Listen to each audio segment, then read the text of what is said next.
Welcome, Super Horror Fam, to our first episode of Whispers in the Dark. I'm your host, Eddie, here to tell you some creepy stories before bed. Now, tonight's story is one that will leave you feeling uneasy and questioning your reality. Written by Papa Bones himself, it's a tale about a young boy who stumbled upon a mysterious ring in the woods. A ring that seemed to transport him to a blended reality where the shadows were alive and menacing. So dim the lights, grab your blanket, and get ready for a story that will make you question everything you thought you knew. And if you're planning to fall asleep to the sound of my voice, please hit the like button now and save this video to your watch later list so you can check out our channel when you wake up for more of the best horror content available. I was just 14 years old, living in a quiet suburb in Arkansas. There wasn't much to do in my town, so I often spent my days exploring the nearby woods. There was something magical and mysterious about the dense forest that called to me ever since I was a little boy. I would spend hours wandering through the woods, searching for hidden paths and secret clearings.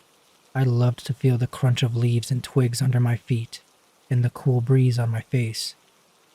As I grew older, my sense of adventure only grew stronger. The woods were my escape from my everyday life. There was no internet back then. Sometimes I would pack a lunch and spend the entire day exploring, returning home exhausted. You'd think after spending so much time in the woods I'd seen everything. But the truth is, the forest was always full of surprises. There were always new paths to explore. I think it's because of the animals. They'd walk around and create new trails. People would find them, and then the animals would create a new trail further away from the people. Anyways, it was on one of these excursions that my sense of adventure led me down a path that I would never forget. I lost track of time and was wandering deeper into the woods. It was getting dark when I realized I had lost my bearings. In what felt like minutes, the moon became my only source of light, casting eerie shadows on the ground. I searched frantically for a way out, but the dense trees seemed to stretch on forever, and their shadows littered the ground around me. I tried to retrace my steps, but the paths I had taken seemed to have disappeared. I stumbled through the underbrush and saw a faint glimmer in the distance. Was it another hiker? Maybe a neighbor.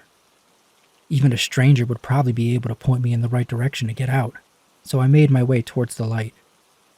As I got closer, I realized that it was a structure, like a ring or an archway. It must have been reflecting some moonlight. There were no lights on it or around it. Actually, it seemed to absorb all the light around it.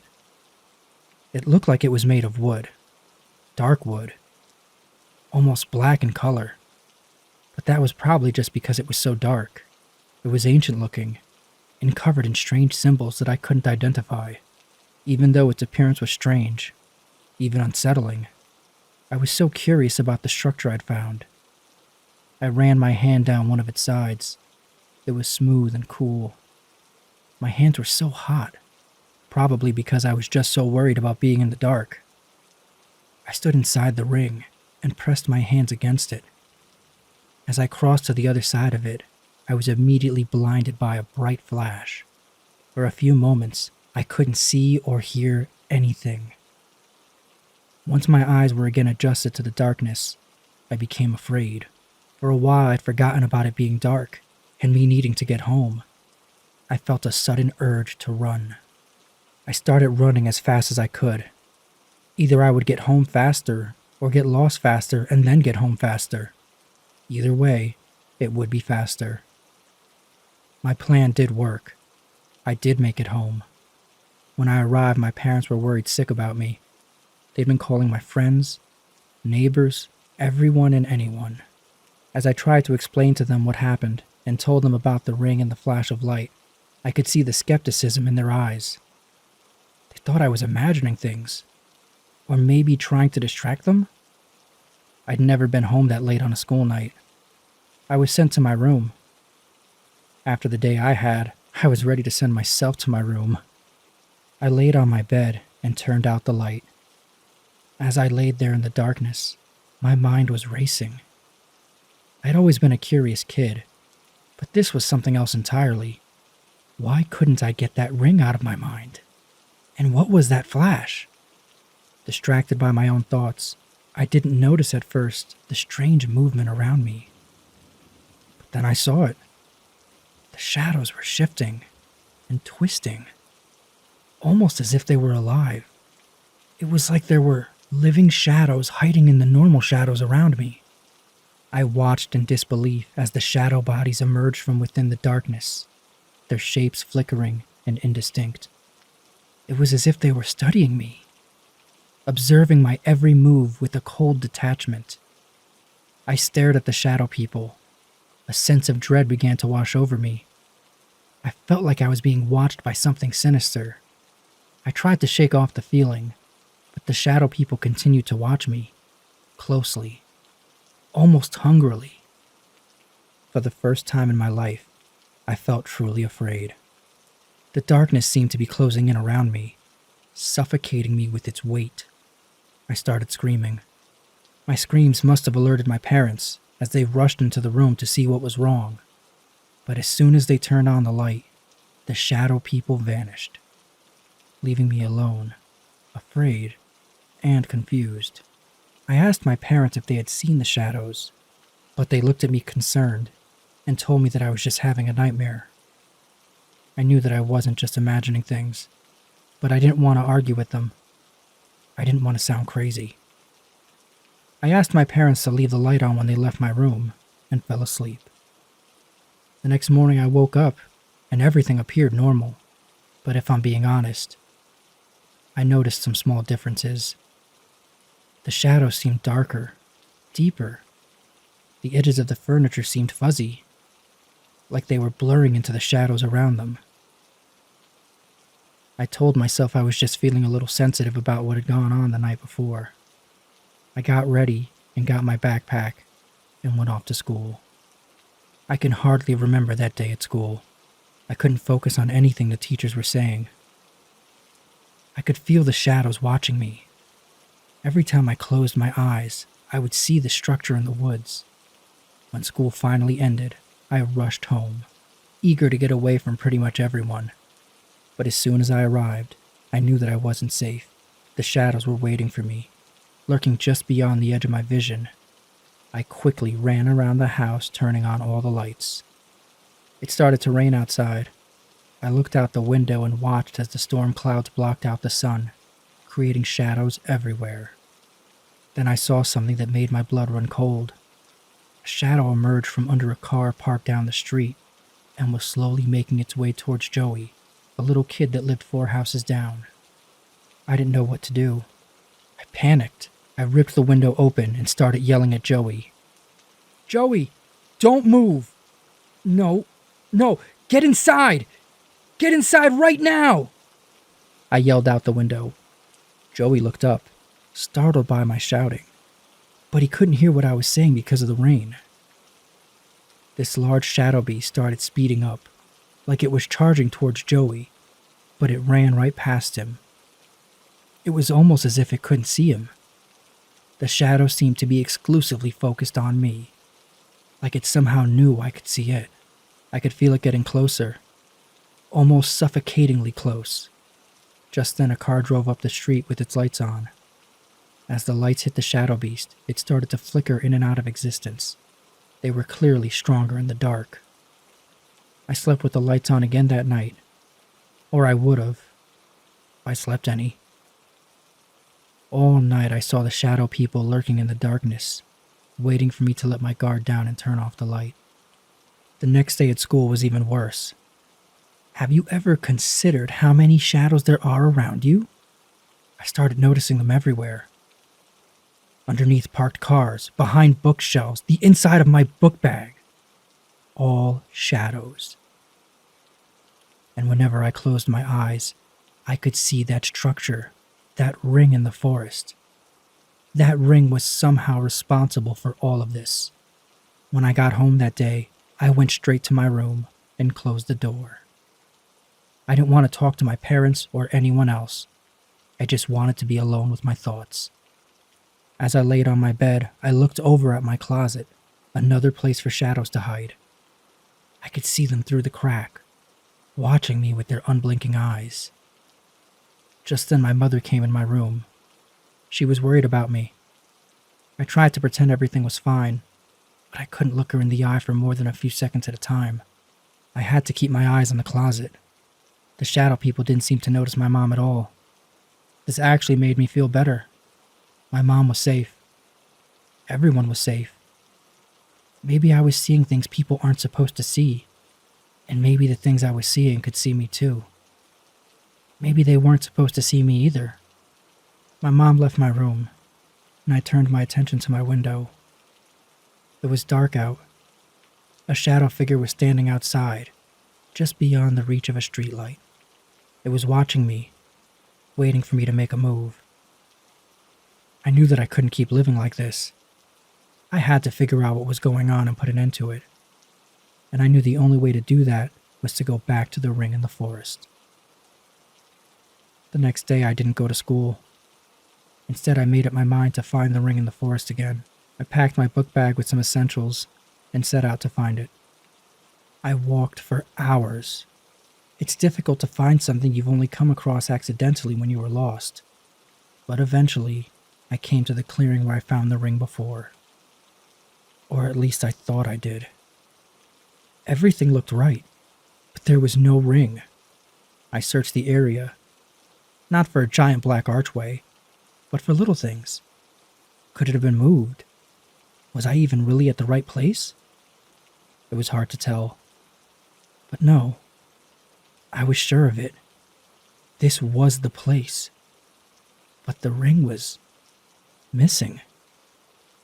And to make matters worse, it would be dark soon, and being outdoors, the shadows would be able to get me. I started thinking, maybe I should go home, but take note of where I was and come back tomorrow. No. What good would that do? If the ring was moved, why would it get moved back? How was it moved anyways? And why? I didn't spend long thinking about this. Maybe 5 minutes, but it distracted me long enough. In those few minutes, the sun began to set. The thick forest that surrounded me was full of shadows. In every direction I looked, I could see the shadow people, eager to reach me. Some even moved right to the edge of the shadows and would reach out to me.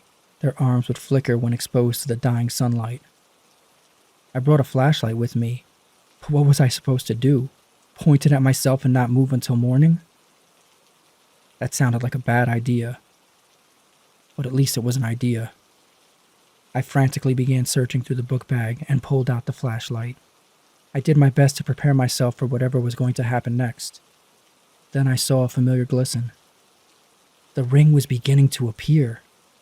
I pointed my flashlight at it, and it flickered like the shadow people. Maybe the ring was made of shadows? None of that mattered to me. I turned off my flashlight, hoping the ring would fully materialize soon. The darker the sky became, the darker the ring became. What if it didn't fully appear until it was dark? I stood there staring at the ring, sweating, desperate and unblinking, waiting for the last bit of light to leave the sky so I could run through it. Out of the corner of my vision, I could see the shadows were waiting for the light to disappear too. If this didn't work, I still had my flashlight. Finally, it was dark enough. I squinted my eyes shut and ran through the ring as quickly as I could. But I didn't stop there. I kept running, using my flashlight to guide me through the dark woods, spinning it around me as I ran to keep any potential shadows at bay. When I arrived home, my parents were furious. Cutting school, staying out late. I really did it this time. While they were yelling at me, I scanned the room. There were shadows, under the couch, behind the fridge, and underneath the table. And they were all normal. All of them. I never saw the shadow people again either, and I can only assume that they can't see me. But I know they're out there. If you're like me, and you enjoy going out into the woods, beware the ring of shadows.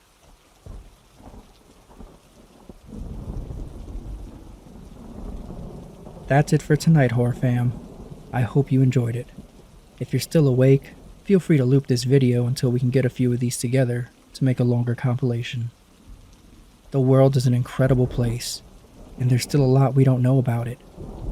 And sometimes things can be a lot scarier than we expect. So before I go, I want to remind you all that you are important, and that your fears and anxieties are valid. Don't be afraid to reach out to someone if you're feeling overwhelmed. And if you're having trouble sleeping tonight, just remember, you're not alone. Thank you for watching. I hope you all sleep well. But remember, on this show, sweet dreams are not guaranteed. Good night. Welcome back, my horror family, to another episode of Whispers in the Dark. I'm your host, Eddie, and tonight I have a tale that might make you question the things you've seen and felt when you knew you were practicing things you shouldn't. In the world of the supernatural, demons are among the most feared entities. Much like sharks are drawn to the scent of blood, demons are naturally attracted to pain and suffering. They feed off the darkness that we cast upon one another. Our story tonight takes us into the world of organized crime, where violence and cruelty run rampant. But as one mobster's about to learn, the consequences of his actions go far beyond what he can see in the physical world. So gather your courage, dim the lights, and join me as we delve into the twisted tale of I Know Why Mobsters Go to Church on Sunday. Tommy was a seasoned mob enforcer, and no stranger to the darker corners of life. His line of work often brought him to the seediest parts of town, where he would collect debts from the desperate and downtrodden. It was just another day on the job when he was told to go to the Upper East Side to collect from a man named Frankie, who had fallen behind on his payments. Frankie's building was a crumbling shell of a building. The once proud brick face had definitely seen better days, its surface covered with grime and graffiti. Tommy could tell in a classy place like this, the elevator would definitely be out of order. Arriving at Frankie's dingy apartment, Tommy found the place in even worse shape than he imagined. Considering how low the bar was set by the outside of the building, that was really saying something. The walls were cracked, and a stench of stale cigarettes and mold filled the air. Tommy knocked on the door, and Frankie, a disheveled man with fear in his eyes, reluctantly let him in. Frankie could hardly look at Tommy. His voice was trembling as he began to speak. Tommy, please, you gotta understand. I've been out of work for months now. I've been trying. I really have. I've been looking for a job every day. Look at this place. You think I want to live like this? I can barely afford to keep the lights on. Tears welled up in his eyes as he continued. My wife left me last month. Took the kids. Moved in with her mom. She said she couldn't stand living in this dump, and I don't blame her. Tommy interrupted Frankie. Frankie, you probably watched Rocky and have this idea that guys like me have a good heart. But love don't pay the bills, Frankie. And because you live in this rat hole building, I had to walk up 8 flights. Do you know how hard that is to do? Well, yeah, I live here. Hey, don't interrupt. You see, if I don't do my job right now, the boss will just send me back. Maybe with someone else, to make sure it gets done. Then I would have walked up these steps again, and made a friend of mine walk up those steps. Okay. How much so we don't have to do this? The boss wants all of it. All of it? All of it. Maybe with half, and a very special promise you'll pay on time next week. We could say your account is up to date. Done. I'll go get it now. All at once, as if driven by a sudden burst of adrenaline, Frankie tried to run past Tommy and into the hallway. But Tommy was too quick and caught Frankie, dragging him back into the apartment. Tommy's fist came down like a hammer on Frankie's face, showing no mercy. Frankie continued to struggle, refusing to give in without a fight. But with each blow, his struggles weakened. While hitting Frankie, Tommy happened to glance over at a dusty mirror hanging crookedly on the wall. In his reflection, he saw something that made his blood run cold. A demonic figure with black, soulless eyes and jagged horns hovered behind him. But that wasn't all. The creature was smiling, Its hideous grin seemed excited by Tommy's violent actions, almost as if it was feeding off the fear and pain in the room. In an instant, Tommy released his grip on Frankie, who collapsed to the floor, gasping for air. Fear and confusion gripped Tommy as he backed away from the battered man and the mirror that still showed the demon celebrating Tommy's every move. Without uttering another word, Tommy bolted from Frankie's apartment. His heart pounded in his chest. He raced down the stairs, his mind a whirlwind of terror and uncertainty. In his haste, Tommy tripped and fell down the stairs, landing hard on the cold, filthy floor. Wincing in pain, he picked himself up and continued to flee the building as fast as his legs could carry him. Back at his own apartment, Tommy found himself unable to escape the haunting image of the demon. He compulsively checked every mirror, terrified to find the sinister creature lurking behind him. Despite the absence of the demon in the reflections, a deep sense of dread continued to gnaw at him, making it impossible to shake his newfound fear. Word quickly spread among Tommy's associates about his bruised and battered appearance. Many assumed he'd lost a fight to Frankie. They obviously hadn't seen Frankie, who was simultaneously tending to his own injuries. While it didn't make sense, they just assumed he somehow bested Tommy. Tommy's frustration and fear boiled over, and he lashed out at the people he would normally call his friends. His anger, fueled by the secret he couldn't bring himself to share. As Tommy struggled to make sense of what happened, he realized that he needed to confide in someone who might understand, or at least believe his story. He decided to go to the local church and speak with the priest. Even if the priest thought he was crazy, it wouldn't matter if it was anonymous. As Tommy approached the entrance of the church, he could already sense a change within himself. The familiar sound of the heavy wooden doors creaking open seemed to welcome him, inviting him into the sanctuary. Crossing the threshold, he was drawn to the soft light that filtered through the stained glass windows. The faint scent of incense wafted through the air, soothing his frayed nerves. The quiet stillness of the church offered a stark contrast to the chaos and violence of his everyday life.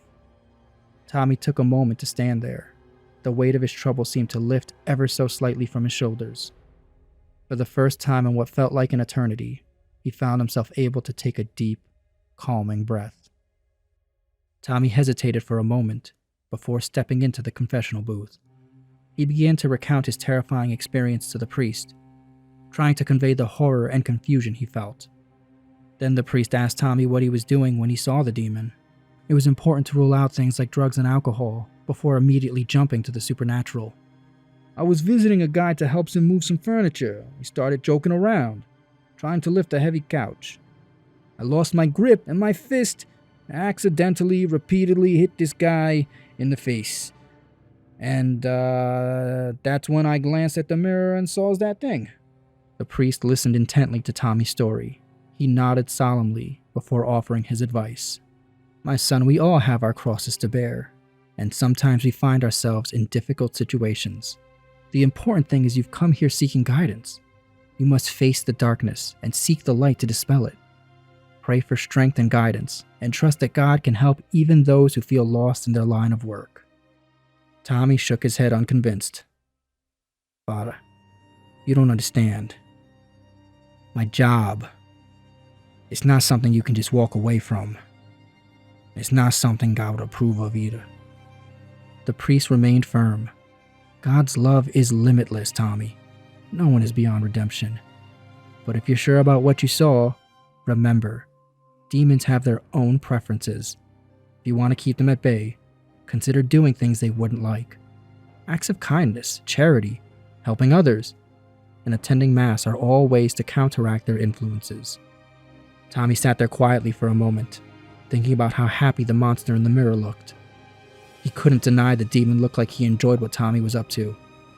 After some resistance, Tommy reluctantly agreed to give it a try. I'll come to Mass on Sunday. Maybe it'll help. Sunday arrived, and Tommy found himself getting ready to go to Mass. He considered what the father had told him. It felt right. If he would do some good here and there, any demon that might be following him wouldn't like it, and maybe leave.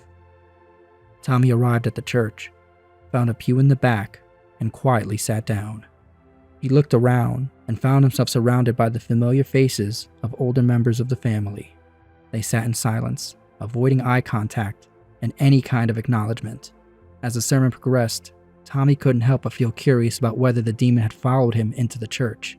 He discreetly took out his phone and used the selfie camera to check his reflection, hoping to catch a glimpse of the demonic presence, if it was there. To his surprise, the other mobsters in attendance seemed to take notice of Tommy's actions. These men wouldn't look at Tommy with even one eye before, now carefully watched him as he examined his reflection. Within a few moments, one by one, they too began taking out their phones, using their screens as makeshift mirrors to check their own reflections. It was as if they all shared a silent understanding, a collective fear of the unseen forces that haunted them. As the sermon came to an end, the congregation rose to leave. Tommy couldn't help but feel a sense of camaraderie with the older family members. It wasn't something he would ever talk to them about. He would probably never utter the words, "See you at Mass," but they were all bound by the darkness of their past. Perhaps there was still hope for redemption, or finding solace in the light of faith. And maybe, just maybe, attending Mass on Sundays would become a tradition, a small step towards a better path for each of them. Well, horror fam, our tale of darkness and redemption has come to an end. I hope you enjoyed tonight's scary story as much as I did. But before I leave you, I've got a little something to share. Have you considered joining Patreon? When you join Patreon, you become part of the family. And as you know, family takes care of family. So go to Patreon and make sure you're part of the exclusive circle of trust. My goodness, it's just $1. Don't be cheap. Remember, my friends, you are special. The hardships and bad experience you faced are evidence of that. If you weren't special, the darkness wouldn't bother trying to bring you down. So focus on the positive, and you'll find that there are so many good things waiting for you in this world.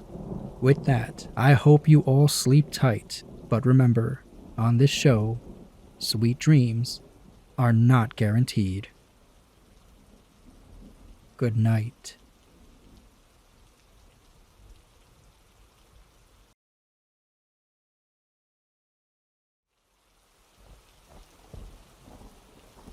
Welcome back to Whispers in the Dark, where we explore the eerie and unsettling stories that lurk in the shadows of our world. I'm your host, Eddie. Before we begin tonight's episode, I want to emphasize the solemn nature of what we're going to share. Tonight's video is not just stories for entertainment, but real-life tragedies that have impacted families and communities in profound ways. In a previous episode, I introduced you to the Slum Reaper, a rogue cop who preyed on the most vulnerable members of society. This grim tale of power corrupted and trust betrayed serves as a reminder that not all who wear the uniform uphold the values they are sworn to protect. Tonight, we're going to look into 3 harrowing cases of lives lost at the hands of cop impersonators. That's how powerful that uniform is. As we go through these accounts, I hope to honor the memories of those who fell victim to these terrible crimes and raise awareness about the dark side of deception. I also want to point out that these cop impersonators were stopped by real cops. I don't believe all cops are bad, and I'm grateful real law enforcement officers were able to stop these murdering frauds. With these things in mind, let's start what I think is going to be one of the scariest videos I'll ever make. Bridget Drobny's tragic encounter with police impersonators. On the night of July 13th, 1985, Drobny had just dropped off her father at a relative's home and was on her way back to the wedding festivities when she noticed a flashing red light in her rearview mirror. Believing it to be a legitimate police vehicle, she pulled over. Sadly, this simple act of compliance would lead to an unimaginable nightmare. She was approached by 3 men. They were posing as police officers. They forcibly removed Bridget from her vehicle and drove her to a secluded cornfield. There, in the darkness, they subjected her to brutal, inhumane treatment before stabbing her until she died. For 4 days, police conducted an extensive search for Bridget. Their breakthrough finally came when one of the suspects, Michael Turner, confessed to his sister about his involvement in the heinous act. This led authorities to arrest Turner, along with his accomplices, Robert Turner and Daniel Hines. The 3 Illinois men faced murder charges, and Michael Turner was sentenced to death. Throughout the trial, he maintained his innocence, insisting that he was fishing on the night of Bridget's murder. However, the evidence against him and his co-conspirators was overwhelming. Right now, in 2023, Robert Turner is trying to get clemency, while Bridget's surviving family members are working to keep him in prison. Because this is going on right now, I do not have more information on this, but if you're interested, running a Google search every other week should eventually get you to the conclusion of what's happening with Robert Turner. Lacey Miller, a tragic victim of a police impersonator. Lacey Miller, a typical University of Northern Colorado student, was driving home from a friend's house when her life took a horrifying turn. As she made her way home, a vehicle with red and blue flashing lights pulled her over. Poor Lacey had no idea she was about to fall prey to a police impersonator. Her car was found abandoned only 2 doors away from her home, and her body was discovered nearly 2 weeks later. The chilling case took a dark twist when Jason Clausen was arrested just days after Lacey's body was found. Clausen was in possession of red and blue emergency lights, a bail bondsman's badge, and Miller's ID. The tragic event could have potentially been avoided if certain events had been different. Only days before Miller's murder, Clausen had been detained in connection with the hotel robbery. Although he was not the hotel robber, police found it suspicious that Clausen had a badge and emergency lights in his possession. Back in 2003, however, there was no law in place that could have allowed officers to confiscate the lights. Lacey's tragic death led to a change in Colorado's laws. In response to the horrific tragedy, the state enacted Lacey's Law, which made impersonating a police officer a felony and having flashing blue and red lights a misdemeanor.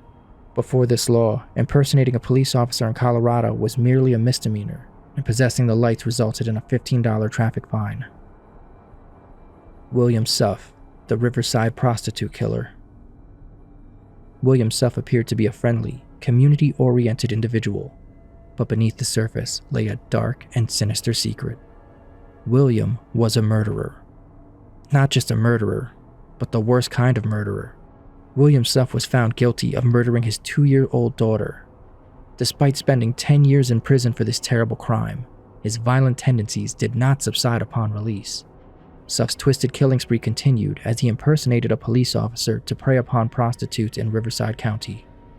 He would lure them into his vehicle, drive them to various locations, and subject them to horrifying acts where he would force himself upon them, mutilate them, and murder them. His victims numbered up to 22 women. The most terrifying aspect of Suff's crimes was the ease with which he evaded capture.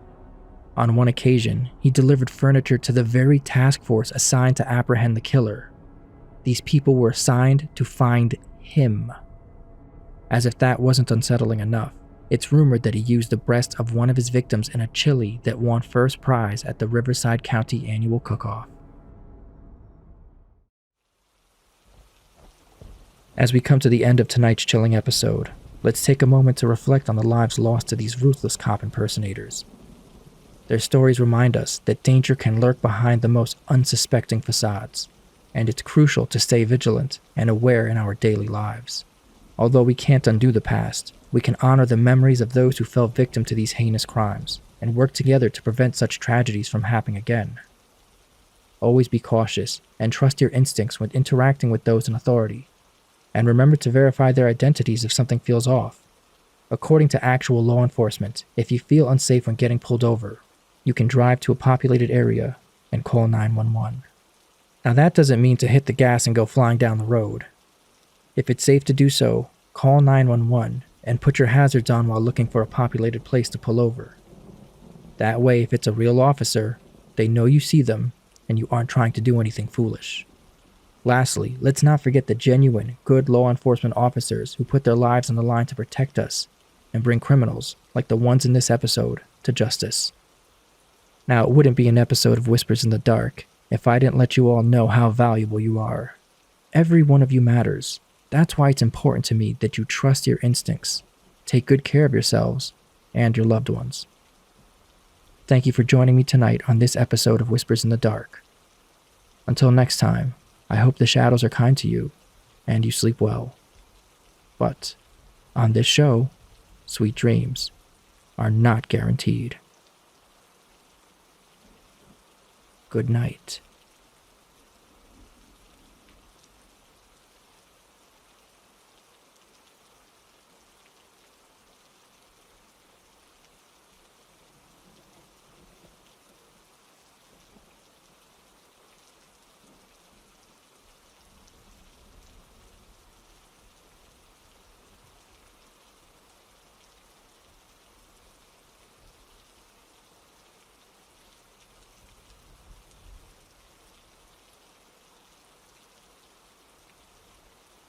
Welcome, dear listeners, to another episode of Whispers in the Dark, brought to you by Super Horror Show.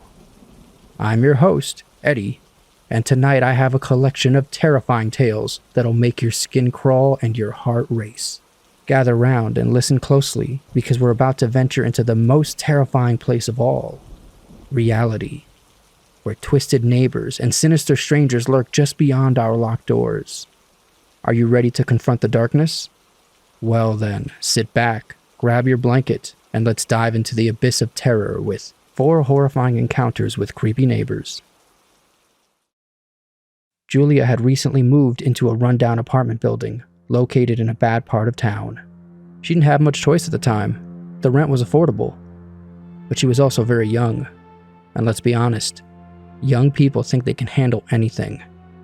This neighborhood was nothing to show off, but Julia was confident she could thrive anywhere. Little did she know that her life would take a bizarre turn when a strange man moved in just a few doors down from her. I'm sorry, did I say strange? I meant downright creepy. He was a tall, thin man. How thin? So thin his cheeks looked hollow, and his eyes were sunken in. Even worse, he would stare at her with those eyes, his mouth slightly opened as he breathed. It was upsetting. She could feel this ghoulish man's eyes trailing her, like a predator sizing up its prey. He also had a disgusting habit of leaving his curtains wide open, allowing anyone who dared to look a direct view into his living room. At first, Julia thought it was just some strange quirk. People have varying needs for privacy. It didn't take long for Julia and everyone else to notice that this wasn't an innocent oversight or a quirk. He definitely wanted people to be able to see into his house. And what a disturbing sight it was. Scattered across his living room floor was an assortment of inappropriate and grotesque adult toys and products. Yes, it wasn't just adult toys, and it wasn't just adult products. It was both. Some of them were completely foreign to Julia. The thought of him using these items in plain sight made her skin crawl. Both she and her neighbor started doing everything they could to avoid walking in front of the creepy man's window. One day there was a loud knock on her door. She hesitantly opened it to find a stern-faced police officer, his hands clutching 2 fistfuls of women's underwear. Her heart raced as he asked if any of the items belonged to her. To her horror, Julia recognized some of the garments as her own. Her stomach churned at the thought of this creepy neighbor stealing them from the laundry room and wearing them for his own perverse pleasure. Apparently, someone called the police to report him for endangering children by engaging in lewd acts within full view of his open window. The realization that he had been doing more than just displaying his twisted collection of sex toys sent a shiver down Julia's spine. As the officer led the creepy neighbor away in handcuffs, she felt relief, but in the end, Julia couldn't stay in that apartment. She moved out soon after. When Carter was 15 and in high school, his once peaceful neighborhood became the stage for a series of horrifying events that would haunt the residents for years to come. It all started with a woman who lived alone a few doors down. One night, she woke up in the middle of the night to use the bathroom, and as she walked past her living room, she heard the sound of her TV being on. Assuming she must have forgotten to turn it off, she entered the room, only to find a strange man seated on her couch, watching her TV. She was terrified, but at least her screams managed to send the intruder fleeing into the night. A week later, another horrifying incident took place, this time further down the street. A family with a young daughter lived in that house. The girl woke up in the dead of night to find her bedsheets pulled up and a man touching her feet. The moment she began screaming, the man vanished through her window. Not long after that, an elderly couple living 3 houses down experienced something similar. The husband randomly woke up at night to find a man standing over their bed, staring at his sleeping wife. He yelled at the intruder, who once again managed to make a quick escape. With the entire neighborhood on high alert, the police increased their patrols, and soon enough the man was identified. Flyers with his picture were distributed to every household, and the residents discovered that the man had been living in the woods behind their homes.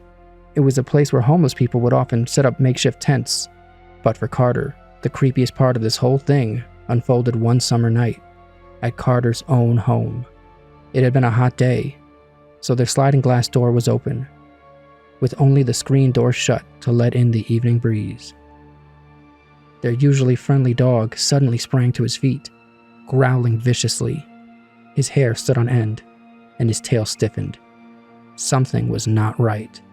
Alarmed, Carter's father switched on the backyard floodlights, but there was no sign of anyone or anything.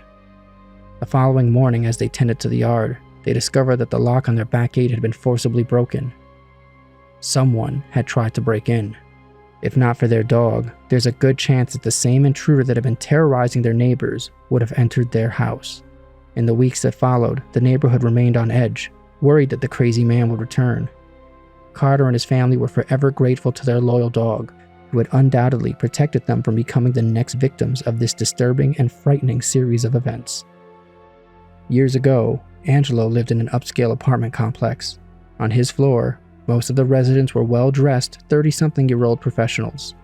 One day he arrived home from work in the early hours of the morning, around 5 a.m., only to find police officers waiting outside his door. The officers asked if they could question him. Angelo said that would be fine and invited them in, and prepared some breakfast for them. They began asking him about his neighbor, who lived just across the hall. They wanted to know if he'd noticed anything strange or out of the ordinary. Angelo hadn't. He told the officers the neighbor seemed like an ordinary, well-put-together businessman, much like the other people on his floor. The officers then revealed the chilling reason for their visit. A 30-year-old woman went missing, and her last known location was this building. Security cameras saw her coming in with Angelo's neighbor, but never saw her leave. With Angelo's permission, the police stayed in his apartment, watching his neighbor's door until they were able to get a warrant signed by a judge later that day. When they finally got in, they discovered a missing shower curtain and golf clubs scattered across the bedroom floor. The mysterious neighbor was quickly arrested. 3 weeks later, the missing woman's body was found in a wooded area about 45 minutes south of the apartment complex. A runner had stumbled upon her remains, and while the state of her body was not publicly disclosed, the gruesome discovery shocked the local residents. As the investigation continued, more security footage was found, and a chilling detail emerged. The tape showed his neighbor leaving his apartment with a golf bag. But, as previously mentioned, all of his clubs were found in his bedroom. The horrifying implication was clear. The golf bag had been used to transport the woman's body out of the building. As the trial date approached, the neighbor claimed that the woman's death had been an accident, and in a panic, he tried to hide the evidence. He had a girlfriend and didn't want her to find out he went on a date with another woman. The events that unfolded in that apartment building left a lingering sense of unease. If not for the security cameras, he would have gotten away with it. I just want to add a quick note here. When I found this person's account, I knew immediately I had to put it in for Amy. While waiting for a premiere to start, I asked her what kind of horror story she would write, and we joked about horror stories starring in-laws. While this isn't exactly the story we jokingly spoke of, this one did remind me of our conversation. Regina's in-laws live across the country. They have a neighbor that we'll call Bob. He's an older man living alone in their small community, and for some reason, he's considered a funny, dirty old man. You see, Bob has a habit of making inappropriate jokes about women's bodies, and his lewd, at times disgusting behavior is oddly tolerated by his neighbors. Regina could never understand why, but she and her husband would let it slide because they only saw him once a year, and her husband's parents had limited friends in their small community. When Regina and her husband had their daughter, they started keeping a closer eye on Bob during their visits, as they didn't want his crude language around their child. When their daughter was an infant, Bob made a very strange remark about her being a beautiful, naked woman while they carried her from the bath. Regina tried to dismiss it as a poorly timed joke, but it left her feeling uneasy and disgusted.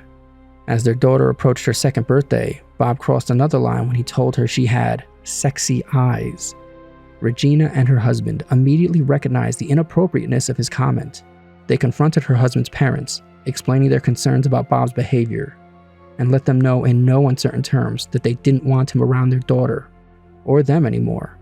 The in-laws tried to downplay the incident as another one of Bob's jokes, but Regina and her husband stood firm in their decision. A few months later, the in-laws brought up the incident again and asked him to cut Bob some slack. Regina and her husband stood firm. They reiterated their concerns and their decision to keep their daughter away from Bob. However, 6 months after that conversation, Regina's in-laws surprised them during a FaceTime call by having Bob present in their living room, attempting to interact with their daughter. Regina and her husband were furious at this blend of undermining and harassment his parents engaged in. They ended the call, and Regina's husband confronted his parents about their blatant disregard for their parenting decisions. After some reflection and further discussion, they tried to consider the matter resolved, but the trust between them and the in-laws had been damaged. They still maintain regular contact with their husband's parents, but the thought of leaving their daughter alone with them, or allowing them to take her on vacation, is out of the question. Well, my dear listeners, we've reached the end of tonight's journey into the world of creepy neighbors. I hope you've enjoyed this selection of stories. Always remember that you are a cherished audience and are truly special. Thank you for allowing me to be your guide through tonight's collection of creepy neighbor accounts. Until we meet again, make sure your doors and windows are locked and the shades are closed, because you never know if a strange neighbor is watching. I hope you all sleep well tonight, but as you probably know, on this show, sweet dreams are not guaranteed. Good night. Good evening, friends, guests, and Super Horror family, and welcome back to another episode of Whispers in the Dark. As usual, I, Eddie, will be your host tonight. Tonight, we're diving into the murky depths of the internet to uncover some truly alarming, real-life stories. But before we begin, I want to remind you that viewers' discretion is advised, as these stories are not for the faint of heart. You're watching 5 alarming dark web stories, the haunting truth behind the internet's darkest corners. So if you're ready to explore the unknown and face the horrors that lurk beneath the surface of our everyday online experiences, dim the lights, grab your blanket, and let's sign on. Dancing with the Dead. A shocking video of a woman dancing with a decaying corpse goes viral on a video hosting site. The disturbing video, showcasing a woman dancing with a visibly decaying human corpse, was discovered by a user known as Metal Lava, who stumbled upon the woman's channel and was horrified by what he saw. According to Metal Lava's account, the woman posted numerous videos of her dancing with the corpse. Even more disturbing still, the corpse appeared to be not so recently deceased. In the videos, the woman could be seen singing and dancing with the corpse in her room while playing strange music in the background. The woman's singing only added to the disturbing nature of the videos, as she sang joyful and loving songs to the rotting corpse, in what appeared to be sincere fashion. Metal Lava's account of the video has gone viral, with many people expressing their shock and disgust at the woman's actions. It is still unclear who the woman in the video is, or how she obtained the corpse. The video hosting site has not yet responded to requests for comment on the matter, but many are calling for the video to be taken down immediately. Without any extra information, so many things remain unclear. This is obviously unsanitary, and we have to wonder what the woman's reason for keeping the corpse is. Is the corpse a loved one that the woman can't let go of? If it is, she needs psychiatric help. Or, if the corpse is in some way a victim, she needs to be brought to justice. Webpage of a serial killer. In a shocking discovery, user Shakyokusha stumbled upon the website of a now arrested serial killer. The website mainly featured the killer's own drawings, which depicted gruesome scenes of murder and subsequent mutilation of bodies. The details of these drawings are too graphic to be shared here, but suffice it to say, they were deeply disturbing. The drawings ranged from simple and crude to disturbingly lifelike, making them all the more unsettling. But the most chilling discovery came when one of the killer's actual photos loaded, revealing what can only be described as trophies. Displayed on a shelf were around half a dozen trophies in various stages of decomposition, each one a gruesome reminder of the killer's heinous crimes. The website has been taken down, but it is believed to be archived for anyone curious or morbid enough to seek it out. I personally would not recommend it. A rare, disturbing website like this would be attractive bait for hackers. They could clone the website hoping you find their clone and accept whatever lack of security warnings your browser gives off, opening your computer or phone to being hacked. The discovery of the website sent shockwaves through the online community. On one hand, it highlights the darker, more twisted corners of the internet and raises questions about the ease with which dangerous individuals can use the internet to express their twisted fantasies and share them with the world. But on the other hand, the police have been alerted to the discovery, and an investigation is currently underway to determine whether anyone else may have been involved in the killer's crimes. Anyone that watches the YouTube channel, The Behavior Panel, knows people have a deep-seated need for confession. If dangerous criminals are using the internet to achieve some type of catharsis, and police are able to use it to find them, it might be an overall good. Make sure to let me know where you stand in the comments. The Cannibal Cafe. The internet is a vast and mysterious place, with countless corners and crevices to explore. But for those who dare to delve into the dark web, the horrors that await can be beyond imagination. One such example is the Cannibal Cafe, a forum where users discuss and share recipes for cooking and eating human flesh. The forum was a haven for people with cannibalistic fantasies to discuss their desires, and even to arrange to meet up in person for the purpose of carrying out their twisted fantasies. The website included sections for recipe sharing, advice on how to cook human flesh, and even a section for people seeking willing victims. The users on Cannibal Cafe would share graphic images and stories of their experiences with cannibalism, making it a disturbing and chilling place to visit. The website was eventually shut down by authorities, but its existence raises concerns about the dangers of the deep web and the potential for people to act out their darkest fantasies. We actually have a video up right now on Super Horror Show about the cannibal cop of New York City, who would frequent forums like this and used his power as an officer to look up the addresses of women he wanted to eat. He was found guilty only to have a judge overturn the jury's verdict. Look for the card at the end of this video to watch, if you haven't seen it yet. Anyways, the idea that there are individuals out there with such twisted desires, and that they're able to find each other on the deep web is shocking, deeply unsettling, and dangerous. While the website may be gone, the danger still remains. Human experimentation and illegal surgeries. The internet is a place of limitless possibilities, and the deep web is where these possibilities sometimes come to life. The dark corners of the deep web hold some truly terrifying secrets. One of the most shocking is the existence of websites that offer services for human experimentation, including drug testing, organ harvesting, and even live surgeries. There have been several cases of human experimentation on the deep web, including the case of a man who was found guilty of performing illegal surgeries on people he met on the deep web. The man used his victims as guinea pigs for his twisted experiments, leaving them disfigured and traumatized. The idea of using humans as test subjects for experimental procedures is highly controversial and raises serious ethical concerns. The people who offer these services on the deep web have no regard for human life and are willing to subject their victims to unspeakable horrors for their own gain. It is deeply unsettling to think there are people out there who are willing to engage in such inhumane practices. But the deep web has become a breeding ground for these twisted individuals, and it's crucial that we take steps to protect innocent people from falling prey to their cruel and horrific experiments.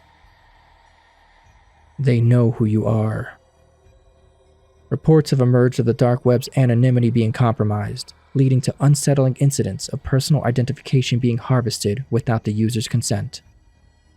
One of the dark web's claims that increases the occurrence of depraved actions is that the dark web is a safe haven for anonymous browsing.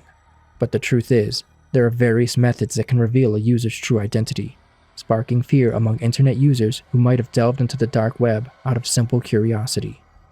One such case involved a Reddit user identified as Kletch, who stumbled across an eerie discovery while browsing the dark web. After finishing a meal at a fast food chain, Kletch returned to his browsing and found a familiar photo of himself eating his dinner just hours earlier on the same site. In another instance, a user watched a video and left a comment, only to return later to find a reply addressing them by their real name. The unnerving situation left the user questioning the security of their anonymity on the dark web. The most spine-chilling case yet involved a user who received a phone call with no one on the other end just 20 minutes after accessing the dark web. The incident, which could have been a coincidence, left the user reeling from the implications of their exposure.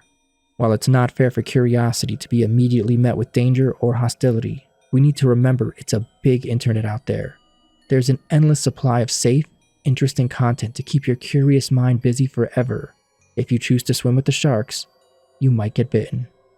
As the dark web continues to fascinate and repulse in equal measure, users are urged to take measures to protect their identity and privacy while navigating the web's murky depths. And there you have it. We've reached the end of our journey through the internet's darkest corners. I hope you found these 5 alarming dark web stories as haunting and disturbing as they truly are. Remember, the horrors we've explored tonight serve as a stark reminder to always exercise caution and stay vigilant while navigating the online world. You matter. If something bad happened to you due to some careless mistake, people would be so sad. So take good care of yourself. If you enjoyed this episode of Whispers in the Dark and want to keep up with our latest eerie explorations, make sure to hit that subscribe button and click the notification bell so you never miss a spine-tingling tale. Feel free to share your thoughts on these stories or any chilling experiences of your own in the comments below. As always, I'm your host Eddie, and until we meet again, I hope you'll sleep well. But on this channel, sweet dreams are not guaranteed. Good night.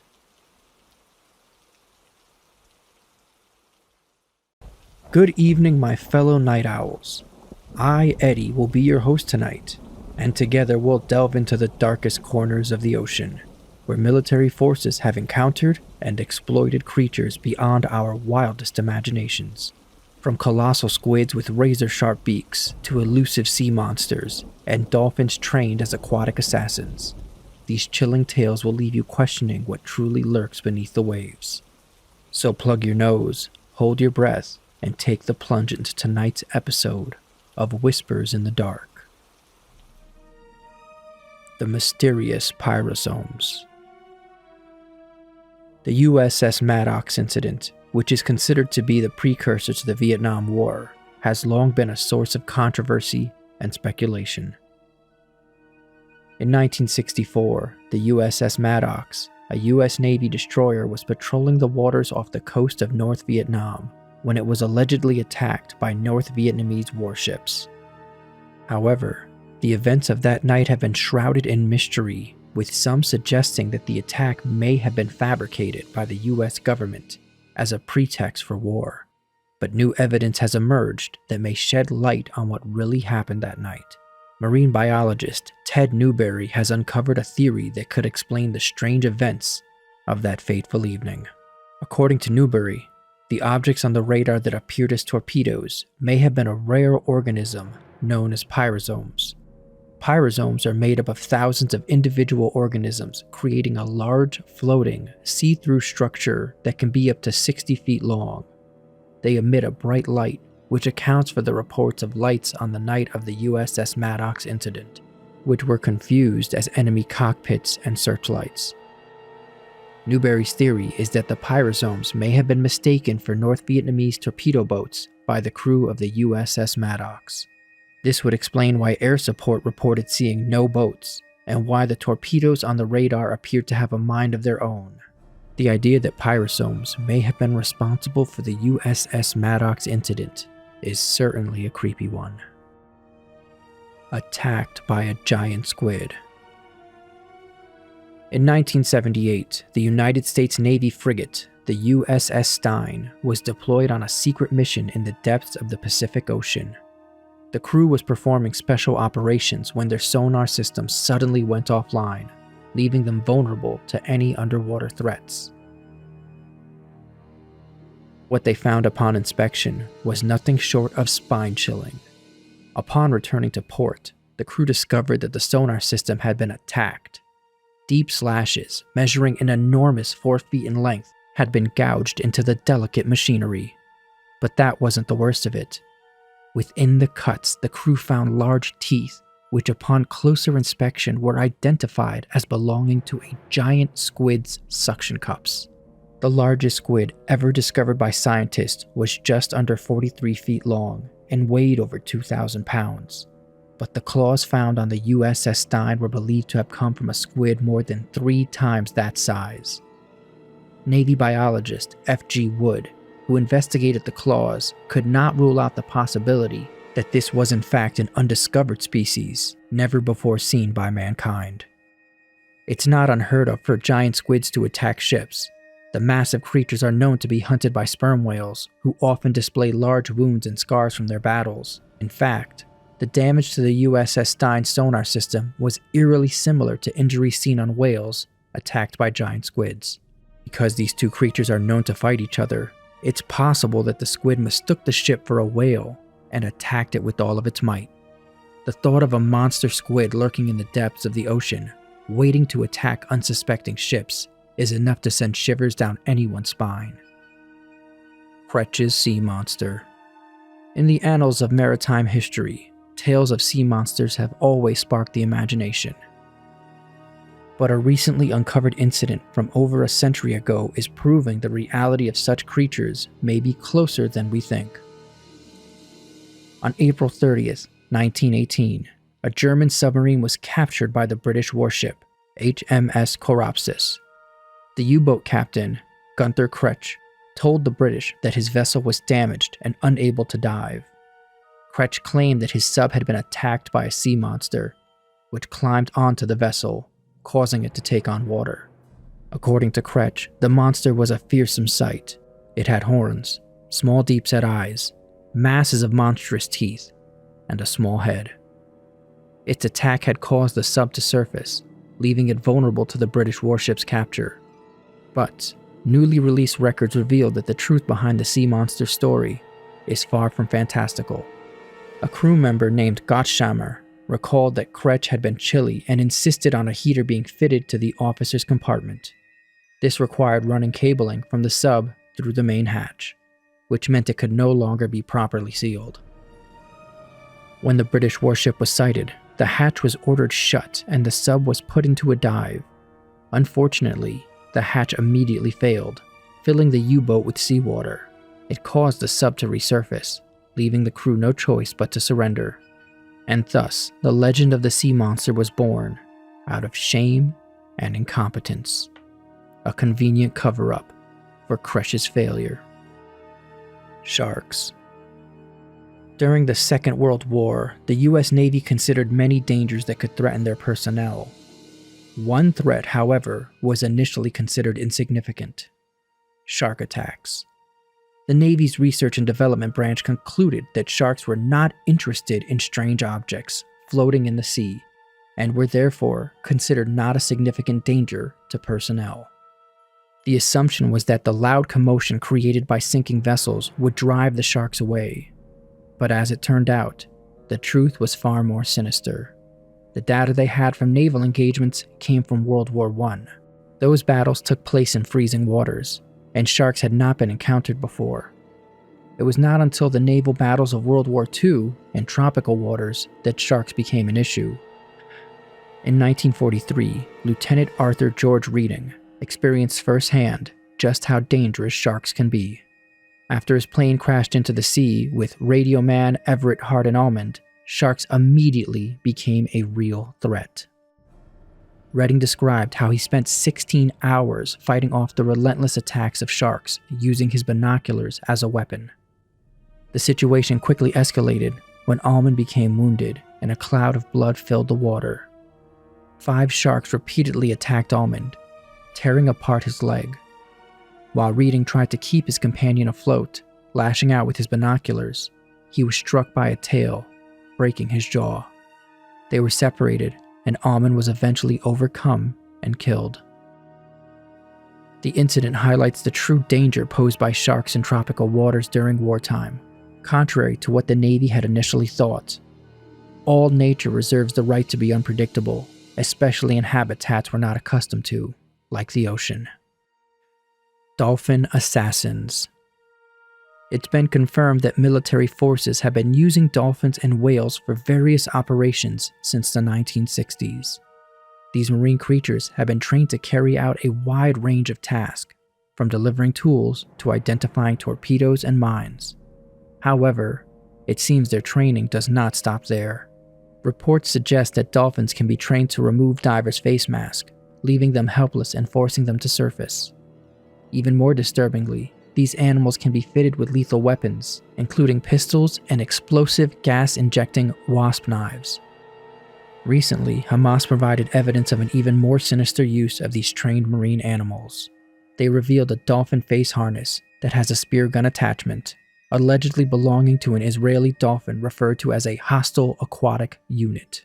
According to Hamas, this dolphin had chased one of their divers, raising concerns about the dangerous potential of these trained animals. While the use of dolphins and whales in military operations may seem like a novel idea, the revelation of their sinister capabilities raises many questions about the ethics of using animals for warfare. We've reached the end of our underwater journey, my dear friends. As we've seen, the underwater world is filled with rare and extraordinary creatures that captivate and mystify us. And yet, each and every one of you is more special and unique. We are so lucky to be able to spend this time together. Speaking of the unknown, I invite you to join me on another thrilling adventure where we explore the enigmatic world of atmospheric beasts. These elusive creatures, much like their underwater counterparts, are illuminated beings that float through the air and possibly even journey through outer space or across dimensions. To uncover these mysteries surrounding these awe-inspiring beings, be sure to watch our previous episode on atmospheric beasts. I'll add it as a card to the end of this episode. Until we meet again to unravel more mysteries, I hope your dreams are filled with wonder and the undiscovered. But full disclosure, on this show, sweet dreams are not guaranteed. Good night. Welcome back, my fellow seekers of the strange and mysterious, to another episode of Whispers in the Dark. I'm your host, Eddie, and tonight we'll be venturing into the realm of cryptids and the paranormal as we uncover 5 horrifying incidents where these sinister beings left their terrifying mark on the real world. From the haunting tale of a vengeful ghost wreaking havoc in a Thai village, to the enigmatic disappearance of a young boy believed to have been taken by a mermaid, these stories will have you questioning the very fabric of reality. So grab your favorite blanket, dim the lights, and join me as we explore the shadows that linger between the known and the unknown. The Wendigo Defense. Wendigo have long been a source of terror in the folklore of the plains and Great Lakes natives, as well as certain First Nations. These horrifying creatures are believed to inhabit the dense forests of the east coast of Canada, the Great Plains region of the United States, and the Great Lakes region of the US and Canada, areas where the Algonquian family languages are spoken. The Wendigo is often regarded as a malevolent spirit capable of possessing humans. Those who fall under its wicked influence are said to be consumed by insatiable greed and hunger, an overwhelming desire to cannibalize other humans, and a desire to commit heinous murders. In other accounts, the Wendigo is a nightmarish creature said to be a tall and extremely thin humanoid cannibal with antlers. According to the folklore, the first Wendigo was once a hunter who became lost in the wilderness during a harsh winter. Driven to cannibalism to survive, he transformed into the monstrous Wendigo, forever doomed to wander the forest in search of more human prey. In the 1800s, a disturbing story unfolded involving a Cree man named Swift Runner. Once a respected guide for the Northwest Mounted Police, Swift Runner succumbed to alcohol addiction, lost his job, and spiraled into a life of increasingly violent outbursts.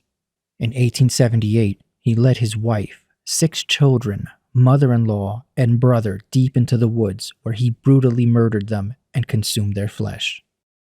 When the police discovered the gruesome scene, they found shattered, hollowed-out bones and a pot filled with human fat. Swift Runner was arrested and he claimed that a Wendigo had possessed him, compelling him to commit the horrific massacre. However, his chilling story fell on deaf ears, and Swift Runner was found guilty, sentenced to death, and executed in December of 1879. While I don't think it would make a good defense, there is a form of psychosis known as Wendigo psychosis. It's characterized by symptoms such as intense craving for human flesh and a gripping fear of becoming a cannibal. Highway Sheila. The Higginson Highway in Chatsworth, Durban, South Africa has gained infamy for its high number of fatal accidents. Now, not all of these accidents are supernatural. Sadly, thieves are known to drop rocks on unsuspecting drivers from bridges to force them to stop. Even though the purpose of these horrible acts is just to steal, it does often lead to fatal accidents. However, at other times, drivers inexplicably lose control of their vehicles, careening off the road and down the embankment. There are also an abnormally high amount of head-on collisions on this road that result in tragic fatalities. Many locals attribute these horrific events to the chilling presence of Highway Sheila, the ghost said to haunt the notorious stretch of road. Legend has it that the restless spirit of Sheila is driven by a yearly quota of lives to claim, and she fulfills this grim task by suddenly appearing in the middle of the highway. Startled drivers swerve to avoid her, leading to disastrous and often deadly accidents. One recent encounter involved a young Metro police officer and his family. They were driving home late at night on the Higginson Highway. As they made their way down the dark road, the officer suddenly saw a woman in white. He nearly struck the woman standing eerily in the center of the lane, but was able to avoid hitting her. The family was left deeply shaken by the incident, but they believed that divine intervention spared them from harm. The ghostly tale of Highway Sheila continues to haunt the residents of Durban and those who dare to travel the Higginson Highway. The Defense of the Damned. In 2002, a chilling crime unfolded involving a 22-year-old Alan Menzies, who brutally murdered his 21-year-old friend, Thomas McKendrick. The horrifying act involved Menzies consuming portions of Thomas, drinking his blood, and burying him in a shallow grave.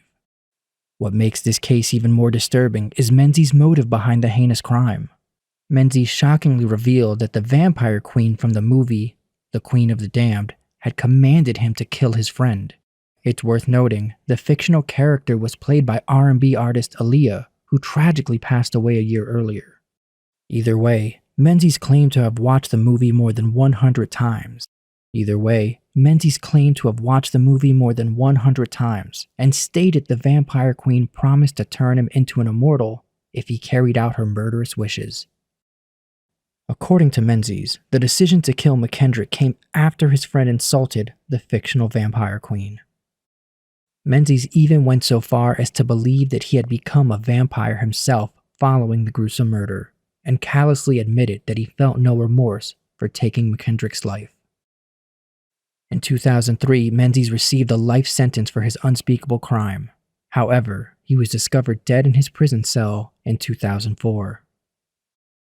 Ghostly Vengeance and the Red Shirts. In June 2018, the quiet Thai village of Tambon Dong Yai was shaken by a pair of tragic events.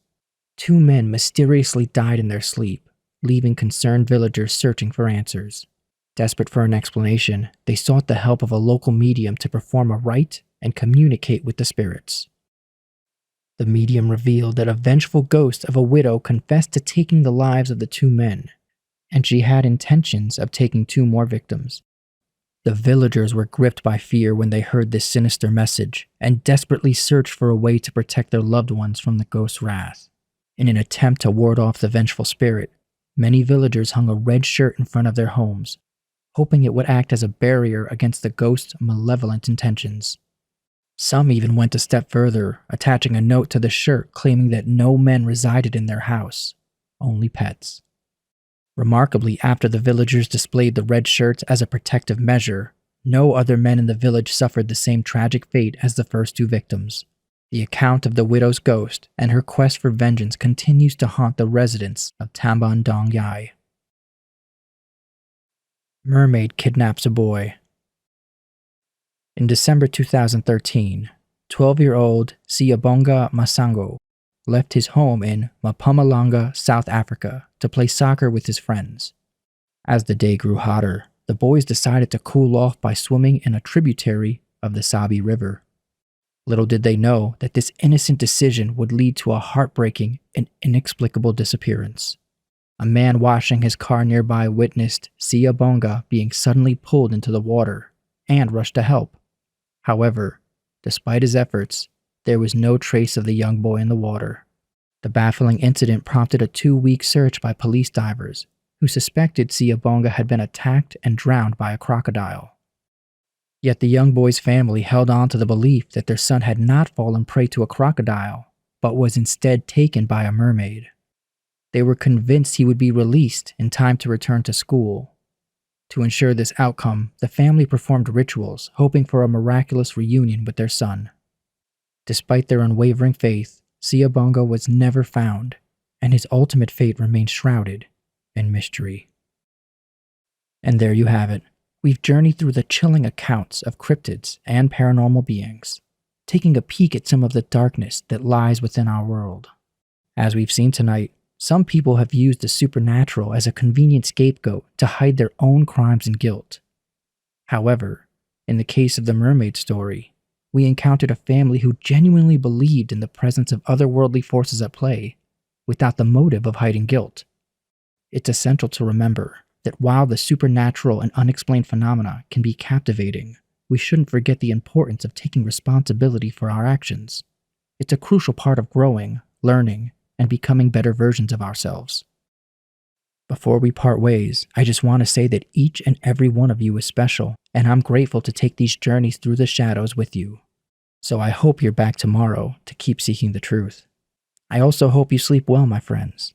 But on this show, sweet dreams are not guaranteed. Good night. Greetings, Super Horror family and friends. Tonight we're exploring the eerie and unpredictable world of urban exploration, where we will be peeking into the unsettling experiences of 5 brave urban explorers who encountered terror beyond their wildest imaginations. Get ready to shudder in fear as we recount these bone-chilling tales, each one more terrifying than the last. So brace yourselves, turn off the lights, and prepare to be drawn into a realm of the unknown that will keep you up at night. Join me on this journey into the dark and mysterious world of urban exploration, where there's no turning back once you stepped into the unknown. On to our first story. The Room Under the Bridge. A bridge inspector in the San Bernardino area of Southern California was out one afternoon conducting routine checks for lead and asbestos. He was checking under a bridge, and he found what he thought was a small crawl space. He crawled in and was shocked to find a huge, dark, low-ceiling room that continued back below the highway. It was an eerie sight with no source of light, and the sound of water from the nearby canal echoing through the walls. The inspector slowly walked in, shining his flashlight around the room. His heart raced when he saw about 20 people staring back at him from the back of the room. They appeared to be disheveled and stood there still and quiet against the back wall. Weirder still, he remembered seeing a nice rug, multiple large couches, a TV and a table, and a vase with flowers, paintings on the walls, and a floor lamp. But none of it was powered. Freaked out, the inspector quickly ran out of there and told his supervisor. It makes you wonder what other secrets lay hidden beneath the bridges that span across the canals of Southern California. The abandoned East Coast Insane Asylum.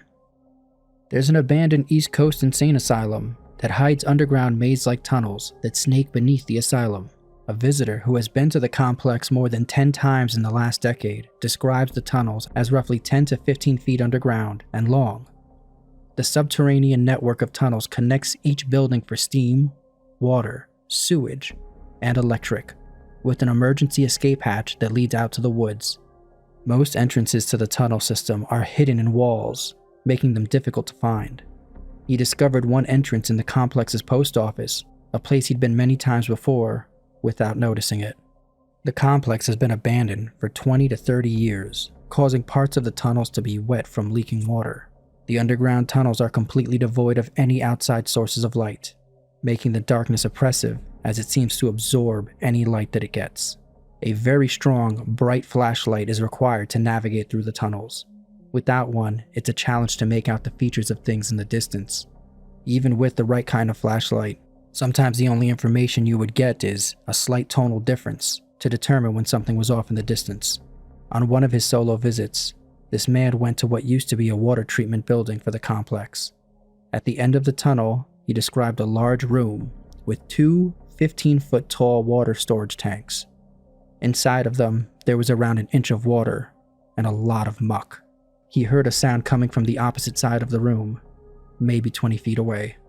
It was a shtuk, shtuk sound. His own shoes were making the same sound from being stuck in the mud. There was someone else in the underground room with him. He shined his flashlight across the room, but he couldn't see anything. But he kept hearing the wet footsteps. Suddenly, he saw a human-shaped figure that was just black, like a shadow against the peach-colored concrete wall. He stammered out a, "Hello?" and saw the person's two eyes flash up. Their eyes were reflecting back off the flashlight, and that was all he could see. He couldn't make out any distinguishing characteristics. Not knowing if it was a person or some kind of creature lurking in the darkness, he bolted, flying up the inclined tunnel, slipping and sliding all over the damp concrete. He fell a handful of times, sprained his wrist badly, and got a number of cuts on his one knee. He says that the run through the underground tunnels felt like an eternity. He describes it as the closest thing he'd ever experienced to a living nightmare. He'd never been so terrified in all of his life. He advises visitors to not go alone, as accidents can happen, leaving one alone, trapped, underground, in the dark. The Ulster Castle. A group of urban explorers stumbled upon a horrifying scene while exploring an abandoned property in Ottawa, Ontario. The explorers had traveled an hour to explore the property called Stone Castle by some and Ulster Castle by others.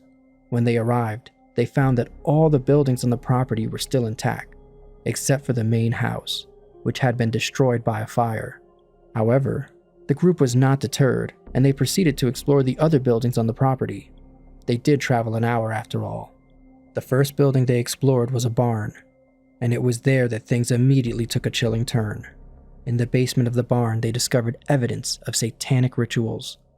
There were satanic symbols on the walls, an altar with black candles, and even a knife with what appeared to be blood on it. But the most disturbing discovery was the makeshift cage and chains, suggesting that the group who had used the barn for these rituals may have been involved in more sinister activities. Despite the alarming discovery, the group pressed on and explored the other buildings of the property. Their next discovery was even more shocking. In the stables at the back of the property, they were hit with a powerful stench of rotting flesh. Inside, they found the remains of numerous animals that had been mutilated in a horrific manner. By this point, the group was understandably shaken, but they had one more building they wanted to explore, the carriage house.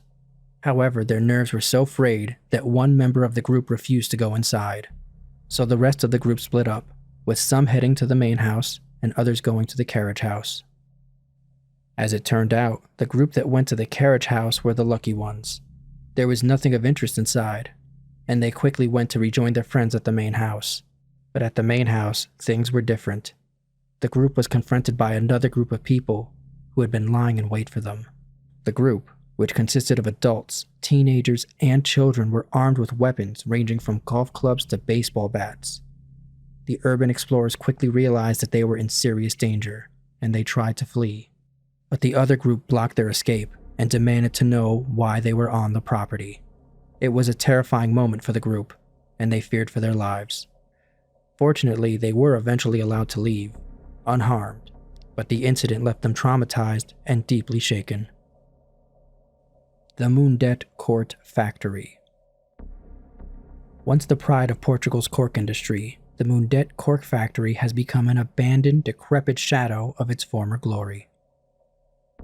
While it once employed a significant number of workers, it's now become a haven for thrill seekers and urban explorers looking to uncover its dark secrets. The factory opened its doors in 1905 and quickly established itself as the largest cork factory in Portugal. Its founder, Mundet & Sons, was a beacon of the times, providing employment opportunities for many women who helped fuel the cork industry's growth. However, the work conditions eventually started to decline, and accidents became more and more common. People lost fingers and limbs due to unsafe cork cutting practices, and many even lost their lives to the razor-sharp blades that were ubiquitous in the factory. In the 1950s, a medical center was built near the factory to help those in need, and work conditions improved as a result.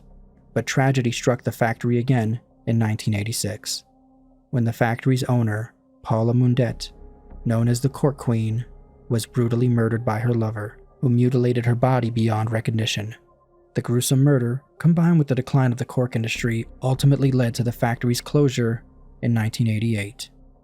In the 1990s, the factory was heavily guarded by armed security guards who began to speak of strange occurrences in the factory's vault area. They claimed to have seen a werewolf lurking around the premises, adding to the factory's already chilling reputation. By the 2000s, the night shift positions were abandoned, and the only way to capture nocturnal events was through video cameras. This gave urban explorers ample opportunity to sneak in and explore the abandoned factory's premises. However, their investigations revealed a dark and malevolent presence lurking within the factory's walls. One young man and his friends were exploring the factory. They found valuable items, including money and guns.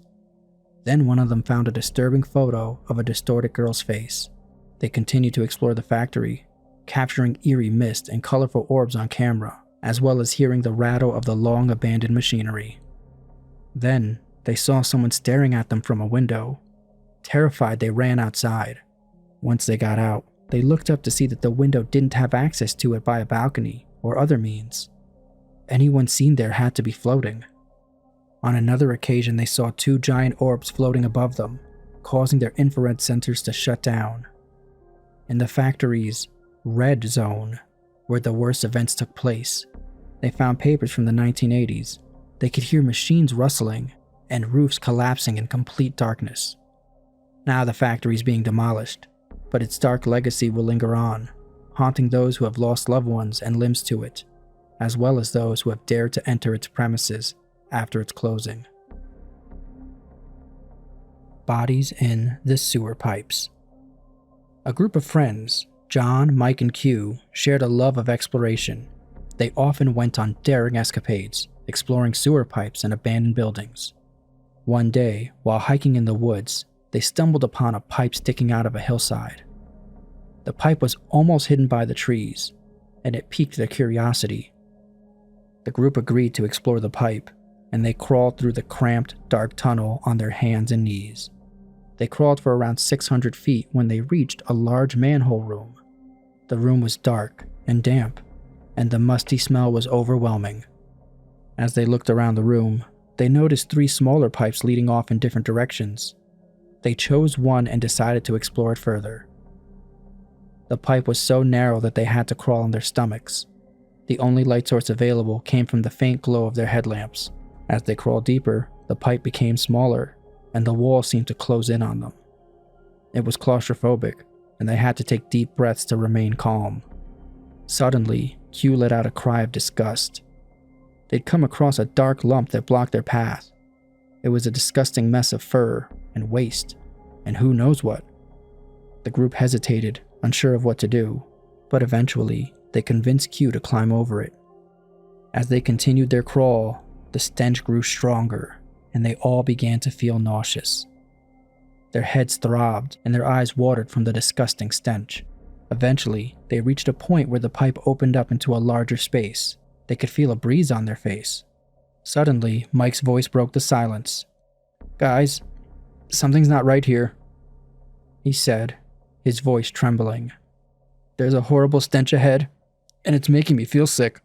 The group hesitated, unsure of what to do, but their curiosity got the better of them. They crawled a little further and saw what looked like a body. Felt like a body, but it was not human or even animal. Just alien. It was lying motionless, face down, and covered in filth. They realized that they had gone too far and decided to retreat back to the manhole room. When they emerged from the pipe, they were covered in a thick, smelly substance that looked like fur. They quickly realized it was from the dark lump they had to crawl over earlier. They were shaken and disoriented, but they knew they had to get out of there as quickly as possible. As they hiked back to their cars, the group was silent. They knew they had taken a risk, and they were lucky to have escaped unharmed. They made a pact to never go back again, but the memory of that day will stay with them forever. As we've reached the end of our terrifying journey, I hope you've enjoyed this creepy experience. If you're brave enough to face more terrifying tales, be sure to like, share, and subscribe. Also, let me know in the comments which encounter was the scariest, and if you've ever encountered something terrifying in an abandoned place. Till next time, I hope you sleep well and take good care of yourselves. But remember, on this channel, sweet dreams are not guaranteed. Good night. Welcome, brave souls, to another episode of Whispers in the Dark. I'm your host, Eddie, and tonight we'll be peeking from under the covers into the mysterious and terrifying world of sleep paralysis. I've collected some of the most chilling and bizarre sleep paralysis stories to share with you. Accounts that will make your skin crawl and leave you questioning the line between reality and the supernatural. And tonight I'll be sharing my own personal encounter with what some consider sleep paralysis. At the end of the video, it was an experience that has me questioning what really happened to this very day.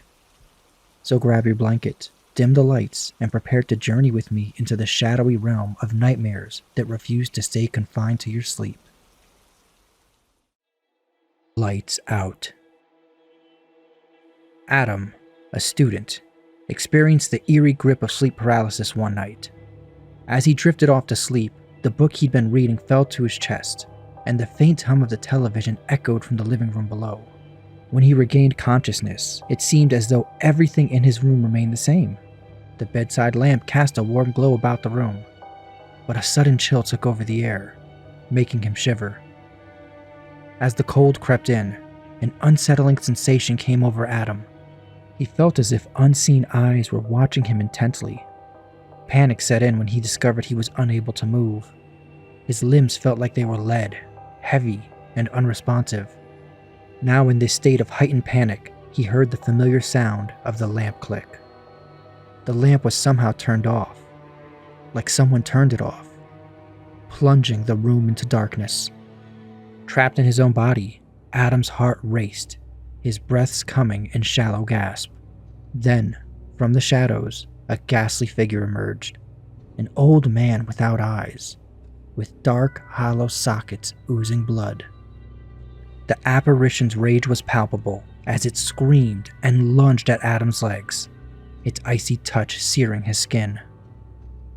The horrifying ordeal seemed to last an eternity, but as suddenly as it began, it was over.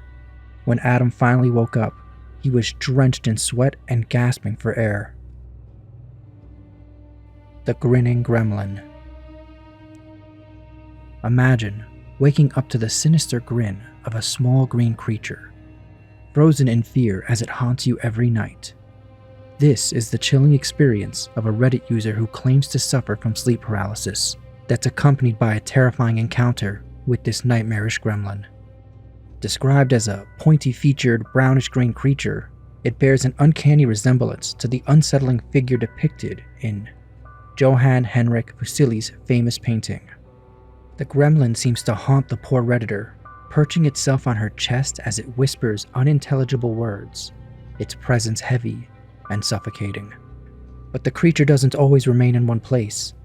On one particularly horrifying night, the woman awoke to find it crouching on the ceiling, its head swiveling to lock eyes with her as it flashed an eerie grin.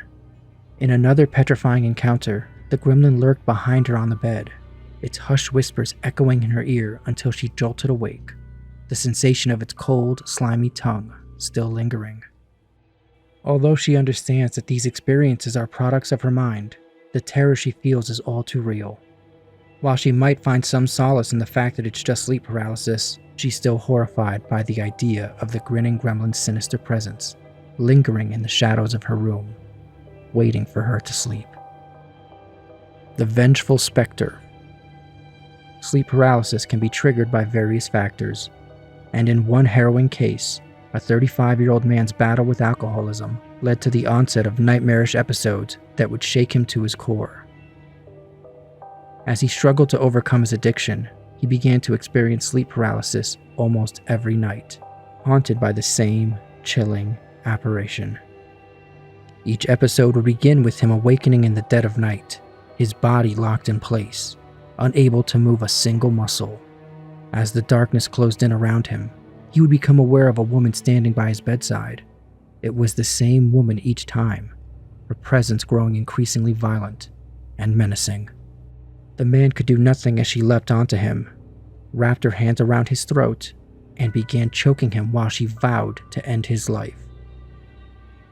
These terrifying encounters could last up to 5 agonizing minutes, and after each episode he was unable to sleep, leaving him to grapple with the lingering terror.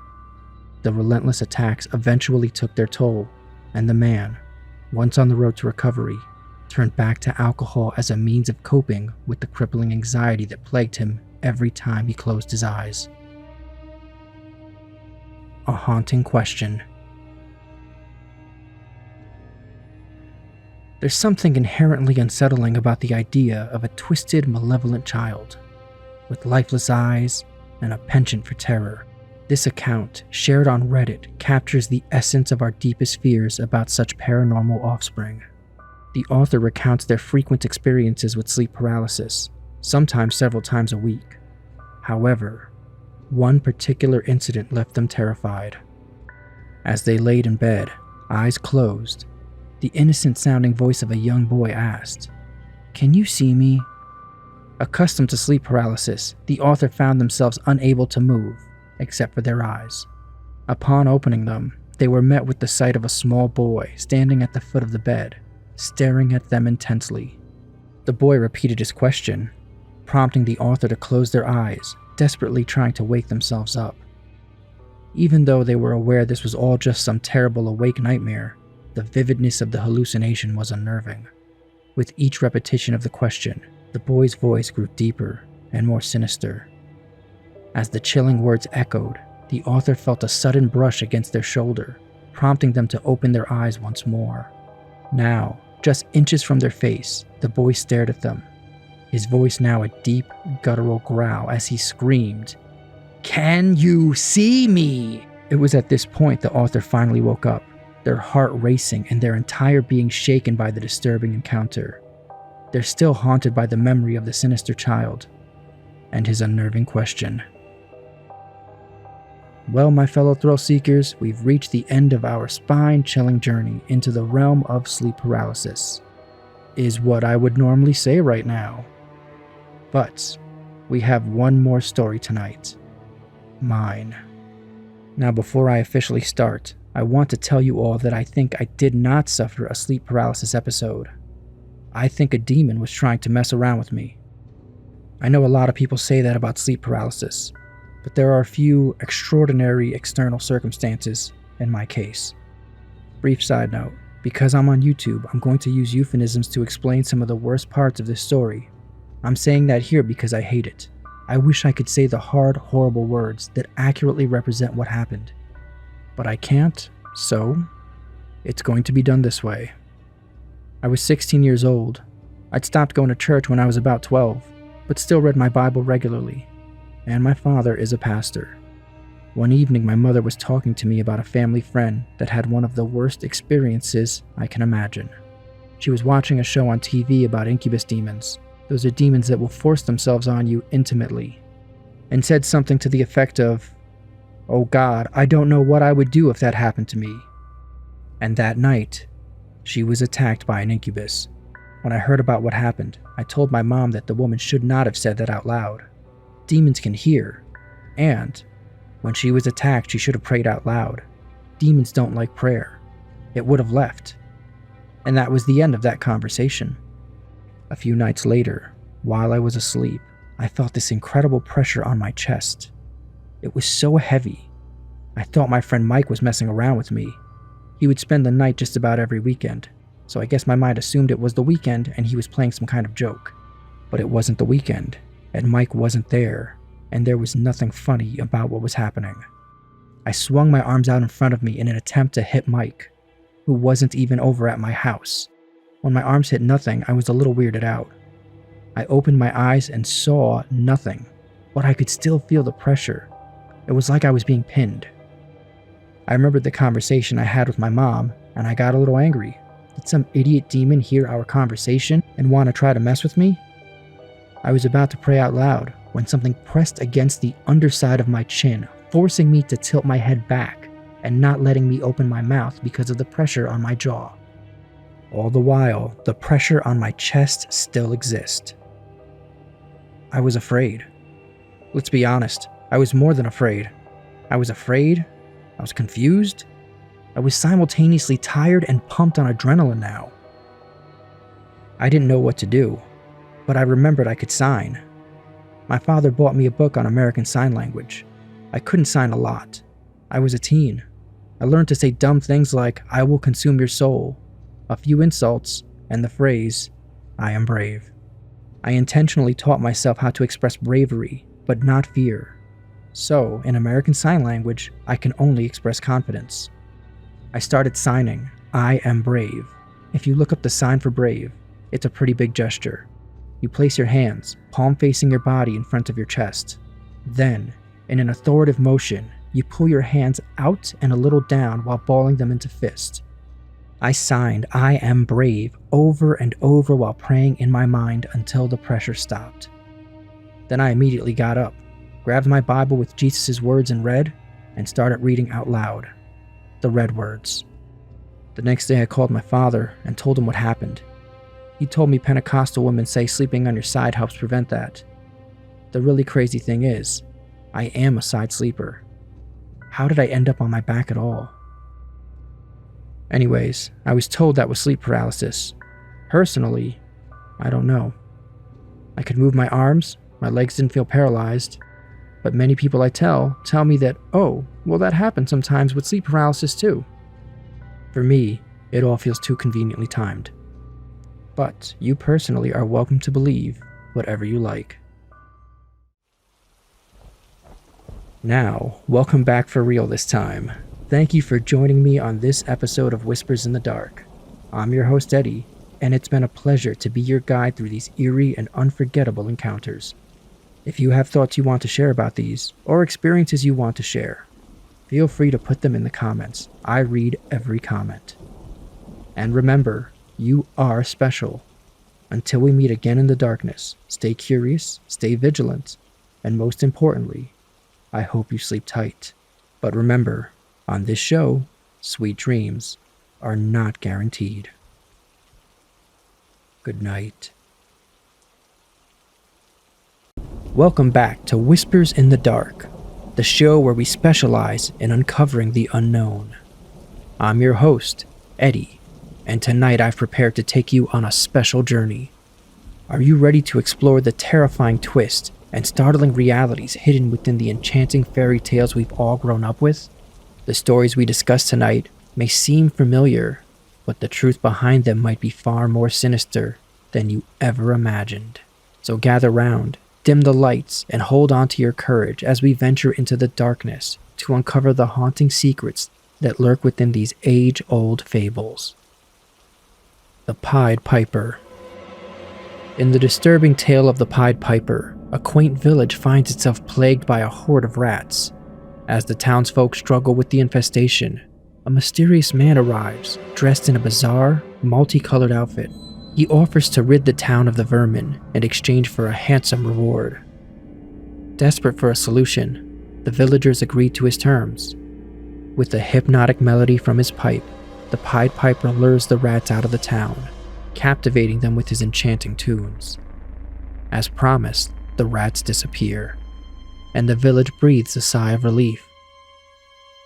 However, When the piper returns to collect his payment, the ungrateful villagers refuse to fulfill their end of the bargain. Seething with rage, the Pied Piper decides to exact his revenge on the townsfolk by taking away their most precious possessions, their children. In a sinister twist, the piper once again plays his haunting melody, this time luring the children away from their homes. In the sanitized version of the story, the piper leads the children to a cave outside of the town, only returning them when the villagers finally agreed to pay him. But the chilling original ending takes a much darker turn. The vengeful piper guides the unsuspecting children to a nearby river, where they meet a watery grave. The entranced children, unable to resist the piper's bewitching music, march to their deaths, drowning in the cold, merciless waters. Only a single child, a lame boy unable to keep up with the others, escapes the dreadful fate that befalls his peers. And so the village that once sought to cheat the Pied Piper pays a terrible price for their deceit, forever haunted by the loss of their innocent young ones. Before we officially move on to Little Red Riding Hood, I want to make sure that you all know about the modernized, horrified retelling of the story we have on Super Horror Show. If you enjoy a good scary tale, you'll definitely want to see it. I'll make sure it's available at the end of this video. Now, on to the grisly truth behind Little Red Riding Hood. In the version of the story we're all familiar with, Little Red Riding Hood is saved by the brave woodsman. He swoops in at the last minute, rescuing our Red Riding Hood and slaying the sinister wolf. But in the original French tale penned by Charles Perrault, the story is much darker and more disturbing. In this eerie account, Little Red Riding Hood is portrayed as a naive and well-mannered girl who encounters the cunning wolf while on her way to her grandmother's house. The deceptive creature, seizing the opportunity, gives her the wrong directions to her destination. Trusting the wolf's guidance, Little Red Riding Hood unwittingly walks right into the jaws of danger and the belly of the wolf.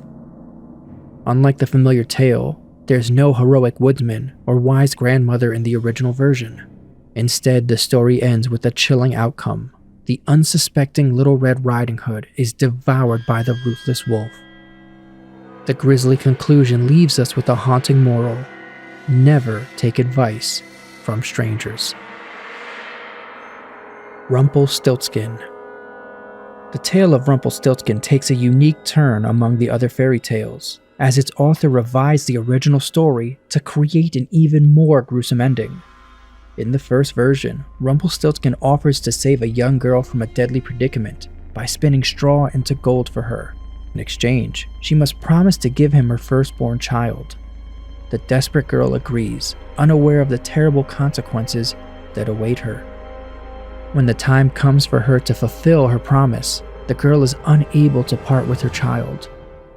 Rumpelstiltskin, being somewhat merciful, offers her a way out of the deal. If she can guess his name, she can keep her baby. By sheer luck, the girl overhears Rumpelstiltskin singing his name beside a fire, and with this newfound knowledge, manages to outwit the imp. Enraged, Rumpelstiltskin flees, never to be seen again. However, in the revised version, the story takes a horrifying turn. Upon hearing the girl correctly guess his name, Rumpelstiltskin is consumed by fury. In a grotesque display of self-destruction, he stomps his right foot deep into the earth. Then, in a horrifying act, he grabs his left leg and tears himself in half, ultimately sealing his own grim fate. This chilling twist elevates Rumpelstiltskin from a mere cautionary tale to a truly macabre story that showcases the consequences of unbridled rage and vengeance. As a side note, many readers think Rumpelstiltskin offered the mother a way out maliciously, but Rumpelstiltskin actually keeps his word and is powerful enough to turn straw to gold. He didn't have to offer the mother a way out at all, and even after he does, there's a fair chance he could have just decided to take the baby anyways. This distinction is important because without it, the story could become a beware of strangers offering candy story instead of a watch your temper story. Hansel and Gretel. Speaking of strangers offering candy, The familiar story of Hansel and Gretel tells of two lost children who stumble upon a gingerbread house, inhabited by a wicked witch. Enslaved by the witch, the children eventually outsmart her, tossing her into a fire and making their escape. However, in the earlier French version of the tale called The Lost Children, there's a much more sinister and gruesome narrative. In this rendition, the children find themselves in the clutches of a malevolent devil rather than a witch. Although the clever siblings manage to deceive the devil initially, he soon discovers their ploy. In a horrifying twist, the devil constructs a sawhorse with the intention of placing the children upon it to bleed them. Feigning ignorance, the children ask for a demonstration on how to use the sawhorse. The devil's wife, eager to help, lies down on the contraption to show them. Seizing the opportunity, the children quickly slash her throat and make their escape from this gruesome scene. Rapunzel. The German tale of Rapunzel has captivated audiences for centuries. Most people recognize the phrase, "Rapunzel, Rapunzel, let down your hair." It's become a staple in popular culture. However, the story we know today has dark roots in the Grimm brothers version, and even darker roots in a lesser-known Italian rendition. In the Grimm retelling, Rapunzel and her prince face numerous trials before their eventual reunion. The vengeful witch casts Rapunzel, now pregnant, into the wilderness to fend for herself. Meanwhile, the prince suffers a tragic fall from the tower, landing in the thicket of thorns that leave him blind. An even more chilling version of the story, penned by Italian writer Giambattista Basile in 1600, sees Rapunzel sold to an ogre as an infant. This cruel fate is the result of her mother stealing parsley from a garden, leading to her daughter's lifelong confinement in a tower. Fans of the Broadway musical Into the Woods may recognize this plotline, but the real-life story that inspired these tales is the most haunting of all. In the darkest origin of Rapunzel, the captor isn't a witch or an ogre, but the girl's own father. Driven by an unhealthy obsession to control his daughter's life, his actions ultimately lead to her untimely death. Cinderella. The enchanting tale of Cinderella has captured the hearts of audiences for generations, most recently thanks to Disney and a few singing mice, and the downtrodden beauty finally finding her happily ever after alongside her charming prince. However, the history of this story is far more twisted than the modern version we know today, tracing its origins back to the 1st century BC with Strabo's heroine, Rhodopis. Although similar to the tale we cherish, the story lacked the iconic glass slippers and the pumpkin coach. A more sinister version of Cinderella emerges in the Grimm brothers' adaptation.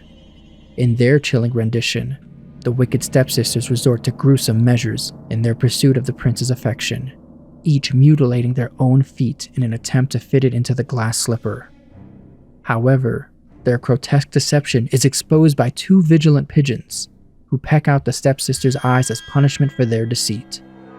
Destined to live out their days as blind beggars, the cruel stepsisters pay a steep price for their treachery, while Cinderella basks in the luxury at the prince's castle.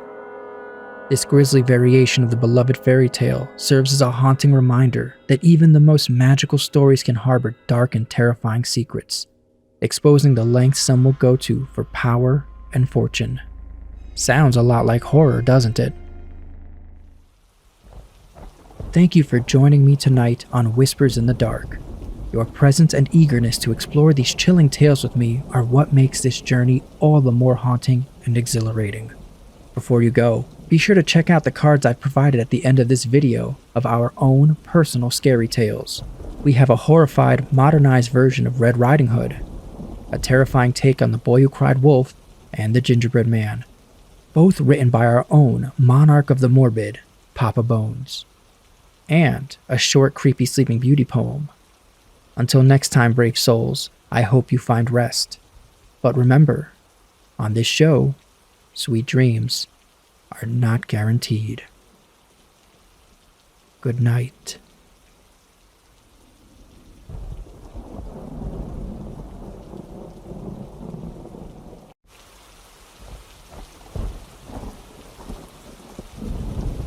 Welcome, Super Horror family, to another episode of Whispers in the Dark. I'm your host, Eddie. It appears TikTok is always in the crosshairs. People saying children are on it too much. People saying it's spying on us. But there's something about it that can be even more dangerous that isn't spoken about it as often. Peer pressure. People will do stupid things for likes, even things they know they shouldn't do. So settle down and prepare yourself for tonight's terror tale, a TikTok challenge gone wrong. I summoned the darkness. George had always dreamt of being popular, but it seemed like he could never quite catch up with the ever-changing trends. No matter how hard he tried, he was always one step behind, missing the opportunity to ride the wave of the latest craze. This was frustrating for him, but he didn't give up. He was determined he'd get a break if he kept trying, so he was always on the lookout for the next big thing. This one day while he was browsing the internet, George stumbled upon a new TikTok challenge that had just begun to gain traction. Excited by the potential of being one of the first to participate, he eagerly delved into the details of the challenge. This particular challenge involved performing a unique ritual that, once completed, was said to grant the participant the ability to glimpse into their future, if they were brave enough to stick around. It was dubbed the Flames of Foresight Challenge. They looked around and couldn't find anyone that was able to successfully complete the challenge. They all ended the same, with the TikToker abandoning their camera and the ritual. A few hours later, they might put up a video warning others to not try the challenge. Or nothing at all.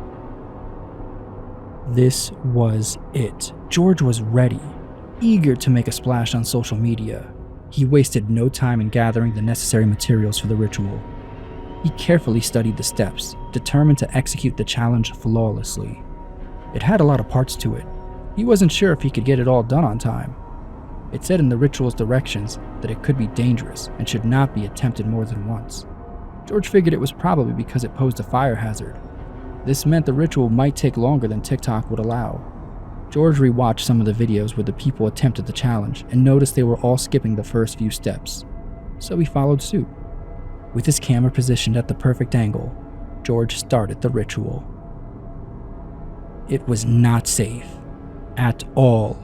Required a lot of chemicals that were stored under the sink. You know, the ones your mom would explicitly tell you to not touch? George didn't care. He was going to be famous. Way more famous and alive than those NyQuil chicken eaters or that woman that gorilla glued her hair to her head. He thought that the seeing the future part was redundant, because after he did this, his future would be him being popular on TikTok. But he understood that was just for him.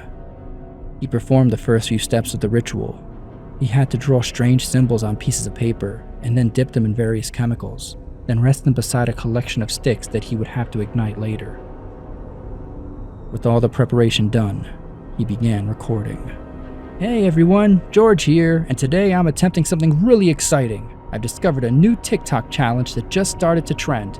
It's a ritual that's said to reveal your future once you complete it. Ooh, it's called the Flames of Foresight Challenge, and I haven't seen anyone able to complete it yet. So, sounds cool, right? So let's give it a try. Oh yeah, and this challenge involves fire, so don't try this at home or without your parents. I mean, I'm doing that, but you shouldn't do that. George performed each intricate movement with precision. He couldn't help but feel a sense of power building within him. The anticipation and excitement grew as he neared the end of the ritual. Finally, he was at the last steps. Set the sticks on fire to open the window to the spirit world to see his future. After he was satisfied, he was supposed to cover the fire with one last piece of paper soaked in water with the word "gray" written on it. George took a lighter and lit the sticks on fire in his bedroom. The fire burned a moment. It was very small. As some of the papers caught fire, the color of the flames changed. Can you guys see that? This is so cool! George continued watching. Right at the very center of the fire started swirling around in a small circle. George had never seen anything like this. He began to see a tiny figure in the flames, walking up and out of the swirling fire. The fire reflected in his eyes. He saw the firewoman start to walk around the widening circle. How was this happening? Were the burning papers of chemicals making George hallucinate? Was he really going to see his future? At this point, George completely forgot about the camera. It was just him and the beautiful firewoman. Then she noticed him. This is it, George thought. She's going to show me my future. I just know it. The firewoman began a mesmerizing dance, and George moved closer, trying to get as close as possible without getting burned. As the dance intensified, an uneasy feeling crept up on him. The once enchanting firewoman began to transform into a terrifying, monstrous figure. Her face began to look like a hyena, and her arms and hands looked like snakes. Her movements were becoming more aggressive and erratic. All at once, she focused her attention on George and ran towards him. In complete shock and terror at the sight of this hideous being, George quickly got up and ran out of his room. He caught his breath in the hallway before turning around and going back in. By the time he got back in, the fire had begun spreading to his bed. In a panic, George ran to the kitchen, filled a pot with water, brought it into his bedroom, and put the fire out. With the fire out, he immediately went to check his phone. His phone was fine. This was the best outcome he could have hoped for. Getting scared and accidentally setting his room on fire and then putting it out? This video was TikTok gold. He immediately uploads it and starts watching it to give it its first like. As the video starts playing, George realizes he forgot something. The paper soaked with water with the word gray on it. He never put it on the fire.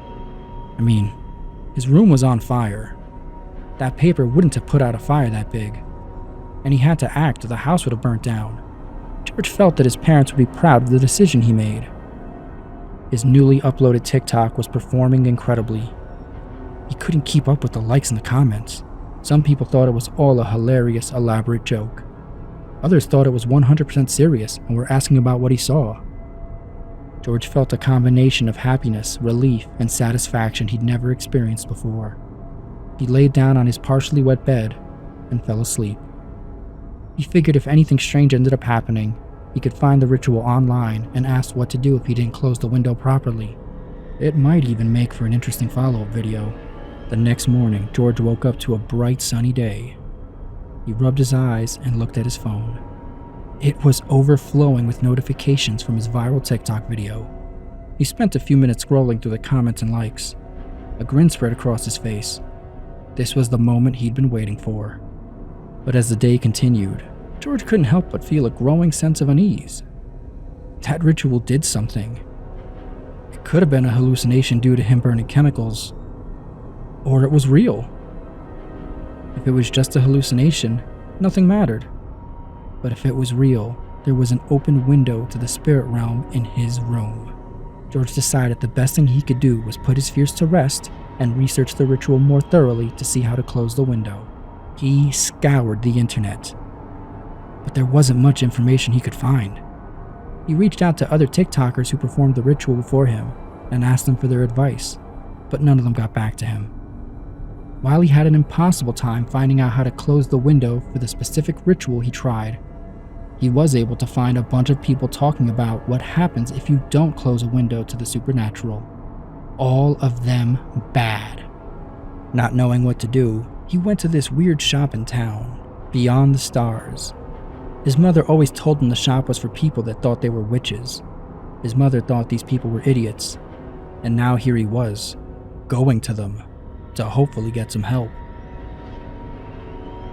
When he entered the shop, it appeared empty. The employees must have been in the back room or something, he thought. There was a large collection of incense and oils. Their smell was so overbearing, it was like he was smelling all of them at the same time. He carefully walked along the wall. There were rocks, minerals, powders, and books. All at once he felt much better. Whoever worked here probably knew everything there was to know about magic. The books looked old and worn. It was exactly how he expected a book about magic to look. He carefully started pulling the book from the shelf when he was interrupted by the shopkeeper. "That's not for sale." "Oh, well, then why is it here?" George replied. We have classes here and perform rituals. Most of those books are for that. The books we have for sale are over here. What are you looking for? I'm not looking to buy anything. Oh, perfect. I love when people come to my shop looking for free stuff. No, I need your help. I have a problem. And George told the man what happened and asked what, if anything, could go wrong. The shopkeeper looked George up and down. George obviously wasn't joking. That sounds like a really complicated ritual. If you were able to perform it successfully, and that's a big if, you would definitely be in trouble. But honestly, you probably got it wrong and just scared yourself. Go home, kid. George took out his phone and pulled up his TikTok. As the shopkeeper watched, his face slowly took on an expression of horror. Okay, so what's the worst case scenario? George asked eagerly. The man paused and thought for a moment. I don't even know. Okay, you have 2 pitchers of Kool-Aid, a red one and a blue one. If you pour them both in one cup, do you have red and blue Kool-Aid in the cup? Or do you have purple? George felt silly. He didn't understand. That window to the spirit realm is going to bleed and mix into our realm, and our realm is going to bleed and mix into the spirit realm. Soon there won't be a red and blue pitcher, just 2 purple ones. And that's going to start in your room. That's where the highest concentration of magic will be, because that's where the window is. What do I do? Well, step 1 is to delete the TikTok. Are you crazy? I've been trying to get a viral video on TikTok for years. Look, kid, what's more important, your video or your life? George stood there silent. Hey, what the hell, man? Are you thinking about the question? No, can't we just close the window? Maybe. So let's try that before we delete the video. You don't get it, do you? If we can close that window, and that's a big if, it won't mean anything if some other kid comes along, sees your video, and performs the ritual too. Step 1 is delete that video. Stop the spread. George deleted the video and offered his phone to the shopkeeper as proof. Okay, what do I do now? What do you do now? It's a miracle you even got that first ritual right. The odds of you getting this right are so small. I'm packing up everything I can possibly think of that would help us, and you're gonna take me to your room.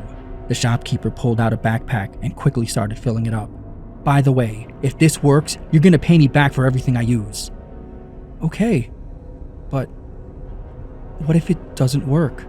If it doesn't work, we're dead. Purple Kool-Aid, remember? What would I need money for?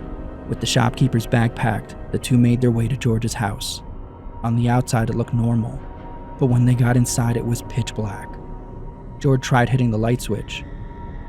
The power must be out. No. Look. As the light switch was flicked up and down, you could just make out a faint light coming from the bulb. This darkness eats light. What does that mean? It means whatever lurks in the spirit realm might have already noticed the windows open. You ever notice how if a room is completely dark and someone turns on a lantern, everyone ends up around the lantern? Now imagine you eat light, and because of that, you rarely ever see it. Anything that can see this lantern is coming for lunch. What kind of things? I don't know, man. Bad things!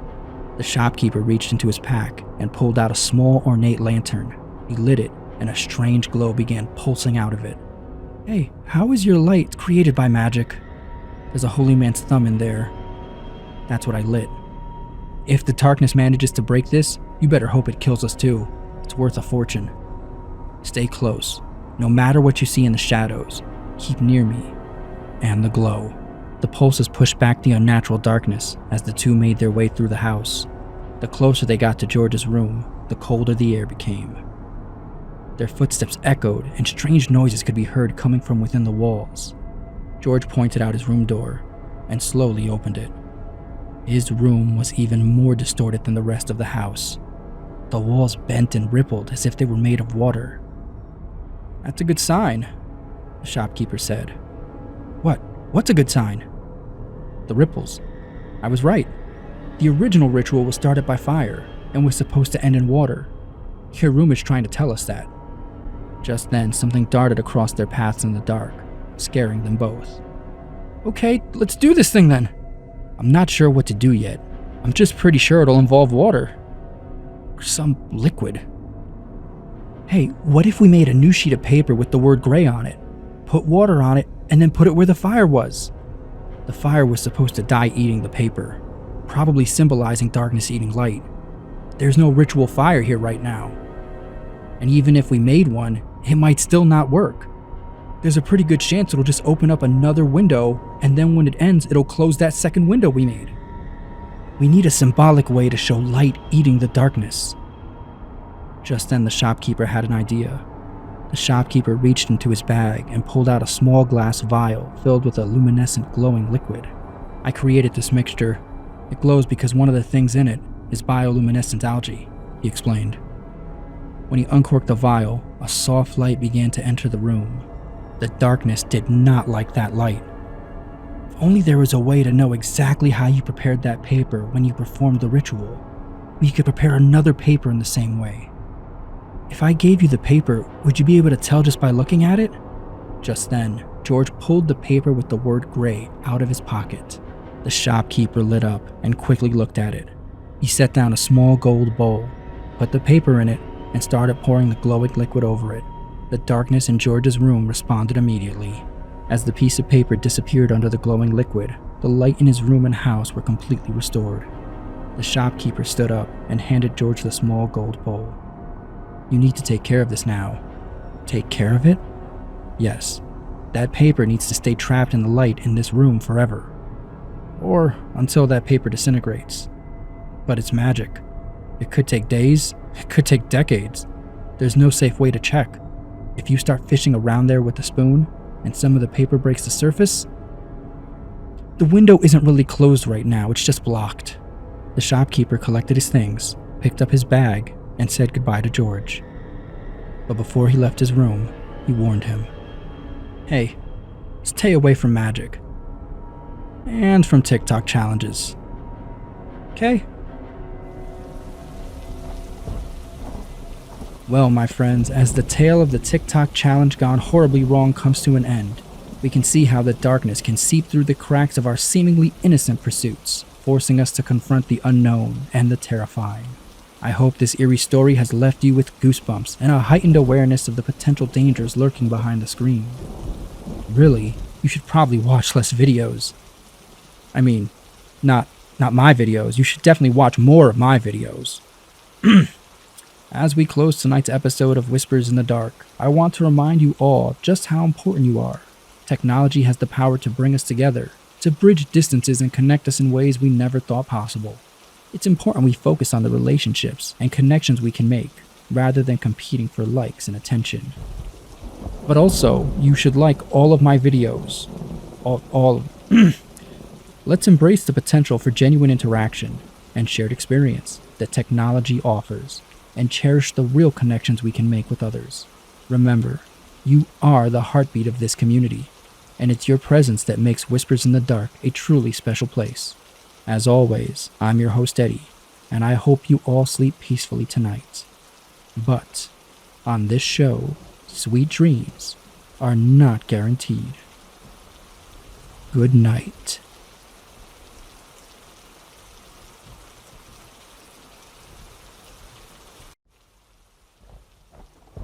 Welcome to Whispers in the Dark, the show that delves into the most spine-chilling tales and eerie encounters from the shadows of the unknown. I'm your host, Eddie, and I'll be guiding you through the darkest corner of the human experience. Tonight we'll explore a sinister story of love, magic, and unforeseen consequences of dabbling with the supernatural. Prepare to uncover the chilling secrets of a twisted confection that unleashes a nightmare beyond your wildest imagination. So turn off the lights, sit back, and let the whispers lead you into the realm of Beware the Gingerbread Man, the nightmare unleashed by a twisted confection. Sarah was a genuinely kind-hearted person, yet she couldn't shake the pervasive feeling of loneliness that weighed heavily on her heart. One fateful day, she found herself browsing the shelves of a small bookstore. It was one of her favorite places. As she browsed the titles, Sarah crossed paths with a warm and charismatic woman named Amelia, who struck up a conversation with her. Their connection was instant, and Amelia wasted no time inviting Sarah to join her for a cup of coffee at a nearby cafe. As they sipped their beverages and exchanged pleasantries, Amelia seemed to embody the essence of a perfect life, leaving Sarah in awe and a little envious of her newfound friend. Unable to contain her curiosity, Sarah playfully inquired about Amelia's secret to such a fulfilling existence. Amelia leaned in, her eyes twinkling with mischief, and revealed that she was, in fact, a witch. Sarah's initial reaction was one of disbelief, and she brushed off the confession as a lighthearted joke. Amelia was, however, eager to prove her claim, and gently took Sarah's hand. She delicately traced the lines etched into Sarah's palm. As she did so, she unveiled intimate details about Sarah's life, particularly her deep-seated loneliness. Stunned and amazed, Sarah could no longer doubt the woman's mystical abilities. Amelia, sensing Sarah's genuine need for help, offered to assist her without charge, a rare departure from her usual fee. She explained that any further magical assistance would come at a cost, to which Sarah cautiously agreed. Amelia then penned a spell on a piece of paper designed to summon the perfect man into Sarah's life. As a final touch, she jotted down her number at the bottom of the page, ensuring Sarah could easily reach her if she desired additional spells. For a price, of course. With their coffee cups empty and the spell in hand, Sarah and Amelia parted ways. Sarah rushed home. Once home, Sarah carefully examined the spell Amelia had given her, and it appeared to be more like a recipe for a gingerbread man than what she thought a traditional incantation would be. The instructions indicated that she should add specific ingredients to imbue the cookie with various desirable attributes, which would then transfer to the man who ate it. Although Sarah wasn't an expert baker, she'd made her fair share of cookies and felt confident she could handle the task.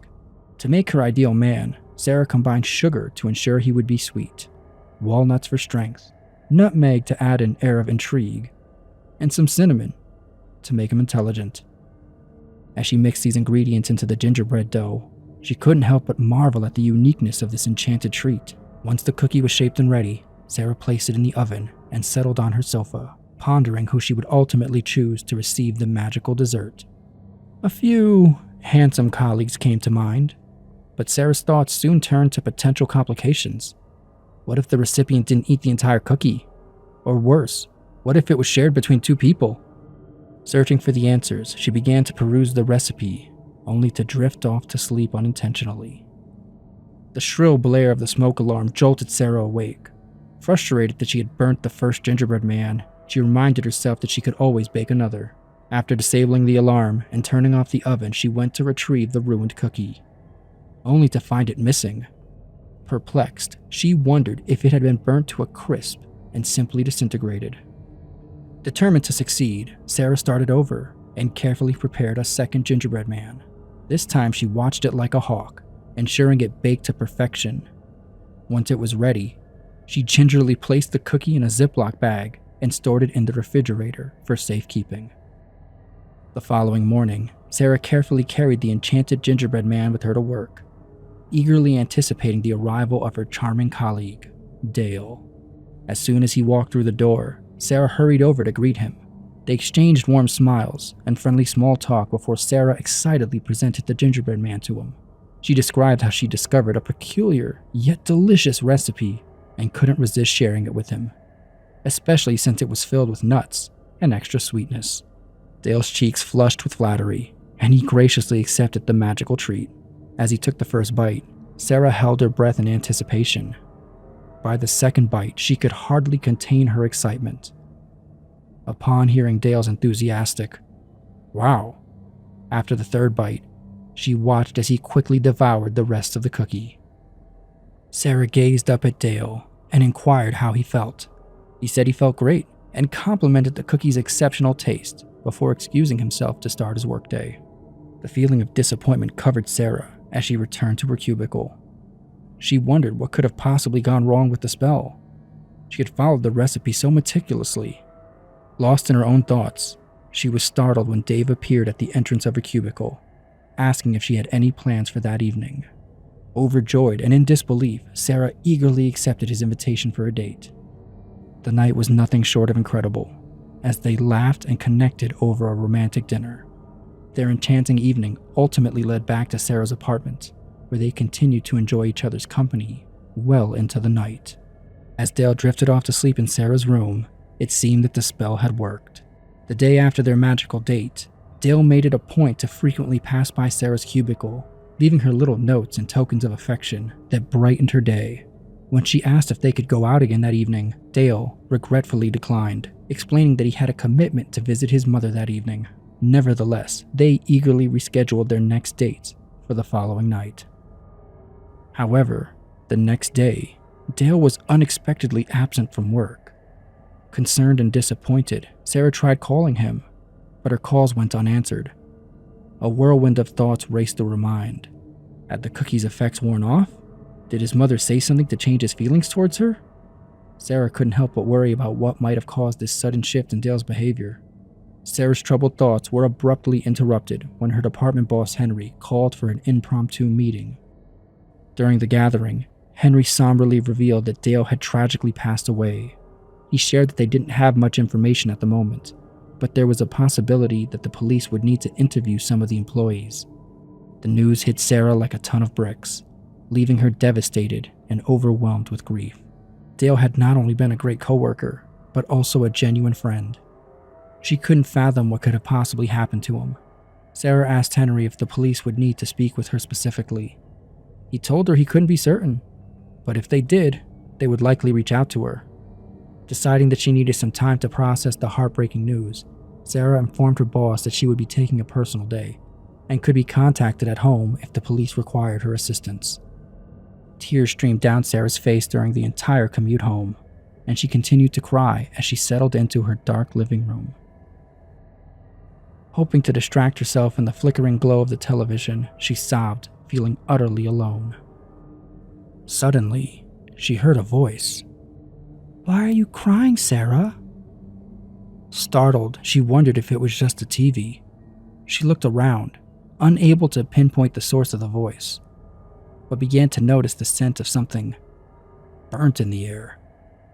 "Did Dale hurt you?" The voice inquired again, more urgently this time. Panic-stricken, Sarah leapt from the sofa and raced into her bedroom, locking the door behind her. She listened. There was a sound coming from the hallway. Sound of something small and light approaching, like the footsteps of a tiny creature. She watched the door. To her horror, a burnt gingerbread man's head appeared beneath the gap of her bedroom door. "Don't worry, Sarah," it reassured her. "He can't hurt you anymore. It can be just the two of us." Terrified, Sarah screamed and dashed past the gingerbread man, seeking refuge in the bathroom. Frantically, she stuffed towels under the door, hoping to keep the menacing creature at bay. In a desperate attempt to reach the witch, Sarah dialed the number Amelia had given her, only to find it disconnected. Meanwhile, the gingerbread man's voice called out to her, pleading for her to let him in so they could be together. "No!" she shouted. "Why?" he responded. "I'm perfect, remember? Sweet and strong and interesting and smart and burnt," Sarah interjected. The gingerbread man fell silent for a moment before exclaiming, "You're upset that I'm burnt? You burned me!" Infuriated, the gingerbread man began forcing his way through the towels. Sarah struggled to hold them in place, but the determined creature eventually managed to break into the bathroom. "I guess I'll just have to eat you the way I ate that idiot Dale," the gingerbread man menacingly declared. At that very moment, a knock echoed through Sarah's apartment. It was the police. They had come to ask her some questions. The unexpected sound momentarily distracted her from the impending danger. Seizing the opportunity, the gingerbread man lunged forward and bit Sarah viciously. She screamed in pain, alerting the officers outside. Panicked, they began pounding on her front door, attempting to force their way inside. With determined effort, they managed to break down the door and rushed in. What they found was a horrifying sight. Sarah lay lifeless on the floor, her body surrounded by a gruesome mixture of cookie crumbs and blood, the same as were seen in Dale's apartment.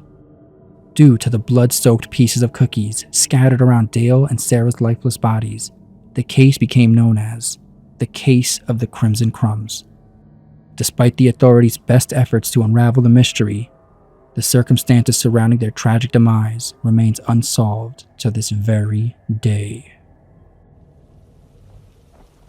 Well, horror family, we've reached the end of tonight's haunting tale of dark deserts here on Whispers in the Dark. Remember, you are what makes this show special, and I'm grateful for each and every one of you joining me on these creepy adventures. I'd wish desert sweet dreams for all of you tonight, but on this show, sweet dreams are not guaranteed. Good night.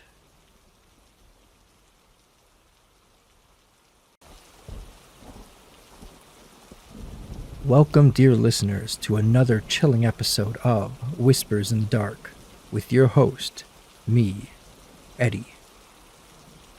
Tonight we have a terrifying tale that will make you question the delicate balance between man and nature. So dim the lights and let the darkness consume you as we delve into this haunting and powerful tale that serves as a grim reminder of the price we pay for our actions. Much like the original, we start with Once Upon a Time. Once upon a time, in a small village surrounded by a dark, dense forest, there lived a young boy named Luke who had a mischievous habit of crying wolf when there was no wolf around. The first time he did this, the villagers dropped everything they were doing and rushed to his aid.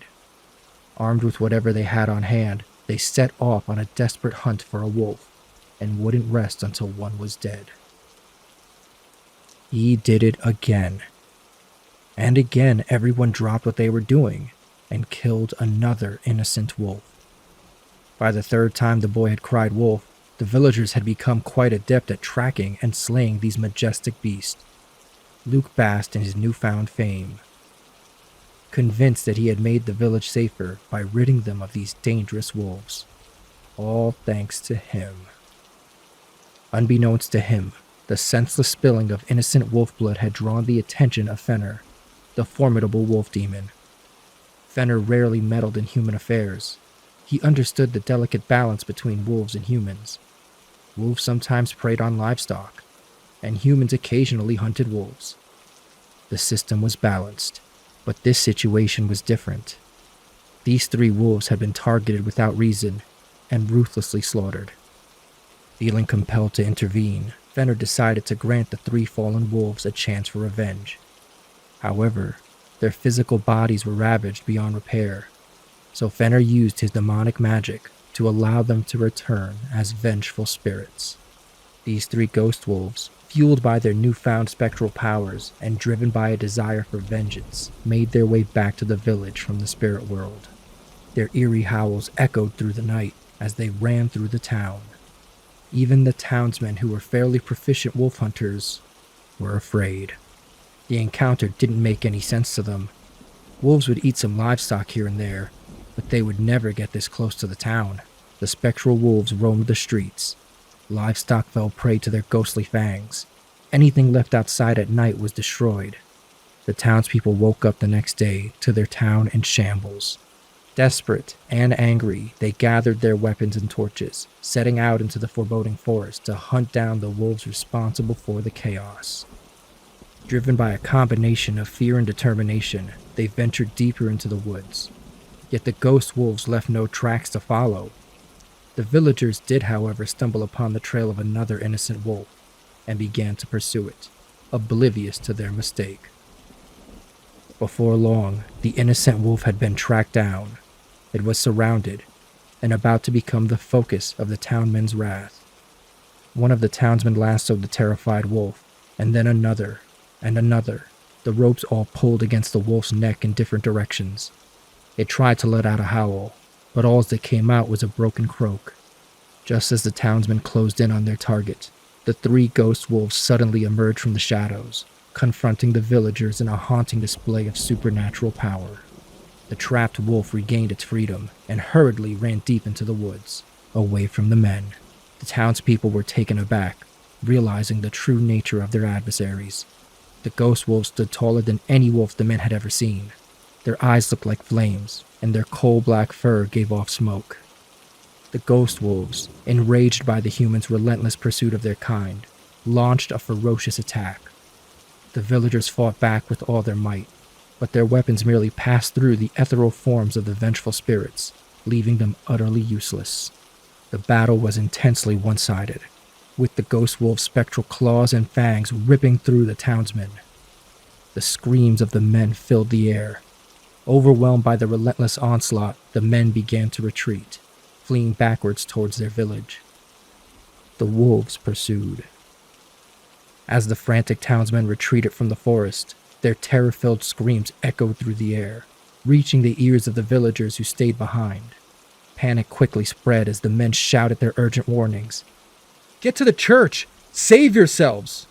The townspeople, gripped by fear, surmised that these ghostly wolves must be demonic in nature, creatures spawned from the darkest depths of the underworld. They believed that only the power of holy magic could vanquish such vile beings. With no time to spare, the villagers scrambled to gather their families, rushing towards the church as a sanctuary from the encroaching terror. The priest, hearing the commotion outside, opened the church doors and welcomed the frightened villagers inside. As they huddled together in the dimly lit church, the priest prepared for a confrontation with the spectral wolves. He called upon the divine powers of his faith, readying sacred relics and holy water to drive back the otherworldly threat. Meanwhile, outside of the church walls, the ghost wolves closed in on the village, their eerie howls echoing throughout the town. The ghostly wolves reached the church grounds, but they hesitated to enter, respecting the sanctity of the holy place. The priest, witnessing the wolves' reluctance, took it as a confirmation of their demonic nature. He mustered his courage, stepped out of the church, and brandished a cross while clutching a vial of holy water. The wolves waited patiently, observing the priest's every move, knowing that the sacred grounds of the church offered him protection. The priest cleverly stood within the church's boundaries and hurled the holy water at one of the wolves. He expected it to writhe in pain or vanish into thin air, but none of that happened. Instead, the wolf gazed at the priest intently, and in a deep growling voice that sent shivers down the priest's spine, spoke. "Where is Luke?" Overwhelmed by confusion and fear, he retreated back into the church, slamming the door shut behind him. The villagers, anxious and desperate for answers, swarmed around the priest, bombarding him with questions. What happened? Did the wolf really speak? What should we do now? The priest, trying to calm the crowd down, recounted his encounter, and did not hide how the wolf asked for Luke. Turning to the boy, he demanded an explanation for the wolf's interest in him. Luke, feeling the weight of the villagers' gaze, lied once more, saying, "I've been doing such a great job protecting the village from wolves. They must be upset about it." One of the townsmen from the earlier hunting party spoke up, recalling that the ghost wolves had appeared when they cornered another wolf. This lent credibility to Luke's story, and the villagers desperate for answers seemed to be willing to accept his explanation. However, the priest, being a wise and perceptive man, found it strange that the wolves would specifically ask for Luke, rather than target the townsmen involved in the hunting party. He couldn't shake that there was more to this supernatural mystery than met the eye. Summoning all the courage he could muster, the priest stepped outside once more to confront the ghostly wolves. "Luke is just a boy. He's never killed a wolf. Why not ask about the huntsman, or one of the villagers who took part in the hunting parties?" In response, the wolf spoke again in its deep growling voice. "For hundreds of years, the people of this village have respected the natural balance. Luke has disrupted that balance. He must be stopped, so we've come to take him to the spirit world, where he cannot disturb the balance any longer. We've come for Luke, but we'll take others too. Until now, we've respected the hollow ground of the church, because the church has been fair. But if the church will hide the wicked, the church will stop being counted as just, and we will come in and take what we need to restore the natural order." The priest, stunned silent by the wolf's ominous warning, knew that he could not protect Luke or the other villagers by hiding them within the church. With a heavy heart, the priest retreated inside to relay the wolf's message to the villagers. The villagers, more frightened than they had ever been, refused to believe the wolves' words. They labeled the spectral creatures as liars, claiming that their demonic nature made them untrustworthy.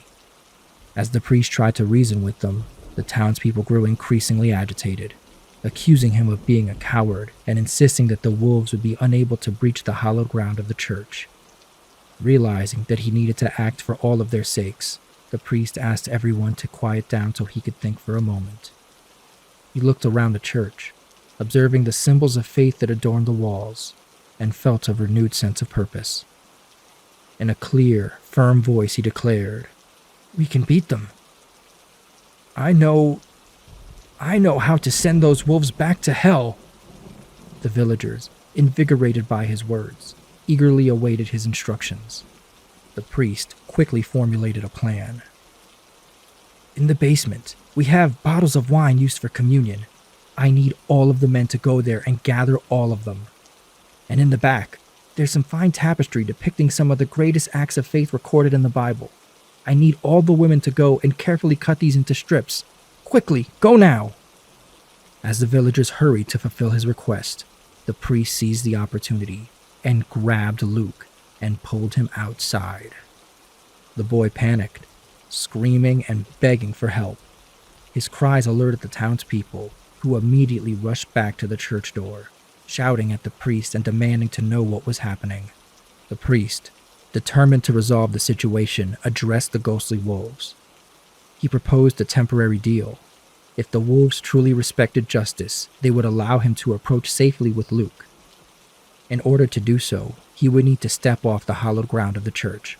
Otherwise, the townspeople might intervene and endanger them all.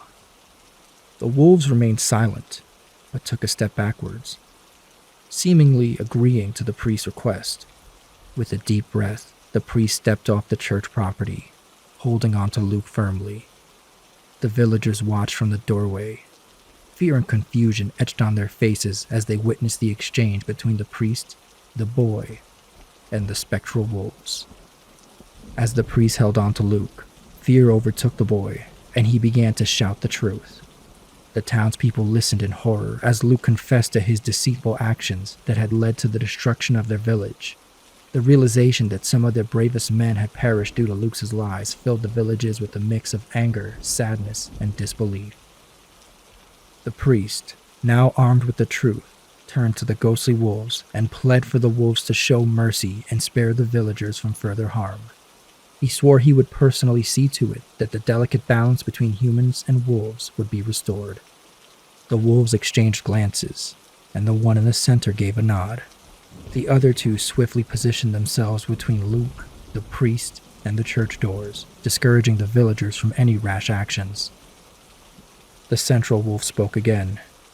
3 lives for 1 is a bargain. The priest interrupted. Very well. Take me. He reassuringly rubbed the back of Luke's neck, took a deep breath, and confidently closed his eyes. A sense of peace washed over him as he awaited his fate. The wolf spoke again.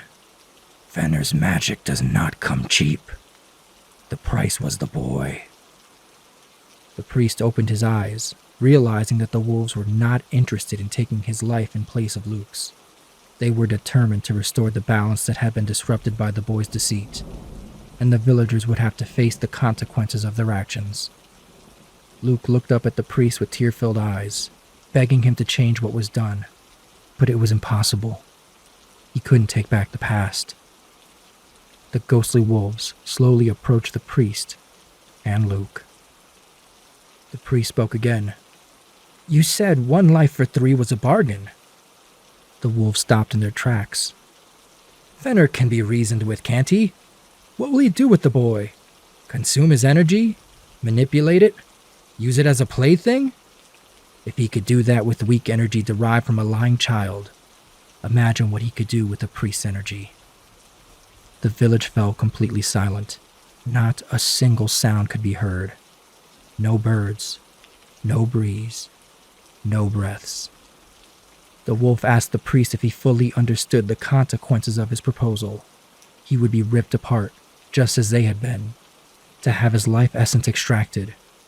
That essence would then be given to Fenner, who would use it however he pleased.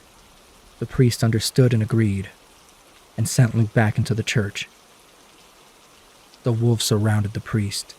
Many of the women and children were moved to the back of the church, far from the door. Luke tried to join them, but the townsmen held him at the door, demanding that he watch the outcome of his actions.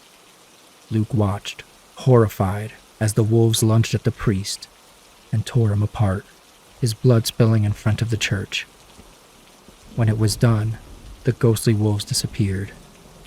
The village men ran out and collected their fallen hero, the brave priest.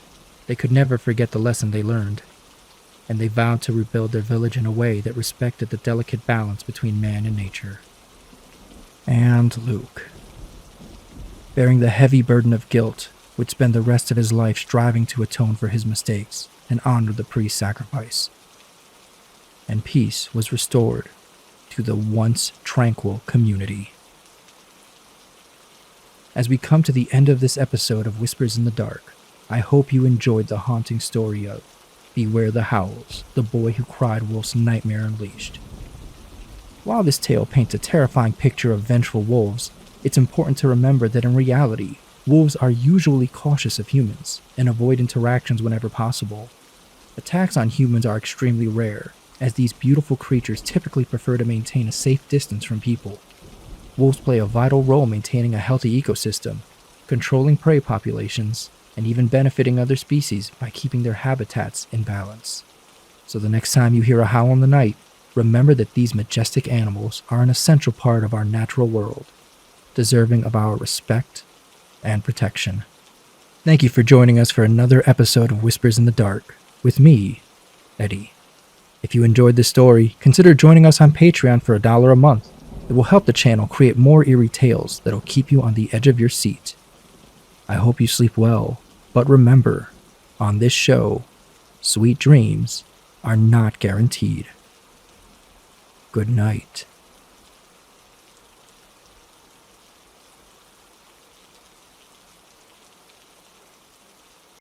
Hello, it's Supernatural Sammy, and it's time to step into the mysterious world of the supernatural and join me for a compilation of some of the earlier stories from the Paranormal Files. Get ready to delve into the eerie world of cannibals, witches, and amazing animal connections. This is the true story of the Thanksgiving Day cannibal. Omaima Ari grew up poor in a small village in Egypt near Sudan. She had a very difficult life. She was abused by her father, and on top of that, she was forced by him to get female genital mutilation. Her mother was also abused by her father. The two of them managed to leave, but had to live in a slum in Cairo. The slum was built around graves, giving it the name the City of the Dead. At 18, she met an American man that worked in the oil industry. They began a relationship, got married, and moved to America in 1986.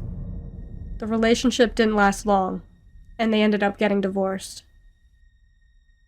To survive, she worked as a nanny and did some modeling, but that wasn't enough. So she began stealing and used her good looks to get men to give her money. She managed to trick one man, Robert Hansen. She tied him to a chair, pointed a shotgun at him, and threatened him. She demanded he give her all his money. After this, she moved to California to avoid getting caught. That's where she met Bill Nelson. Bill was a wealthy man and a show-off. His friends described him as being larger than life. He would brag about all the cash he had and the land he owned, and would drive around in his red Corvette. In the past, Bill was a pilot. He was caught transporting cannabis and was sent to prison for 4 years. He had also moved to California to begin a new life. In 1991, they met at a bar in Orange County, California. They spent the night drinking and playing pool. Bill told her about how rich he was and all the land he owned. She was very happy to hear this. After just a few days, they got married. Bill was 56, Omaima was 23. Bill was very happy to marry a beautiful woman so much younger than him, and would often brag about it. They were married by an Egyptian priest with a telephone ceremony. But Bill was hiding something from Omaima. He was already married. His divorce with his ex-wife had not been finalized, so their marriage wasn't legal. After the ceremony, they went to Texas and on a honeymoon to see Bill's family. His family was not happy about Bill marrying a woman who was half his age. They then went back to California to live in Bill's apartment. On Thanksgiving Day, Bill invited his daughter over for Thanksgiving dinner. He told her how happy he was being married to Omaima. His daughter declined, and that was the last time she talked to her father. On the morning of December 1st, 1991, a man named Jose hears a loud pounding on his door. Jose looked outside and saw a red Corvette in his driveway, but didn't answer the door. Later, the Corvette returned. He answered the door, and he saw it was Omaima. The two of them had gone out a few times in the past. She was crying and had scratches on her face and hands. She told him that Bill had attacked her, and she had no choice but to kill him. She showed him a garbage bag filled with chopped up pieces of human remains and asked him to help her get rid of the body. She told him if he helped her, she would give him $75,000 and 2 motorcycles. He agreed to help and told her to go back to the apartment and wait for him while he went to get a truck. As soon as she left, he called the police and told them everything. The police spotted her in the Corvette and pulled her over. They found the bags with the remains, then went to the apartment where they found suitcases with bags filled with human organs and tissue. They found a clothing iron and a broken lamp with blood on them. In the bedroom was a mattress that was completely saturated in blood.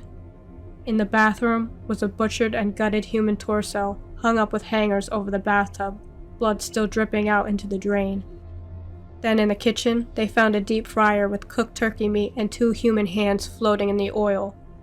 On the counter, cut up pieces of bone and tissue. In a pot was human meat cooked with turkey and cranberry sauce. Then lastly, the freezer. In the freezer, they found Bill's head wrapped up in foil. It was also cooked in the deep fryer. When they questioned Omaima, she told them that Bill had killed someone and these were his remains, and that Bill was away on a trip.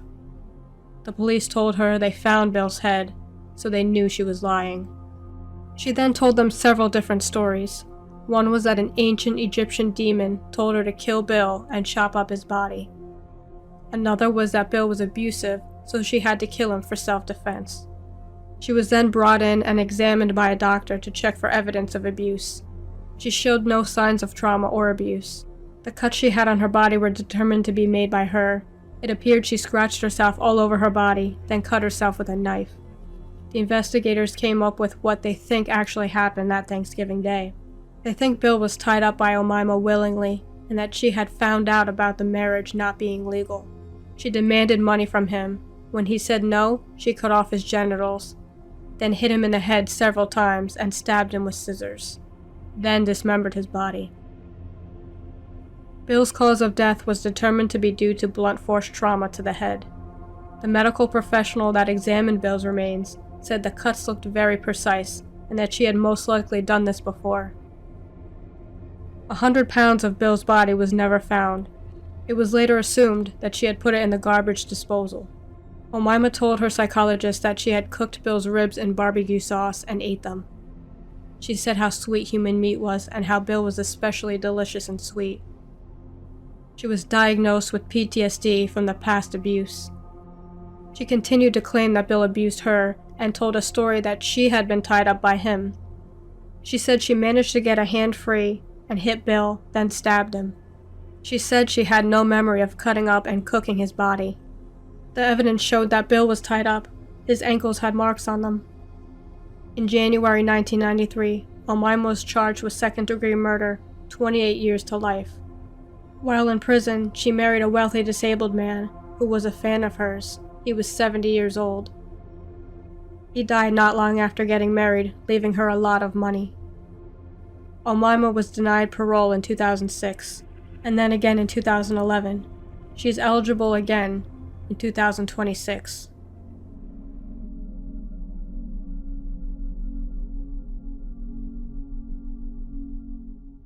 The Bell Witch legend is called America's Greatest Ghost Story by Dr. Nanner Fodor, a lawyer who later became a parapsychologist.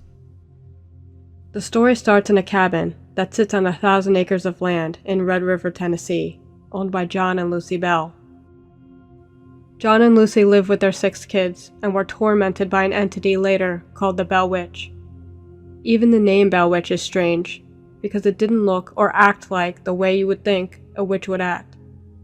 No one's been able to figure out what this entity really was.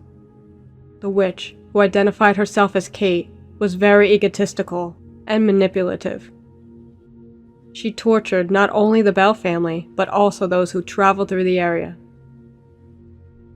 doing everything from materializing objects out of nowhere to vigorously attacking members of the Bell family. She first revealed herself in 1817. John Bell was out hunting in his cornfield when he was startled by a strange-looking creature. It was sitting between the rows of corn, staring at him. He first thought it was a dog, but as he got closer, he saw the face looked rabbit-like. The strange-looking creature scared him, so he shot at it, and the creature disappeared. John shrugged off the strange encounter and went on with his day. Later that night, the family started hearing loud pounding sounds on the outside walls of the house. John and his sons ran outside, but nothing was there. The Bell's daughter, Elizabeth, also known as Betsy, was smart. She knew a lot about plants and animals, and she was somewhat of a naturalist. Betsy was taking a walk through the orchard when she saw what looked like a woman. She tried to speak to her, but the woman just disappeared. The loud banging and pounding sounds not only kept happening at night, but soon it began happening every night. The banging got louder and louder until the family started hearing sounds coming from the inside of the house. The kids began to hear what sounded like something gnawing on the bedposts. They thought it was rats. Scratching sounds and knocks were heard on the bedroom walls. They would be woken up by something pulling the blankets off their bed, and their pillows would be thrown across the room by something they couldn't see. The family started trying to communicate with the entity, mostly the boys, asking it simple math questions that it would answer with knocks. They asked how many people lived in the house. It knocked the correct number of times, with 8 knocks. They would ask it yes or no questions that it would answer with 1 knock for yes or 2 for no. Whatever this thing was, it seemed to be intelligent. Then, they started hearing a faint whispering voice. The voice was very quiet and sounded like a very old woman. They couldn't tell what it was saying. Sometimes it sounded like it was singing. Over time, the voice got stronger, and one day, the boys asked it who it was and what it wanted. The voice answered, and it said it was a spirit who was once happy but had been disturbed. The kids continued to be tormented at night, getting their hair pulled, sometimes getting slapped. This would also happen to visitors and even other people that lived in the area. During this time, John Bell began having trouble eating. His tongue would swell and he'd have trouble swallowing and chewing food. Sometimes he would randomly have full-body spasms. But John wasn't the only target of the witch. His daughter Betsy would be violently attacked at night. Betsy would be woken up with her hair being pulled, she would be slapped, scratched, and sometimes pulled off her bed. She would have bruises and welts on her body. Other times, Betsy would go into a deep trance-like state for several hours without explanation, and then just come out of it. The Bells wanted to keep this haunting by the witch a secret. They felt ashamed. But it got so bad that John eventually told his friend James Johnson and asked him for help. Both Mr. and Mrs. Johnson came over and spent the night. Then, when everyone in the house was asleep, the entity entered the Johnsons' bedroom and ripped the covers from their bed. Mr. Johnson was slapped. He was shocked and sat up demanding the spirit show itself and explain why it was there. There was no response, and the rest of the night was quiet. Mr. Johnson told John Bell the next morning that he thought it was an evil entity and that he should find more help. The entity seemed to enjoy the attention of visitors coming to see it and began to be able to speak in complete sentences. The once weak voice began sounding like a young woman. The witch would use her ability to speak or do things that couldn't be explained. Once she repeated 2 sermons, word for word, from 2 different churches that were far from each other while they were happening. The Bells and their visitors continued to ask the entity what it was, and it would give them different responses. One being that it was the spirit of a Native American whose grave was disturbed. There were many mounds around that were burial places for natives, so this was possible. On one occasion, a visitor brought the bones from one of these mounds into the Bell house and threw them against the wall. A tooth from the bones came off and fell through a crack in the floor. The spirit said it couldn't rest until the tooth was found. They searched, but never found the tooth. Another time, a man called Reverend James Gunn asked the spirit who it was. This time, the spirit said it was an immigrant that had hidden a lot of money before they died, and they wanted Betsy to have it. The family then went out, following the directions the spirit gave them, trying to find the treasure. They traveled to a corner of the Bell's property and dug where the entity said, for hours. They never found any money, and when they returned, the spirit teased them and laughed at them. Eventually, the spirit claimed that it was really the spirit of a woman named Kate Batts, though some think the entity wasn't Kate herself, but was a spirit conjured from Kate to seek revenge. From then on, the spirit would be called Kate. Kate Batts was a strong-willed, funny woman who ran her farm alone. Her husband, Frederick Batts, was handicapped. Kate was quite successful in running her farm and was known to have quite a personality, seeming a little nutty to some people in town. Some think the entity had nothing to do with Kate Batts at all, but chose her because of her personality. The Bell Witch was getting a lot of attention. Eventually, a man named Mr. Williams, a professional detective, heard about the Bell Witch and traveled from far away to see what was really going on at the Bell house. He specialized in solving mysteries and did not believe in the supernatural. He went to the house specifically to disprove what was going on and expose the whole thing as a hoax. Mr. Bell kindly invited him in. A few days went by with nothing happening, and one evening the house was full of guests. Mr. Williams began exclaiming how this was a hoax put on by the family. He said they were using ventriloquism and tricks to fool everyone, and they were all falling for it. John became angry and threatened to kick him out. Then, at that second, Kate spoke, telling old John to let him stay, and that she would show him he's not so smart. Later that evening, people waited anxiously for the witch to speak. It was quiet, and soon everyone became tired and began getting ready for bed. Mattresses were put out in the living room for guests. Mr. Williams fell asleep. He was abruptly woken up by an unseen force pinning him to the floor. He was completely powerless. The witch began scratching and hitting him. Mr. Williams screamed out for help. The witch continued attacking him, while mockingly asking him to tell her the name of the family member he thought was attacking him. He was beaten for 2 minutes until a candle was lit. Then the beating stopped. Mr. Williams was terrified. Sitting up in a chair with a candle, kept awake by the witch, continuously ridiculing him and asking him how the investigation was going and how long he was going to stay. As soon as morning came, Mr. Williams got his horse and took off. The strange haunting of the Bell family by the entity called Kate continued, and people kept coming to visit and witness what the witch could do. One source says that even General Andrew Jackson and some of his men came to see Kate. John Bell and his brothers, Drury and Jesse, fought in the Battle of New Orleans under Jackson's command, and when Jackson heard about the Bell Witch, he gathered the men and they made their way to the Bell house. On the way there, the horses suddenly stopped. No matter what the men tried, they couldn't get the horses to move. But as far as they could tell, there wasn't anything to stop them. Nothing blocking the road, and no sign of a predatory animal nearby. After trying for several minutes to move the horses, Jackson said out loud, "It must be the Bell Witch." Then Kate's voice was heard. She gave them permission to continue, and said she would see them later that night. The men set up camp in the Bell's yard, then went inside for dinner. So far the night was uneventful, and everyone sat around telling stories. One man claimed to be a witch tamer. He bragged that he was why Kate hadn't come out. He took out a pistol that was loaded with a silver bullet, and said Kate was afraid of it.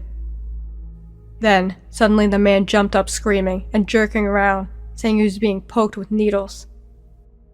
He then was kicked in the butt by an unseen force, sending him screaming out the front door. Kate then spoke, saying that man was a fraud and that there was another among Jackson's men, and she would reveal him tomorrow. Jackson's men begged Jackson to leave, but Jackson wanted to stay. He wanted to know who the other fraud was. That night the men slept in their tents and were gone early the next day.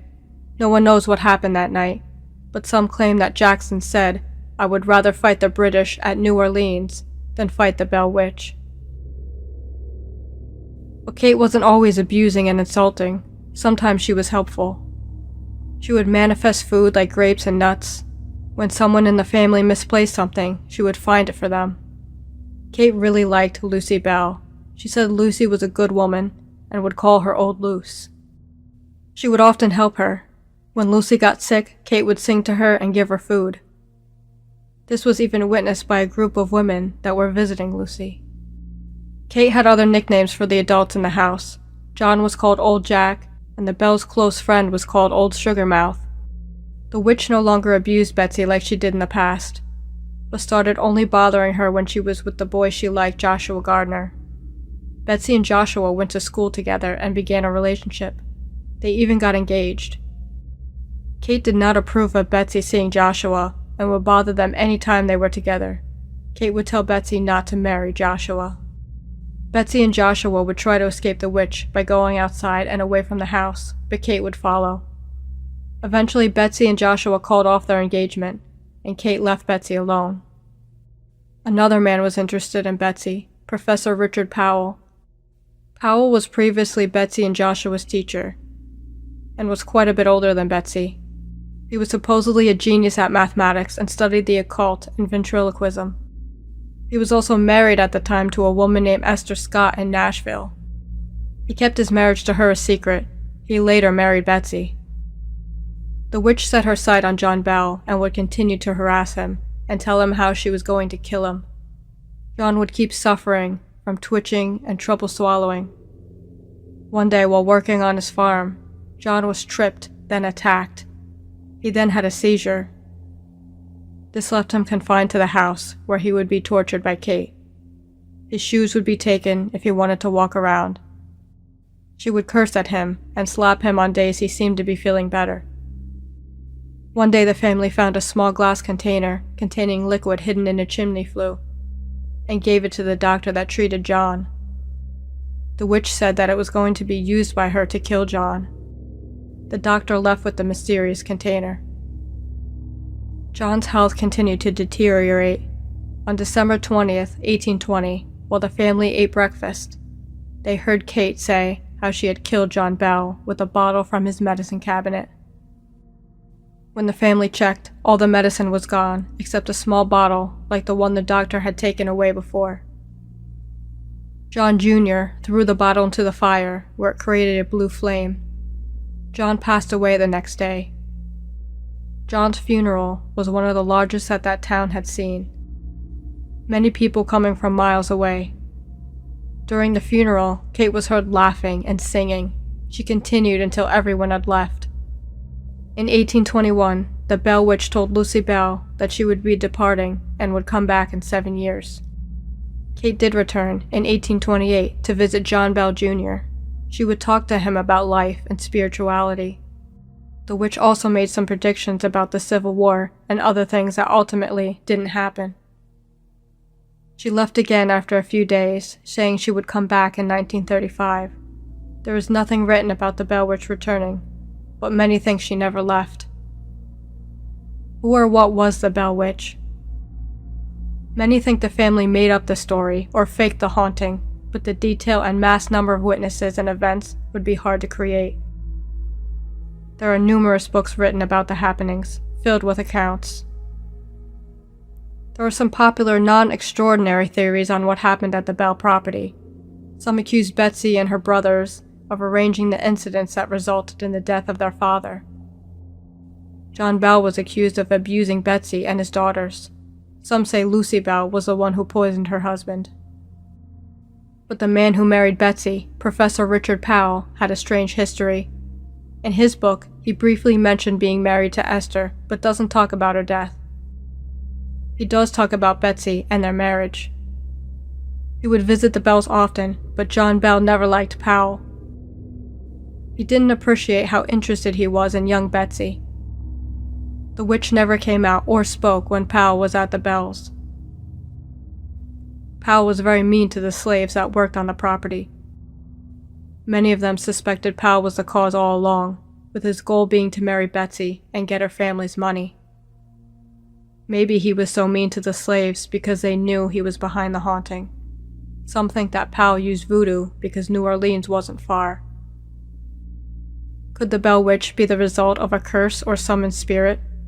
Some think Powell used a book of magic to create the Bell Witch. Powell had a strange book that he wouldn't let anyone touch. He claimed it was an antique geometry book, and that it was very fragile. According to John and Calvin Johnson, the sons of James Johnson, they got a quick glimpse of the strange book Powell had. They found the book on Powell's desk. It was written in a language they didn't know, and had many strange symbols in it. They were only able to get a quick look because Powell came in and demanded they hand it over. Besides that one account, there's no record of this book. If it was Powell, he got what he wanted. John Bell died, and he married Betsy, and after these events, the Bell Witch left. Powell became sheriff of Robertson County for 3 years. Then him and Betsy and their 8 children lost most of their things in a steamboat accident. During that time, Powell also suffered a stroke. They stayed poor, and Powell died in 1848. Betsy moved to Mississippi and remained a widow until she died in 1888. Whether it was Powell, an ancient Native American curse, or something else, the Bell Witch remains one of the strangest hauntings in history.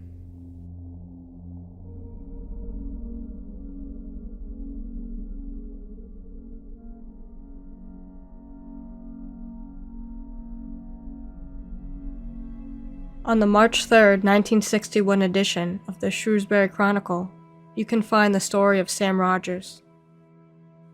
Sam was a postman for 44 years in Shropshire, England.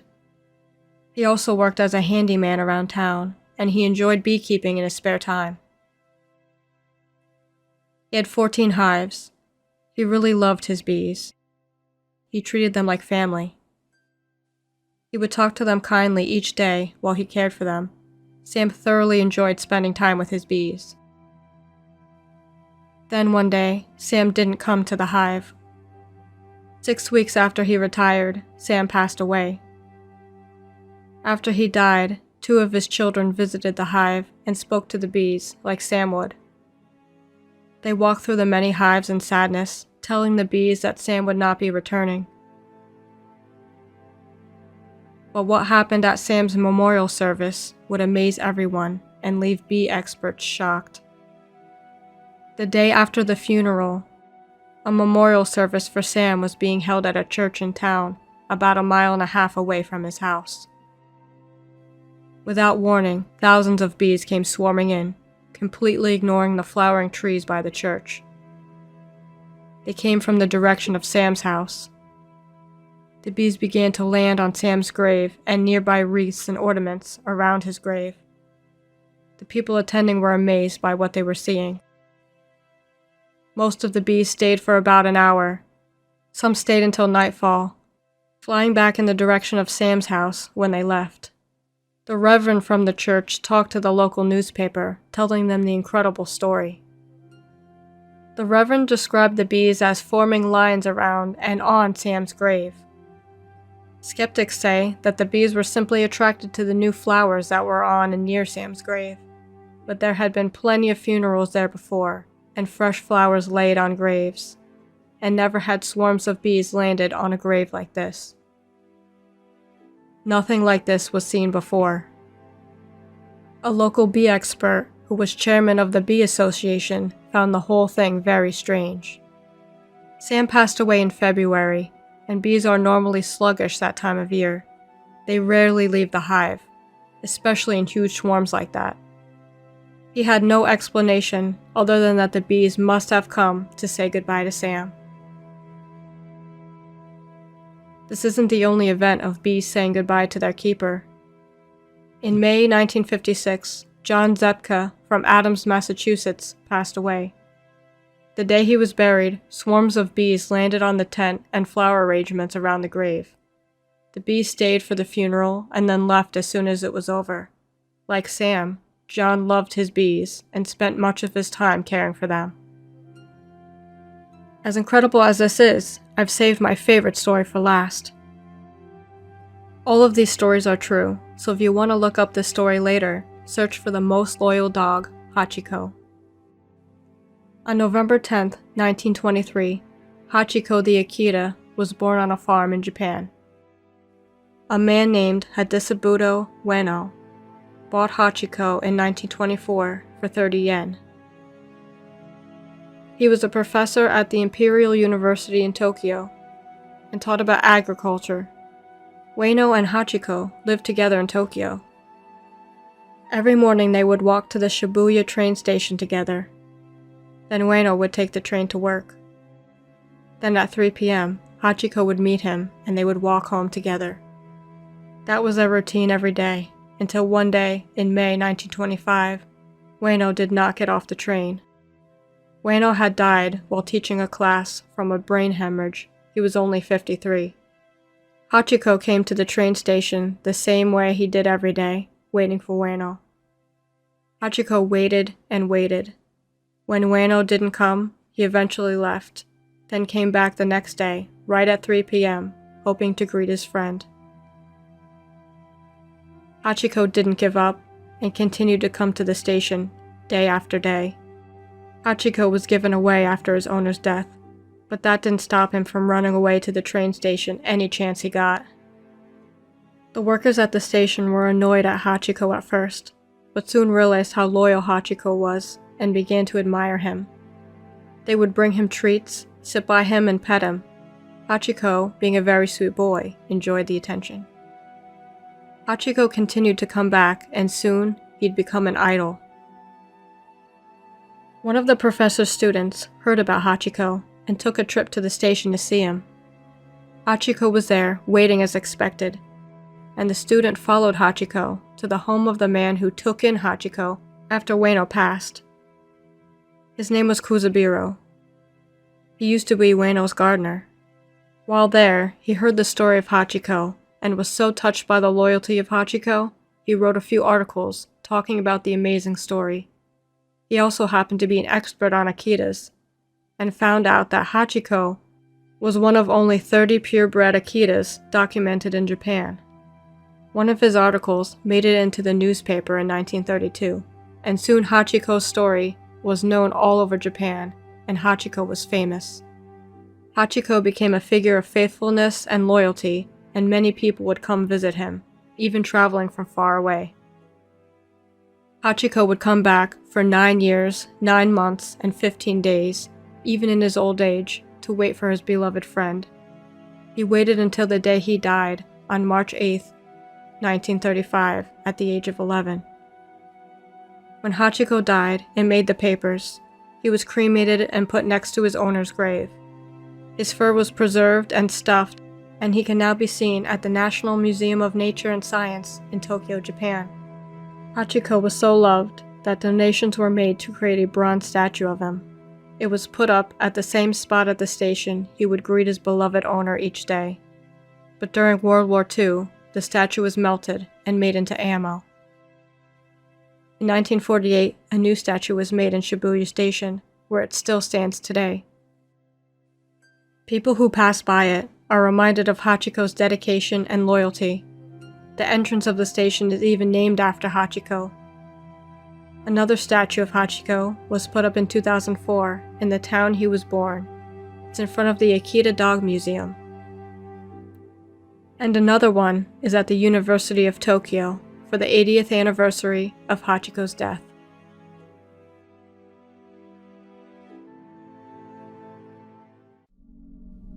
I hope you enjoyed this journey through the unknown. There are forces beyond our understanding, and the truth is out there, waiting to be discovered.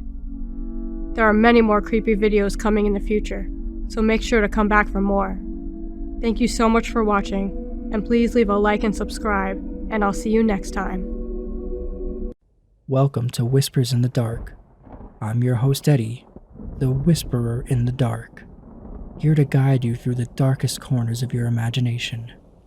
Tonight, I thought we'd do something a little different. Tonight, we'll be exploring some creepy poetry. So sit back and relax as we delve into the mystery of the darkened attic, the lonely house, and more horror poems. Are you ready to be scared? Let's begin. In the doll maker's workshop, where the air is stale and still, there are dolls with eyes that seem to follow, and secrets that they'll never spill. The dolls are perfect, yet so eerie, their smiles too wide, their limbs too thin, and though they seem to look so cheery, their presence fills the room with grim.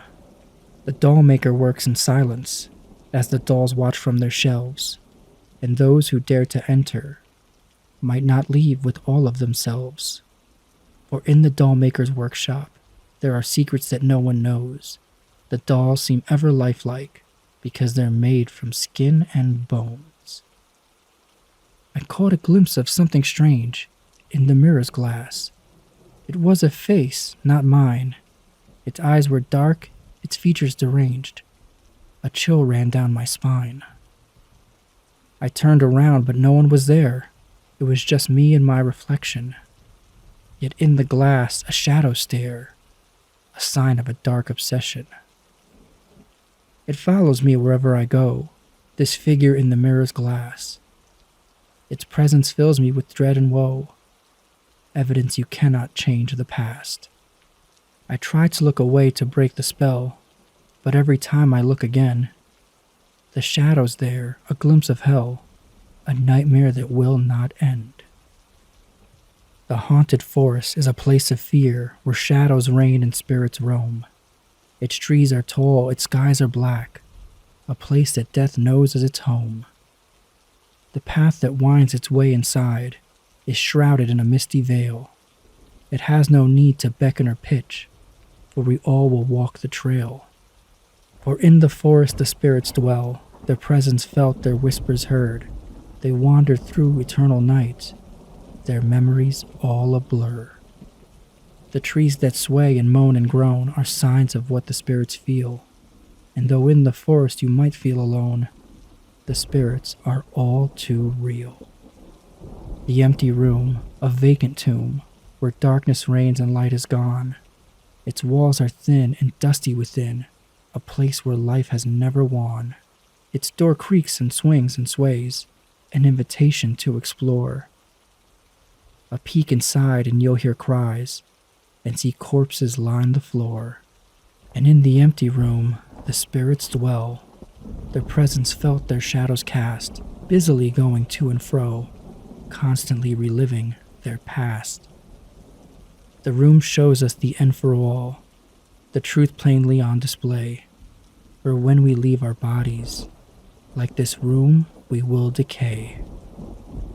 Its presence felt, its form so stark, the ghostly apparition is a thing of fright, a force that haunts and leaves its mark. It moves with ease through the night. The shadows that it casts and weaves are whispers from a bygone time, and though its figure may deceive, its presence lingers like a chime. For in the ghostly apparition we find a force that's far beyond our reach, and though its warning may be surreal, the spirits linger without a breach. The apparition's touch that's cold is a sign of what the spirits bring, and though its form may seem old, it is still a most dangerous thing. The whispering voices, a haunting sound, they echo in the night and day. They fill the air and can't be bound, a presence that won't go away. The words they speak, so soft and low, are from a darker time, and though they seem to come and go, they leave us in a bind. For in the whispering voices we hear a power we cannot fight. The whispers fill our hearts with fear and plague us through the night. The voices whispers that we hear, the things we can't unknow, and though their presence may seem unclear, I'm sure they'll never go. The abandoned graveyard is a place of dread, where the shadows loom and spirits fly. Its graves are old, its soul's long dead, a place where the living cry. The path that leads us through the gate is cracked, twisted, and forlorn, and though it's where all fates await, we are all left feeling torn. For in the abandoned graveyard we find a force that's far beyond our means, and though its warning leaves us hollow, its spirits linger in our dreams. The curse of the witch, a thing of might, that falls upon a town so small. Its power felt, its victims in fright, a force they cannot stall. The whispers at night they hear and know are signs of what the witch has done. The terror she's brought, the lives she's broken, the spells that she has spun. For in the curse of the witch we sense a power we cannot flee. No matter the gift or sacrifice, she remains deaf to our plea. The witch's curse that casts and weaves torment unending, leaving us terrified at night of what the curse can bring. The darkened attic, a place so old where time stands still and memories fade. Its treasure hidden, its secrets told, a place where the past has stayed. The shadows that we sense and know are hints of what the attic contains. They keep their secrets quiet, their power to retain. The dust that coats the attic's floor lies thick and heavy like a shroud. It masks the footprints of before and hides the secrets of now. The creaking of the attic's beams echoes through the empty space. It sounds like distant haunting screams, a warning of what we may face. I saw a creepy house on a creepy hill. The house stood so tall. The house stood so still. The wind around it shook the trees and moved the shutters forward and back with ease. And inside this creepy house we find a collection of things that were left behind. The secrets of what the past is known within these four walls once called a home. And there you have it, 10 spine-chilling poems to lull you into a world of eerie slumber. I hope that each haunting verse echoed in your mind and left you with a delicious sense of unease.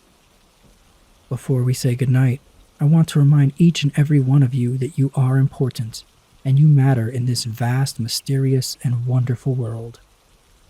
As you lay your head down tonight, I wish you all restful sleep. But remember, on this show, sweet dreams are not guaranteed. Good night. Welcome, horror family, to another episode of Whispers in the Dark. I'm your host, Eddie. Tonight I'm bringing you a twisted tale that combines magic, malevolence, and a touch of dark humor. It's a story where nothing is as it seems. And our friend Oliver, the great Arcanos, finds himself tangled in a web of supernatural forces and terrifying consequences. So turn off the lights, grab a blanket, and let the eerie embrace of tonight's story send shivers down your spine. Let's delve into the unsettling world of I made a secret deal with the devil, and now I'm terrified. Oliver Harrison was a magician known as the Great Arcanos. He was struggling to make ends meet. For a reason unbeknownst to him, all the children in his area would rather have the local clown, Bubbles McSquirt, as their party entertainment. Weren't kids supposed to be afraid of clowns? The fact that he was a clown aside, the guy was just weird. Let's be honest, his mother didn't name him Bubbles McSquirt. He chose that. And his act was terrible. Not so bad it's good. Just awful. The other local entertainers would talk about Bubbles. A rumor was going around that Bubbles sold his soul to the devil to get booked the way he does. Oliver would often think, if that was the case, and his act was that bad still, Bubbles probably deserved a refund. Or maybe his soul wasn't worth that much to begin with. It was another weekend with no gigs lined up. Oliver didn't feel much like the Great Arcanos, but hunger's a great motivator, and to make things even worse, he was out of food for his stage rabbit, Spell Whiskers. So he went to the local McDonald's to busk at the drive-thru. There was often a line of cars on Saturday night, and those people were usually so bored and stuck. It was a literal captive audience. He'd stroll up to a window, do a few tricks, and get $1 or $2. If the car was full of kids, he might get a $5 tip from an exhausted mom. While he never reached anything like it, he heard people say it was possible to make $60 an hour working a good McDonald's drive-thru line. He went to the McDonald's and started performing a series of grand and mysterious gestures. He needed to get the people's attention. When he saw someone look at him curiously, he'd take out his deck of cards and start flourishing. But he didn't even get the chance to this time. He overheard someone ordering a very large amount of food at the drive-thru. It was for a kid's party. The adults in the car were going to get some food for the clown, too. Oliver was simultaneously sad and so angry. They were buying him food. He could barely afford to feed a rabbit. Feeling broken and washed up, Oliver sat on the curb in front of the McDonald's. I wish I could be like that. Just then, someone dropped $5 right in front of him. It was a woman in black pants and a red shirt. Maybe a McDonald's employee. He picked up the $5 and offered it back to her. No, thank you.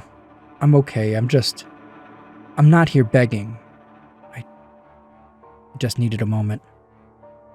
Oliver held back the tears with everything he had. I'm so pathetic. This woman mistook me for a beggar.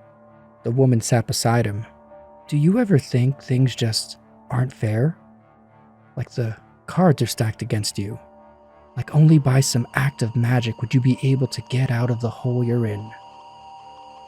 She sounded like one of those TV churches. Oliver slightly angled himself away from the woman to show her he wasn't interested in talking, but without being too rude. After all, she was kind enough to offer him money. She meant well. The woman just continued. Do you ever wonder why, if the great Arcanos is so much better than Bubbles McSquirt, why is Bubbles getting people to buy him food, while Arcanos is sitting here alone? Now she had Oliver's attention.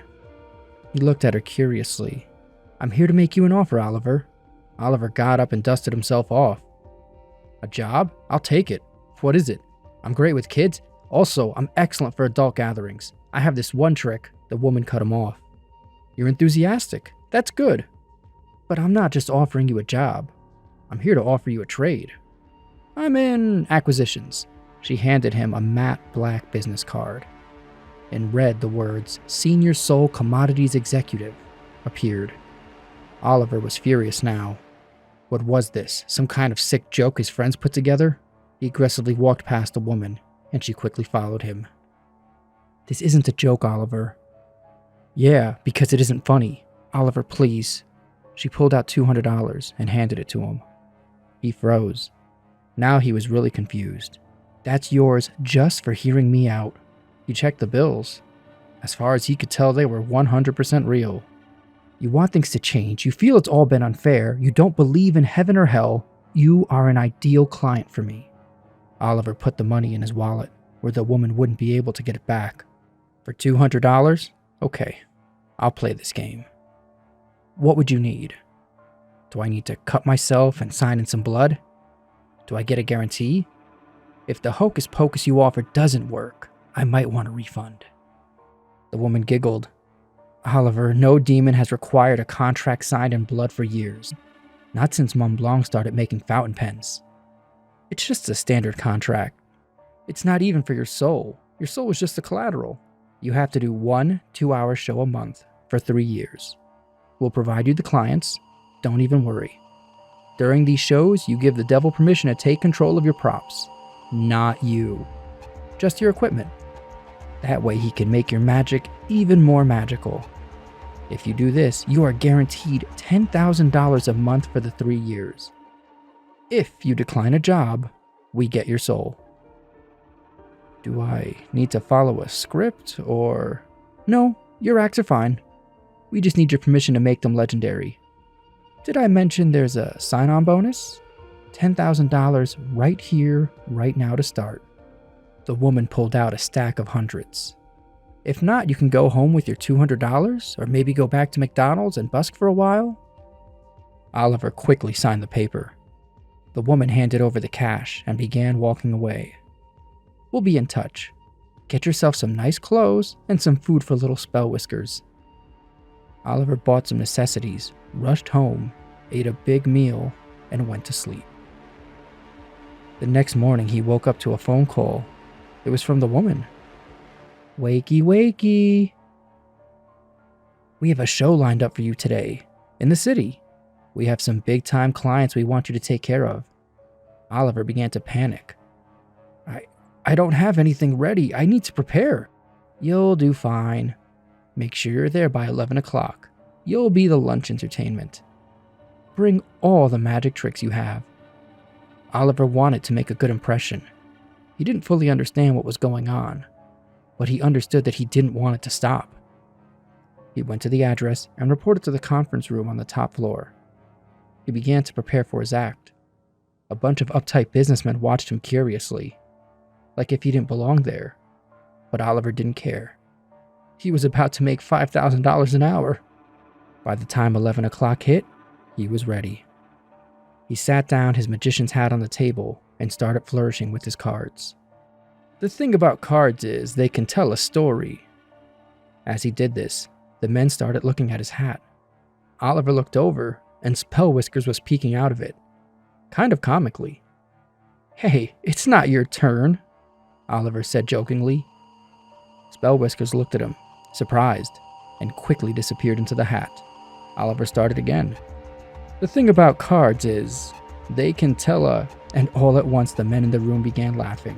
Again, Spell Whiskers was poking his head out of the hat, looking back and forth between the businessmen and Oliver.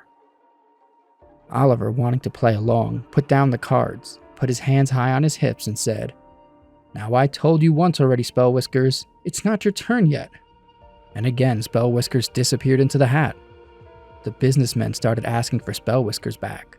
"Come back, Spell Whiskers, come show us a trick. We want Spell Whiskers." Oliver raised his hands.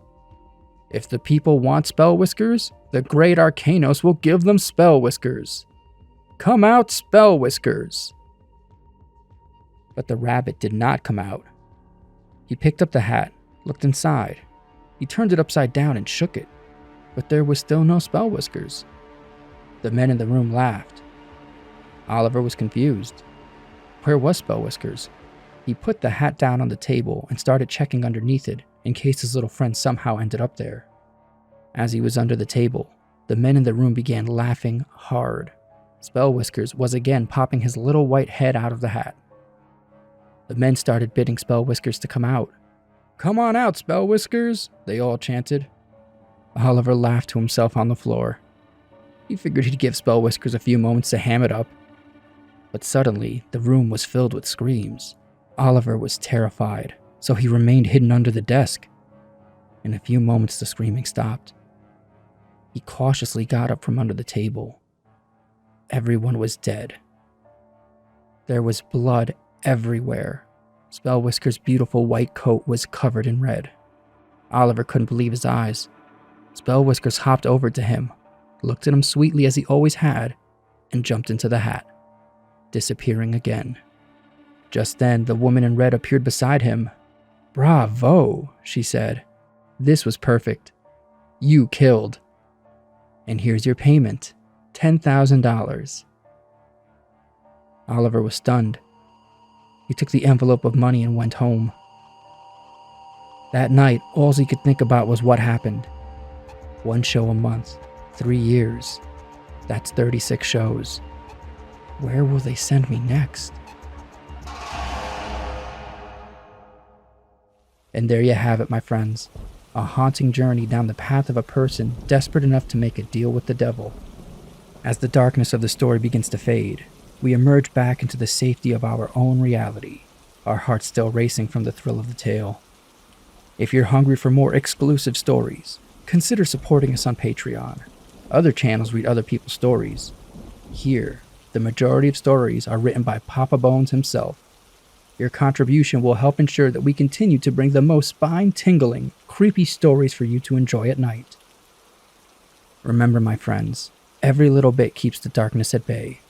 Before I leave you to sleep, I want to remind you all that you are special. Your love, support, and presence in our community make you an essential part of the horrifying world we've created together. With that said, it's time to wish you all a good night. But on this channel, sweet dreams are not guaranteed. Good night.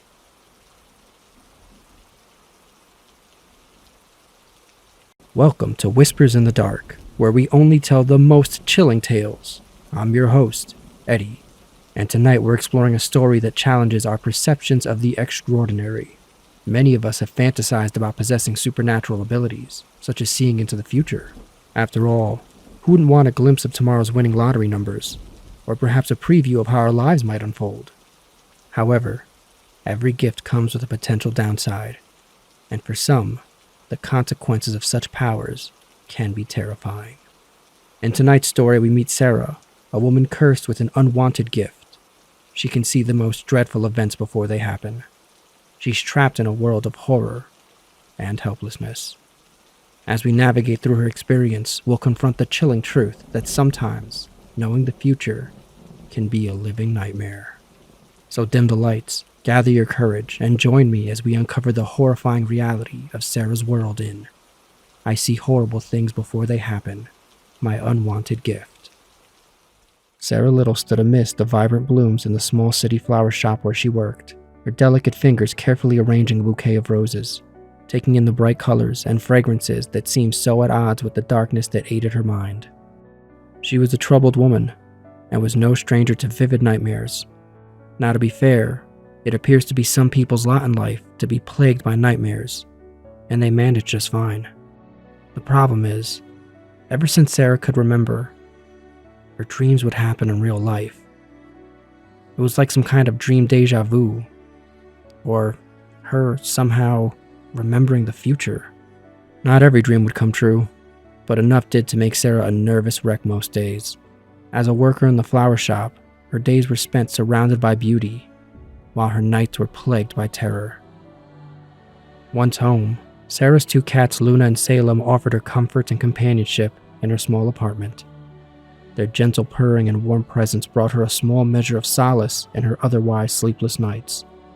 Everything about Sarah's waking hours was beautiful. In an effort to try to control her nightmares, Sarah developed an obsession with dream catchers. She would make them while watching TV at night. Focusing on the intricate webs and feathers would reduce her anxiety before going to sleep. Sometimes, while creating her gentle webs, she would think about the name, Dreamcatcher. She understood the lore. Your nightmares would pass through and the dreams are trapped for you to enjoy. But with all the nightmares she had, she sometimes wondered if maybe she should start making nightmare catchers. Maybe they would be trapped. What if she put them far away from her bed? They could be trapped before they even reached her. In the end, it seemed not to matter. The nightmares kept coming. Desperate for help, Sarah sought out Dr. Elizabeth Martin. She was not only a respected therapist, but she'd also written several books about state management and dreams. Sarah hoped that Dr. Martin could provide the guidance and support she so desperately needed. The nightmares that plagued Sarah were growing more intense and violent with each passing night. Scenes of carnage, destruction, and pain unfolded in her dreams, leaving her shaken and gasping for air. It was becoming unbearable. But finally the day arrived, and she made it to her first appointment with Dr. Martin. The doctor's office was very clean and white, but also cold and kind of sterile looking. It was similar to what Sarah would imagine an operating room for a psychological problem would look like. There was no plants, no warmth, and no sense of life. A robot's fantasy. Everything in the room had a purpose, and the more useful something was, the closer it was to Dr. Elizabeth Martin. Pens, pads, laptop, all within arm's reach. While most first visits to a therapist involve a little more getting to know you, Sarah wasted no time. She shared her terrifying experiences with Dr. Martin. She either wanted ways to stop having nightmares or ways to make them stop coming true. Dr. Martin listened and waited a moment. "Well, I have some good news for you, Sarah. Your nightmares will not be coming true anymore. Because they never have. Your mind is actually working against you, right now. People don't realize how powerful their minds are. While you're doing normal day-to-day activities, there's a part of your mind working in the background, looking to attach your nightmares to things in your real-life surroundings. I think what we should do is discuss your nightmares and see if we can find some past hurt you're trying to come to terms with. Sarah wouldn't even look up at the doctor. I don't think that's the case. I've had the same nightmare twice now about a bus accident. I've never been in a bus accident. Dr. Martin kept silent, trying to encourage Sarah to continue. Or the FedEx man that I keep seeing jump off the building. I've never been a man, I've never worked for FedEx, and I've never jumped off a building. Dr. Martin tapped her pen against her lip. Okay, I'm not someone that likes to jump to medications, but it's going to be really difficult for you to heal with the back of your mind constantly looking for scary things. So I'm going to give you a script for some anti-anxiety medication. This one is a sedative, but it's the lowest possible dose. It's PRN, so you only take it when you feel like you need it. If you find yourself overwhelmed, you can take one, and it'll slow down the part of your brain that's subconsciously worrying. Sarah picked up her script and went home. She didn't take any, but she felt better knowing that she had the option. That night, she didn't have any nightmares. It was like having that bottle of medicine meant she didn't have to be afraid or worry anymore. Overall, she was pretty happy for a few days, until the night before her next therapy appointment. Sarah had a terrible dream where she was talking to Dr. Martin, and as they spoke, Dr. Martin started to burn. The sight of Dr. Martin casually talking while burning terrified Sarah.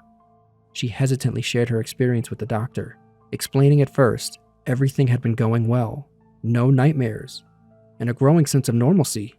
But just the night before, she had a horrible dream and saw Dr. Martin burn. Yet she continued the conversation as if nothing was wrong. Dr. Martin listened intently, a look of concern crossing her face.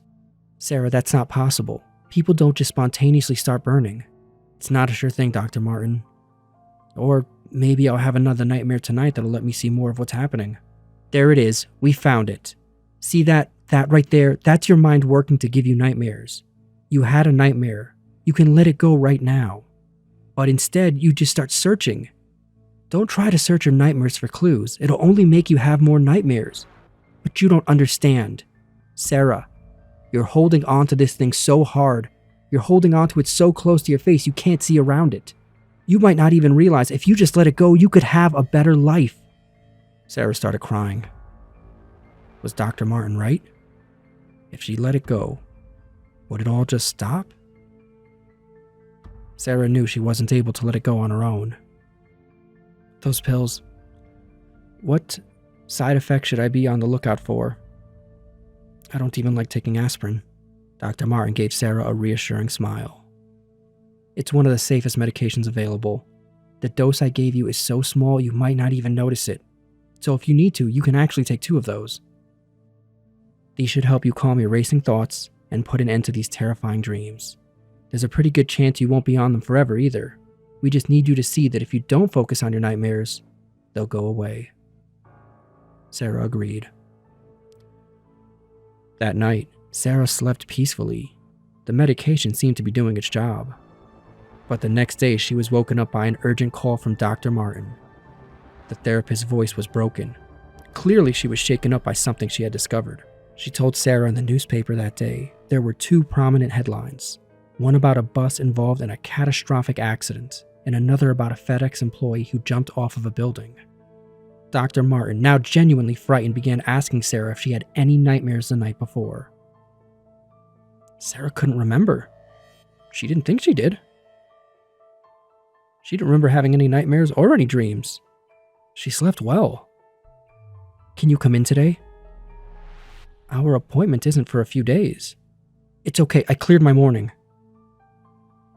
Dr. Martin, I also have to go to work. I can pay you. Dr. Martin continued urgently requesting Sarah come in for a meeting that very day, determined to get to the bottom of this disturbing phenomenon. Sarah hesitated for a moment, her mind racing with the thoughts of her vivid nightmares and the terrifying events they seemed to predict. She knew Dr. Martin needed her help, so she agreed to meet with her at the office as soon as possible. When she got there, Sarah was shocked to see the once pristine office now in a complete state of disarray. Books, pencils, pens, and papers looked like they were thrown everywhere, transforming the once sterile-looking environment into something resembling a chaotic, white-walled asylum. Dr. Martin, looking disheveled and panicked, ushered Sarah inside. Come in, come in. The therapist showed Sarah the newspaper and proceeded to bombard her with a series of questions relating to her nightmares. Do all of your nightmares come true? How much time typically passes between a nightmare and the event occurring in the real world? Are there any common themes or patterns you've noticed? Has a good dream ever come true? Are you seeing things that will happen, or are you somehow making them happen? As Sarah spoke, Dr. Martin scribbled notes furiously, desperate for answers that might help her understand. As the questioning continued, Dr. Martin suggested a new approach. She wanted to prescribe Sarah a sleeping medication known to induce strange dreams, hoping it might provide further insight. Strange dreams are a side effect of this medication. Maybe it would help you see more, or if you're somehow causing this, maybe it'll give you a nightmare where nothing will happen in our reality, because the dream isn't really yours. There is no way I'm taking that. The anti-anxiety medication worked, and I'm grateful for that, but you have no idea what you're asking. What if I dream the end of the world, and it happens? We need me to dream less. Dr. Martin couldn't argue with that, but she was so afraid. What if you just don't take the anti-anxiety medication tonight? Sarah could tell Dr. Martin wasn't going to take no for an answer. She meekly answered, Okay. Good, and you'll come back tomorrow, right? So we can discuss any new dreams you might have had, and the nightmares you've had that didn't come true? Sarah did not have the strength to say no. Exhausted from the emotionally draining day, Sarah returned home to her apartment where her 2 cats, Luna and Salem, greeted her affectionately. As she settled into bed, she thought about taking that anti-anxiety medication. It helped her sleep peacefully the night before. And if she didn't take it, she might not even have a nightmare about Dr. Martin. She might have a completely different nightmare. What if she had a nightmare about an elementary school? Just then her focus was broken. Salem walked over and plopped his fat cat body right on Sarah's lap. She looked at Salem and noticed Luna approaching the bed. As she looked at her cats, their gentle presence and dependence on her reminded her of the importance of keeping her word to Dr. Martin. Dr. Martin needed her, just like Salem and Luna. With a deep breath, Sarah decided against taking the medication and instead focused on relaxing, eventually drifting off to sleep. She laid there, uncertain of what the night might bring. Her thoughts a mixture of hope and fear. Sarah didn't sleep well at all that night. She was plagued by a reoccurring nightmare where someone was hit by a bus. The horrific scene played out over and over in her mind, jolting her awake each time. The following morning, Sarah was once again awakened by a frantic phone call from her doctor. With a groan, she answered the call, rubbing the sleep from her eyes. Dr. Martin immediately asked about her dreams, and Sarah shared the disturbing details of the bus-related nightmare. Dr. Martin revealed that she'd never left the office the night before. She needed to find answers. She excitedly told Sarah that she had stumbled upon some occult books and online resources about people who could see the future in their dreams. The doctor believed that a ritual could be performed to induce a controlled dreamlike state in which Sarah would have the ability to direct her visions. Sarah was so tired she could barely understand what Dr. Martin was saying, but agreed to head to the office immediately. It was raining. The dark clouds cast a gloomy shadow over the city. A waterproof jacket and sturdy boots to navigate the slick sidewalks. As she made her way to the office, Sarah's phone rang constantly. Dr. Martin called her multiple times, her voice growing increasingly frantic and obsessive with each call. Finally, Sarah picked up, and Dr. Martin began speaking about the ritual in a frenzied manner. The sort of way you would expect someone to talk that has lost touch with reality. Sarah, I found it! I found the answers we need! There's a ritual that can help you control your dreams, and we can use it to stop these terrible events from ever happening. Sarah, alarmed by the therapist's manic tone, tried to calm her down and end the call as quickly as possible. Dr. Martin, I'm on my way. Please just take a deep breath and wait for me. We'll figure this out together. And hung up. Sarah continued on her way. While crossing the street, her phone rang once more. Glancing down, she saw that it was Dr. Martin, calling yet again. Before she could answer, a bus slid on the rain-soaked street, hitting Sarah, her nightmare becoming a chilling reality. Sarah woke up the next day in the hospital, her body aching and her head throbbing. A kind-faced nurse entered the room, offering a sympathetic smile. You were in an accident yesterday. A bus hit you. It's a miracle you're still alive. He also mentioned that Sarah must be very popular, as her phone had been ringing frequently while she was unconscious. Sarah, beginning to remember what was happening before she was hit by the bus, panicked and scrambled for her phone. There was a series of messages from her doctor. "Sarah, where are you? I've been waiting hours. We need to perform the ritual as soon as possible." "Sarah, I see now this is all a test from God. Sarah, we're meant to overcome this together. Please, hurry." "So far, we have the fire and buses. I'm not sure where you are, but I can't get hit by a bus if I stay in my office." Sarah's heart raced as she noticed the messages abruptly stopped at 3 p.m. She couldn't help but wonder why the calls had stopped so suddenly. Her eyes drifted to a newspaper sitting beside her hospital bed, and she felt a chill run down her spine as she read the headline. The article detailed a tragic accident that occurred the day before. A local doctor had been on her computer when lightning struck her office. The electrical surge caused the computer to explode, igniting a fire that quickly engulfed the room. The therapist, identified as Dr. Martin, had not survived. As Sarah processed the shocking news, she realized another nightmare had come true. As we conclude tonight's chilling tale of Sarah's unwanted gift, it's essential to remember that we, as humans, are incredible creatures. Each one of you possesses unique qualities, strengths, and talent that make you truly special, even without supernatural abilities. Always remember that you were designed for kindness, gentleness, and love. Odds are, if you don't feel very special, you've been unfairly denied one of these. Embrace your individuality and the wondrous potential that lies within you. I hope you all sleep well, especially after that story. But on this show, sweet dreams are not guaranteed. Good night. Welcome to Whispers in the Dark. I'm your host, Eddie, and tonight I'll be sharing with you a tale of mystery and the supernatural. Tonight we're following Detective Matthews into the creepy town of Blackwood, where an ancient cryptid is credited for a series of grisly attacks. Prepare yourselves for I was the only one who dared to investigate the Redmont murders. Detective Ryan Matthews stared at the newspaper article in front of him. The headline read, "Mysterious animal attacks plague Blackwood." A chill ran down his spine as he read the details. The victims were all found mauled, with large claw marks and partially devoured.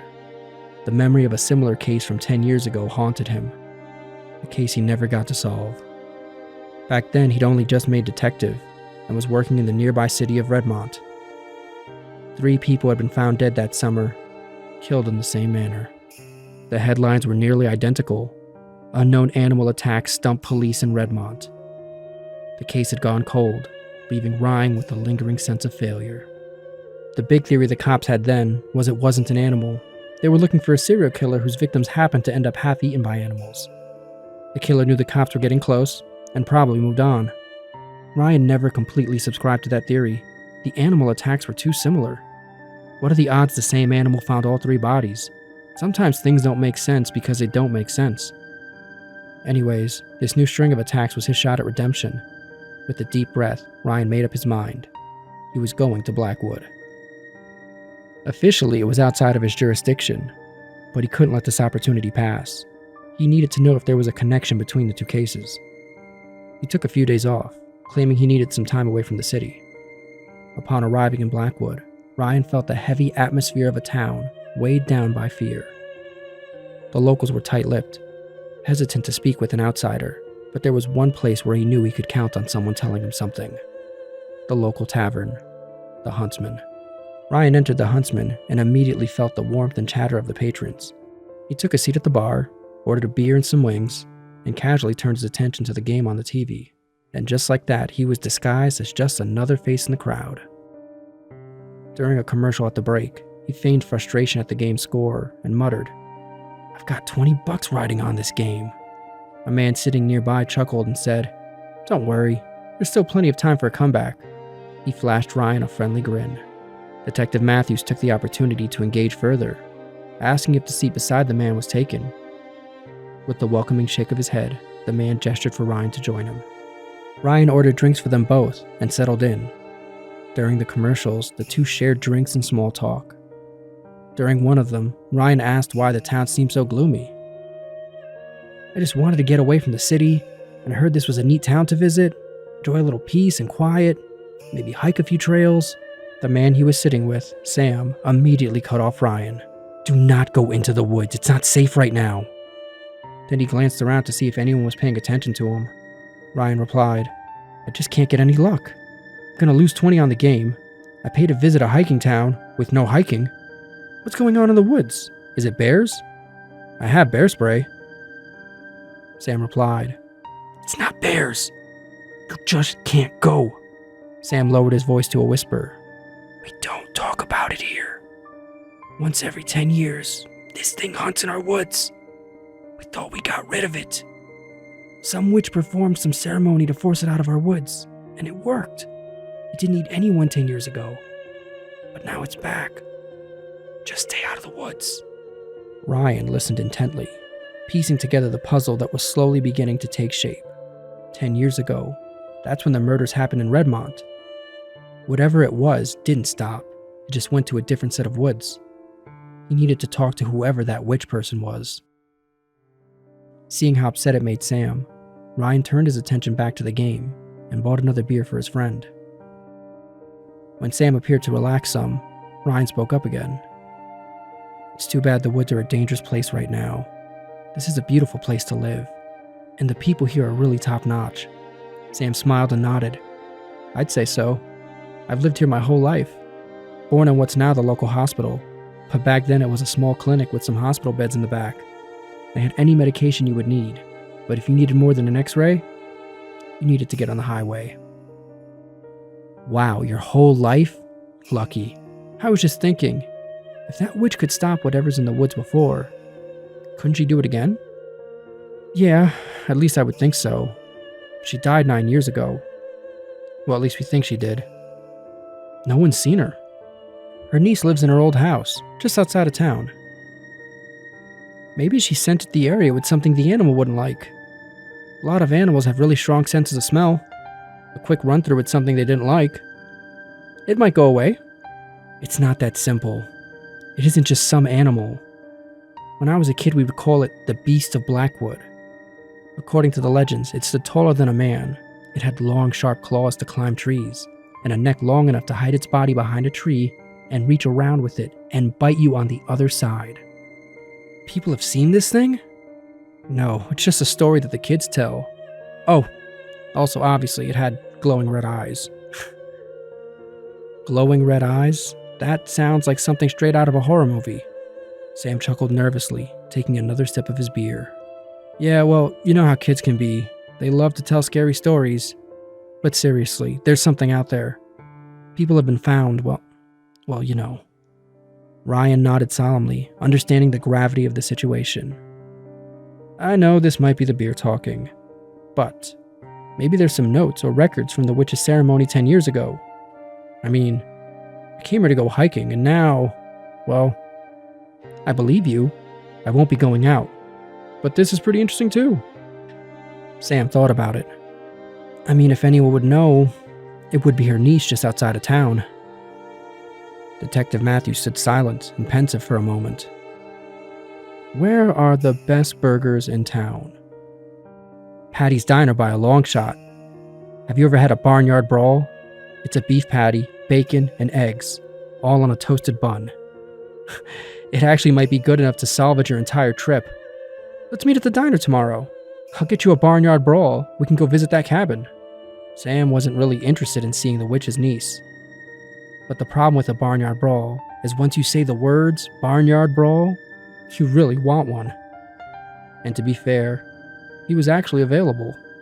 Yeah, what the hell. Grab a burger, visit the cabin, and have a few drinks here later. Sounds like a pretty good day. Ryan and Sam exchanged numbers, and Ryan headed back to his hotel for the night, his mind racing with the thoughts of the Beast of Blackwood and the possible connection to his unsolved case from a decade ago. What are the odds? The following day, just as planned, Sam picked up Ryan. They got barnyard brawls and then drove out to the cabin. It was an old weathered structure, but still sturdy and very well maintained. They knocked on the door and were greeted by a young woman who introduced herself as Emily. The two men explained they were curious about her aunt. She confirmed she was in fact the witch's niece and invited the men inside to talk. Being friendly and offering a smile, Emily said, "Can I get you two anything?" "No, thank you," said Ryan. The men were still satisfied from lunch. Then Detective Matthews started. "The thing is, Emily, I know this may seem a bit unusual, but I've heard about your aunt. She was a witch that was able to stop the killings of the town people, right?" Emily's expression quickly turned cold. "My aunt was a healer and an herbalist, and I don't appreciate you referring to her as a witch. Who are you two? Reporters? Authors?" Before she could get another word out, Ryan explained himself. "I'm very sorry, Emily, I didn't mean any disrespect. My name is Detective Matthews, and I've been working on this case for years. 10 years ago, there was a string of deaths in Redmont. They were considered animal attacks at first, but we were never able to identify the animal, and then they just stopped, like whoever or whatever was responsible just vanished." Sam looked angry. "We don't like talking about these things to outsiders because some say strangers poking around makes it worse." "Sam, really, I'm sorry." "How sorry? Enough sorry to erase someone else dying? I thought we were just going to talk to Emily and see if she could find whatever was done and try it again, to prevent death." "That's the thing, Sam. Death wasn't prevented. Whatever happened just happened somewhere else." "Now look, I'm good at what I do. I came here just on a hunch based on an article, and I was right. Whether it's a monster or a human serial killer, I want to stop it and bring it to justice." For a moment, the room became quiet. Then Emily spoke up. "So you think there's either a killer or scary animal in the woods, and you want to face it?" "Yes, Emily. That's precisely what I want. I know it's strange, but I'm determined to put an end to this nightmare." Emily and Sam exchanged shocked glances, surprised by Detective Matthews' unwavering resolve. Despite their initial hesitation, they couldn't help but feel grateful for his dedication to the case. Sam, however, also seemed unable to shake his fear. He stood up, his face pale and strained. "I can't do this. I can't be a part of this. This is insane. Do you know why no one investigates these deaths here? Because they all die. I need to leave." Detective Matthews watched Sam's departure with understanding. Sam was his ride, but he was sure he could catch a taxi later. "What about you?" Detective Matthews said, looking at Emily. "If you really believe you can make a difference, Detective, then you're welcome to look at my aunt's journals. It's true what Sam said. Curious people do die here, but I keep to myself." As Detective Matthews delved into the books and journals left behind by Emily's aunt, he came across a passage that piqued his interest. It described a hidden location deep within the Blackwood forest, a place that his aunt believed might be tied to a mysterious creature. "Emily, I found a passage in your aunt's journal that might be crucial to solving this case. It mentions a hidden location deep within Blackwood forest, marked by strange symbols. Do you have any idea how we might find this place?" "Let me see. My aunt used to have a map of the woods. I think it's still here somewhere." Emily rummaged through her aunt's belongings and pulled out an old, worn map. She spread it out on a table, and they both leaned in to examine it. "This is a pretty large area. It's going to be tough to pinpoint the exact location." "Yeah, but maybe we can narrow it down by looking for any landmarks or patterns she might have written about." As they scrutinized the map, Detective Matthews and Emily struggled to find a way to narrow down the search area. They spent hours comparing the symbols and landmarks in the journal to any unusual markings on the map. Finally, they managed to identify a cluster of symbols that seemed to correspond to a specific region in the woods. It's still a very large area to cover, but it's better than searching the entire forest. "Thank you, Emily. Your help's been invaluable." "You're welcome, Detective. I hope you find what you're looking for." "I'm only looking for the truth. If I can find that, I'm happy." And with that, Detective Matthews stood up to leave and called a cab to get back to his hotel. Emily quickly stood up too and handed him the map and a small pouch of cleansing and protection herbs. "Take these with you. I don't know if they'll help, but it's better to be safe than sorry." "I appreciate that, Emily. Thank you for everything." Detective Matthews stepped outside and got into his cab. As he climbed into the vehicle, he couldn't help but feel a little anxious. There he was, in the back of a cab, with a pouch of protection herbs in his pocket. At the hotel, he carefully studied the map and went to bed. Detective Matthews lay in bed, struggling to fall asleep. He couldn't shake the feeling like he was being watched. Restlessly, he tossed and turned, the eerie sensation growing stronger. Suddenly, he awoke in the middle of the night. His heart was pounding in his chest. His eyes darted around the room, finally resting on the window. There, staring back at him, was a pair of glowing eyes. In an instant, he leapt out of bed and grabbed his firearm. As he ran to the window, the creature disappeared into the woods behind the hotel. Its massive size, lumbering gait, and clumsy footsteps sent chills down his spine. Determined to catch a glimpse of the beast, he sprinted through the hotel's hallway. Just as he rounded a corner, he collided with the hotel clerk, who recoiled in shock at the sight of the detective brandishing a weapon. "What the hell's your problem? I'm calling the cops." "No, wait, I'm a detective, I can explain." "A detective? Running around in his underwear with a gun in the middle of the night?" The clerk called the cops. When the police arrived, Detective Matthews quickly proved he was in fact law enforcement. The officers appeared to be unhappy with Detective Matthews being in town. "You don't have any jurisdiction here. No one at my office was notified. This is officially an unauthorized investigation." The officer was so loud Detective Matthews didn't even get to explain the deaths in Redmont to him. Detective Matthews told the officers he understood, wished them well, and went back to bed. All night his mind racing with the thoughts of the creature he had seen. The next morning, Detective Matthews rose early, the previous night's encounters fresh in his mind. He looked at the nightstand. There were two neat piles. One had his pistol and the map, and the protection herbs. And the other was his overloaded keychain. He could just drive home right now. But instead, he grabbed his gun and the pouch of protection herbs, left his car keys, and headed into the woods. The Blackwood forest was dense. There was gnarled branches casting eerie shadows on the ground. The air was heavy and damp, muffling the sounds of the forest. As Detective Matthews ventured deeper, he couldn't help but feel a growing sense of unease. He started by following the directions that the creature had went, noting that the path seemed to align with the target area on the map. Detective Matthews hiked for hours, growing increasingly frustrated as the map didn't seem to match up with the forest exactly. The map was written on by Emily's aunt, meaning it was at least 9 years old, if not older. The cool, damp morning eventually gave way to an unbearably hot afternoon, and Detective Matthews was not prepared for this kind of weather. Desperate to get out of the heat, he spotted a cave and approached its entrance, hoping to enjoy the cool air coming from inside of it. As he stood there, examining the map, he noticed a familiar symbol on the cave wall, one that he had seen in Emily's aunt's journal and on the map. He began wondering if some of the markings he was searching for were actually underground or inside this very cave. It made sense and would explain why some things were just missing. He ventured inside. The cave was pitch black. Detective Matthews pulled out a flashlight to guide his way. He walked deeper into the cave for about half an hour, the darkness pressing in around him. Suddenly, he heard a sound that sent shivers down his spine. A low guttural growl echoing through the cave. Panicked, he realized the beast might be near.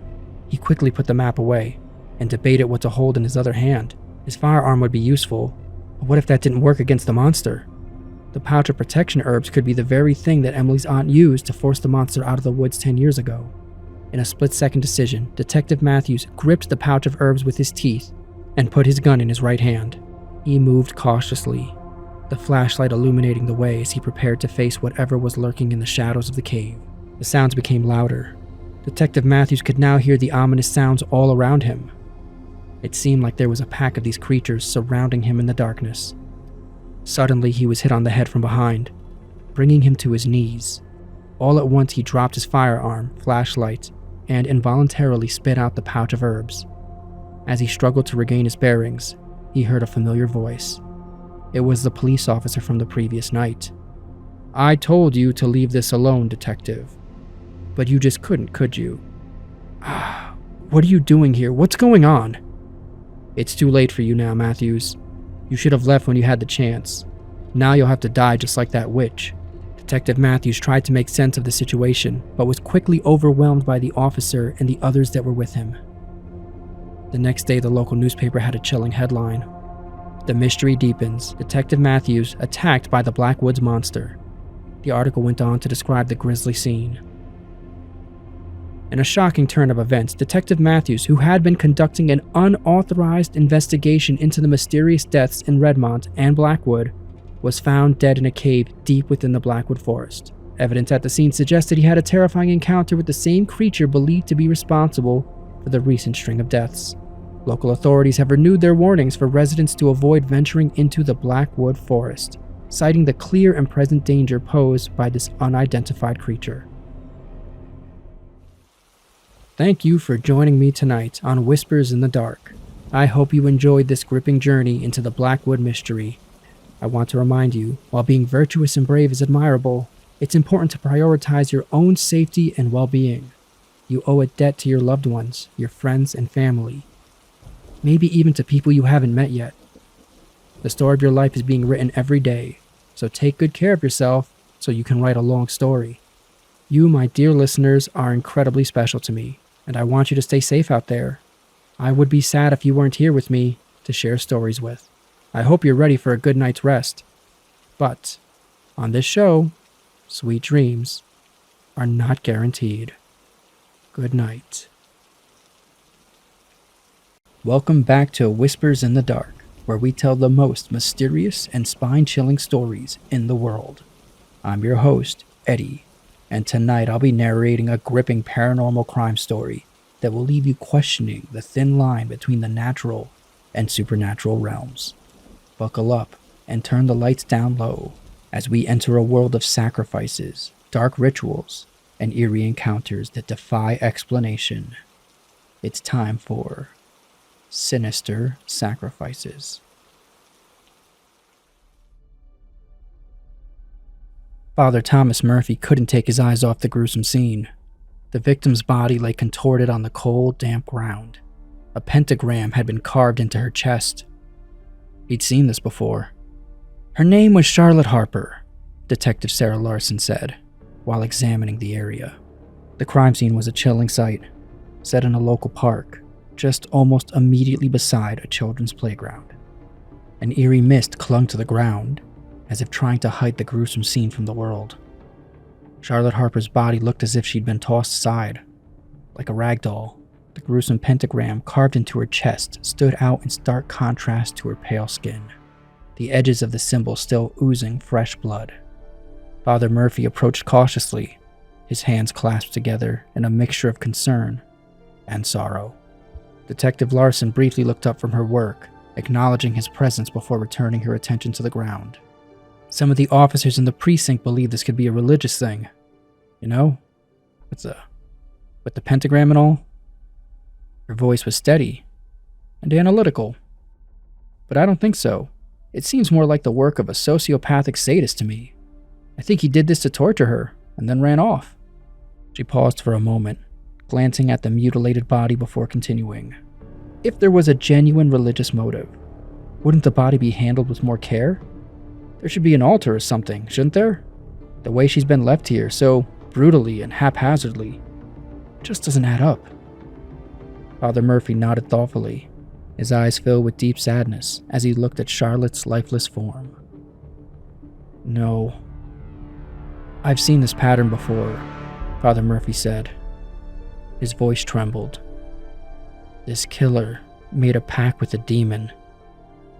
Father Murphy was an exorcist and a consultant for the police in cases involving things that some people might have a hard time believing. The soft, wet earth beneath Charlotte's body bore the evidence of a struggle, with footprints and scuff marks that would be clearly analyzed for clues. Larson had an impeccable record for solving cases. Between her insight and intuition, it was hard to get one over on her. Detective Larson raised her eyebrows. You're suggesting that a demon is behind these murders? Not directly, Father Murphy explained. The killer believes they're fulfilling a contract with a demon, one that grants them power and protection in exchange for the souls of their victims. How can you be so sure? Check her mouth. If I'm correct, there's a small paper tied with a black ribbon under her tongue. Detective Larson looked skeptical, but decided to check. She carefully put on a pair of gloves and gently opened Charlotte's mouth. As she lifted the young woman's tongue, she found a small, rolled-up piece of parchment tied with a thin, black ribbon. What is this? Detective Larson asked as she carefully removed the parchment from the victim's mouth. Father Murphy stepped closer. His expression was grave. This is a sigil, a symbol used in demonic pacts. It's placed in the mouth of the victim to connect the deceased to the demon. Detective Larson studied the parchment, her eyes narrowing as she tried to make sense of the strange symbols drawn upon it. Father Murphy continued, "Finding this sigil here confirms my suspicions. The killer isn't your garden variety sociopath. They're moving with intention, believing they're gaining powers from the demonic forces they serve. In short, they are going to strike again." Detective Larson couldn't believe she was really taking this seriously. She didn't even want Father Murphy at the crime scene. The higher-ups pressured her into calling him. She wasn't the first, Detective Larson said as she got up. Another body, a male, was found 3 days ago. How are we supposed to catch someone that thinks they're working for a demon? Let me see that. Father Murphy donned a pair of gloves and examined the symbol.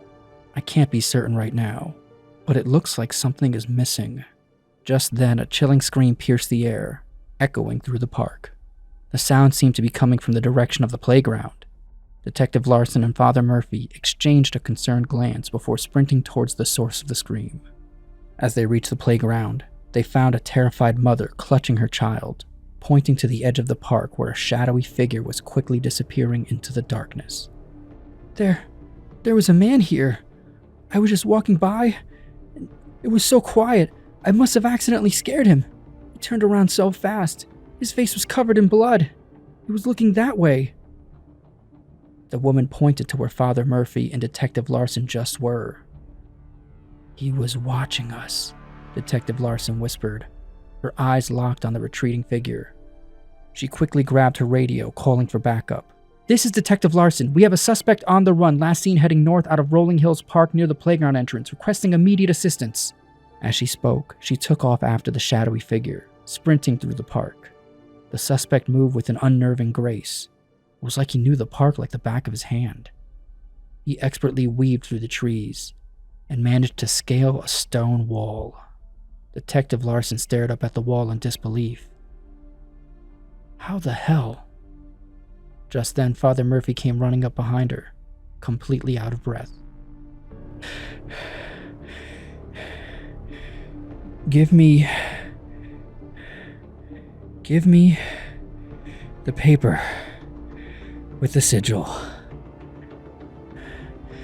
I can find out exactly who he's trying to summon. Give you the paper? Hand over a major piece of evidence? I'm only trying to help. Yeah? Then why didn't you run? You didn't even try to help me catch him. And now he got away. You're not being fair. I'm old. And if you couldn't catch him, there's no way I could have. I made sure the woman and her daughter were okay. I'm not an officer. Detective Larson paused for a moment, struggling with her frustration at letting the suspect slip through her fingers. All right, let's find out who or what this guy is trying to summon. Detective Larson handed the paper with the sigil to Father Murphy, and they went to his office. At the office, Detective Larson stood there in awe, looking at all of the books on the shelves. That's a lot of books. Oh? They're not mine, he replied while looking for a specific volume. Not yours? No. These belong to the church. Of course, but you do have access to them whenever you want. That I do, he replied with a smile. He began flipping through the pages of a huge leather-bound book, his eyes glancing between the piece of parchment found at the crime scene and the book in front of him. Here it is! He excitedly exclaimed. Detective Larson leaned in closer, curious to see what Father Murphy had discovered. On the page, an illustration of the sigil found at the crime scene was accompanied by ancient text describing its purpose and the demon it was associated with. It says here the sigil is linked to Ba-El-Zafan, a demon that thrives on chaos and destruction. The killer's attempting to summon him through a series of ritualistic sacrifices, each marked with the pentagram. So the more victims he claims, the closer he gets to summoning the demon. Detective Larson felt a shiver run down her spine. Father Murphy, how many people do you think would have access to books like this? I'm sorry? Well, even you, an exorcist, needed this book to tell you exactly the demon the sigil was connected to. This information is specialized. Maybe our killer is a priest. Father Murphy's eyes furrowed. He was clearly bothered by what Detective Larson said, but couldn't argue with her. It was true. If there was no religious component to the case, what would you be looking for? Detective Larson collected her thoughts for a moment. There were signs of a struggle at tonight's crime scene. He didn't feel the need to ambush his victim. We know she was abducted on the streets hours earlier. This, combined with him watching us, says that he's confident. The way he moved through the trees tells me that he had an escape route, showing he can plan ahead. The way he treated his victim's corpse suggests that he has no remorse. Both victims were white. Our subject is probably white. We know he's fit. He's probably a firstborn, but if not, he's high in the birth order, more than likely with younger siblings. He probably has a job where people answer to him. Father Murphy took a break from his text and looked up at Detective Larson. And when you add in the religious component, we can add in he's very detail-oriented. And why is he doing this, Detective? Because he wants to make sure he can't be overpowered. He initially presents as a masochist, but he's actually a power reassurance killer. And according to this text, the ritual cannot be broken up into pieces. There's an altar somewhere. He had to build it before the first kill. What does that mean? It means he has to guard it. If the altar is disrupted, the ritual is over. He'd need to start over. Couldn't it be at his house? No, it has to be performed on consecrated ground. As meticulous as the killer has been, he would have known. Detective Larson and Father Murphy knew they had to find the consecrated ground where the killer had built the altar. If they found the altar, they would find the killer and put a stop to all this madness. They began researching possible locations in the city, focusing on churches, cemeteries, and other sacred sites. But none of them would work. The ritual required a significant amount of space, making it difficult to hide. Suddenly, Detective Larson had a realization. That old abandoned building on the outskirts of town, wasn't that once a church? I thought it was a school. I think it started as a church, then became a school later on. Do you think it would be spacious enough for the ritual? Yes, it definitely would. Father Murphy gathered some things, and the two set off for the old building. By the time they arrived, it was nearly 3 a.m. From the outside, they could see someone inside the dilapidated structure. Moving cautiously, they snuck in. The interior was nothing short of terrifying. The dilapidated structure was a haunting testament to its former glory. The once sturdy wooden beams were now rotting and crumbling, barely supporting the collapsing ceiling. Broken glass windows lined the walls. The killer had further transformed the space to accommodate his sinister ritual. In the center of the room stood a large, makeshift altar, draped with a black cloth and covered in burning candles. Surrounding the altar was a meticulously drawn circle, marked with symbols and runes that seemed to pulse with dark energy. A collection of bizarre and unsettling artifacts had been gathered for the ritual. A chalice filled with what appeared to be blood, an assortment of ancient-looking knives and daggers, and stacks of old leather-bound books containing forbidden knowledge of demonic incantations and rites. The air smelled like a mix of burning herbs and the unmistakable metallic tang of blood. The room had become a nightmarish blend of the sacred and the profane. The killer was in the midst of performing the ritual, his back turned to the priest and detective, but it was evident he knew they were there. "You're both too late," he taunted, as Detective Larson reached for her gun. The killer began to laugh maniacally, still not facing them. What good would demon magic be if you could put an end to it with a mere gun? Give me a few moments, and I'll be right over. Father Murphy's confusion was evident. This doesn't make sense. He needed to sacrifice at least 3 people. The strong, the smart, and the innocent. At that moment, the demon-possessed killer raised his hands, causing a body previously hidden by debris to levitate. He gestured towards Detective Larson and Father Murphy, and the body flew towards them, landing at their feet. Another woman, her chest exposed, revealing a pentagram carved into her flesh. An aura of power radiated from the killer. He'll finish completing the ritual soon. He seems to have already gained some power. Some? Yes, he's not at full power yet. That's why he's still in the circle. If we break that circle, it'll weaken his connection to the demon. Larson immediately began grabbing nearby debris and started hurling it at the circle.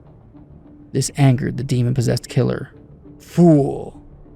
With the simple gesture, the demon was able to hurl all the debris back to Detective Larson. Overwhelmed, she fell to the ground. In her anger, she pulled out her service weapon and shot at the circle, creating a nice, clean scratch right through it, disrupting its integrity. The killer, seeing the circle was broken, quickly began to chant. In response, Father Murphy pulled a chalice from his bag, filled it with holy water, and started chanting as he slowly approached the killer. The killer's focus began to waver, and he accidentally began repeating Father Murphy's words. Suddenly, the killer screamed in agony. His connection to the demon continued to weaken, and he dropped to his knees. In desperation, the killer offered himself over to the demon in exchange for the power to kill those who dared to stop it. He pulled out a knife, plunged it into himself, and collapsed. Everything went silent. Detective Larson still had her service weapon out as she slowly approached. Not sure if he was dead or alive. She called out, "You have the right to remain silent. Anything you say can and will be used against you in a court of law. You have the right to an attorney. If you cannot afford an attorney, one will be provided to you. Do you understand your rights?" The killer began to silently rise. His movements were loose and fluid, as if guided by an unseen force. But his eyes glowed with an unnerving red light. "Detective, be careful. He may still be under the demon's influence." Larson stopped moving closer, her gun aimed steadily at the now standing killer. His eerie red eyes locked onto hers. She had all of his focus. In a voice now distorted and unnaturally deep, he spoke to them. "You think your human laws can contain me? I've been granted the power of the demon, and you both will suffer for your interference." Father Murphy, knowing the danger they faced, began to recite an exorcism prayer, his voice unwavering and filled with conviction. As the priest's words filled the room, the killer's body began to convulse. The demon fought to retain control of its newly acquired body. All at once began to charge at Father Murphy. Larson seized the opportunity and fired her weapon at the killer. The killer collapsed at Father Murphy's feet, the red glow in his eyes flickering and fading. He was lifeless, and the room fell silent once more. As they stood in the middle of the aftermath of the horrifying events, Detective Larson looked over at Father Murphy and said, "You know, I don't think I'll be including the possession and exorcism in my report. Might raise a few eyebrows at the precinct." Father Murphy laughed and replied, "Likewise, my child. I'll omit the gun and shooting from my account. I'll mention you assisted with the exorcism. The church already won't be too thrilled about that detail." They shared a knowing glance, acknowledging the unspoken bond forged between them in the face of such darkness. Larson offered Murphy a ride back to the city, but Murphy, ever the diligent priest, opted to stay behind and perform a cleansing ceremony to purify the desecrated grounds. "I appreciate the offer, Detective, but I have to make sure no trace of evil remains here. I'll arrange for a ride with another officer once I'm done. Take care, Father, and if you ever need anything, don't hesitate to reach out." With warm smiles, the two parted ways. And with that, we bring this thrilling episode of Whispers in the Dark to a close. Our tale of Father Murphy and Detective Larson has hopefully reminded us that often the greatest solutions come from a collaboration of multiple disciplines. In a world full of echo chambers, more and more people are making the mistake of exclusively trusting one discipline, like science or religion. It's important to remember that a balanced approach can lead to the most profound and successful outcomes. It would be silly to substitute religious texts for scientific manuals, or to try to understand the depths of the human heart and soul solely through a biology textbook. As our story demonstrated, some challenges are bigger than a single discipline, and require a diverse range of knowledge and skills to overcome. Let tonight's paranormal crime story be a lesson to us all. Collaboration and open-mindedness are the key to unlocking the mysteries of our world. Thank you for joining me tonight. Whether you actively know it or not, you are so special, and I hope you have a peaceful evening. But as you probably already know, on this show, sweet dreams are not guaranteed. Good night.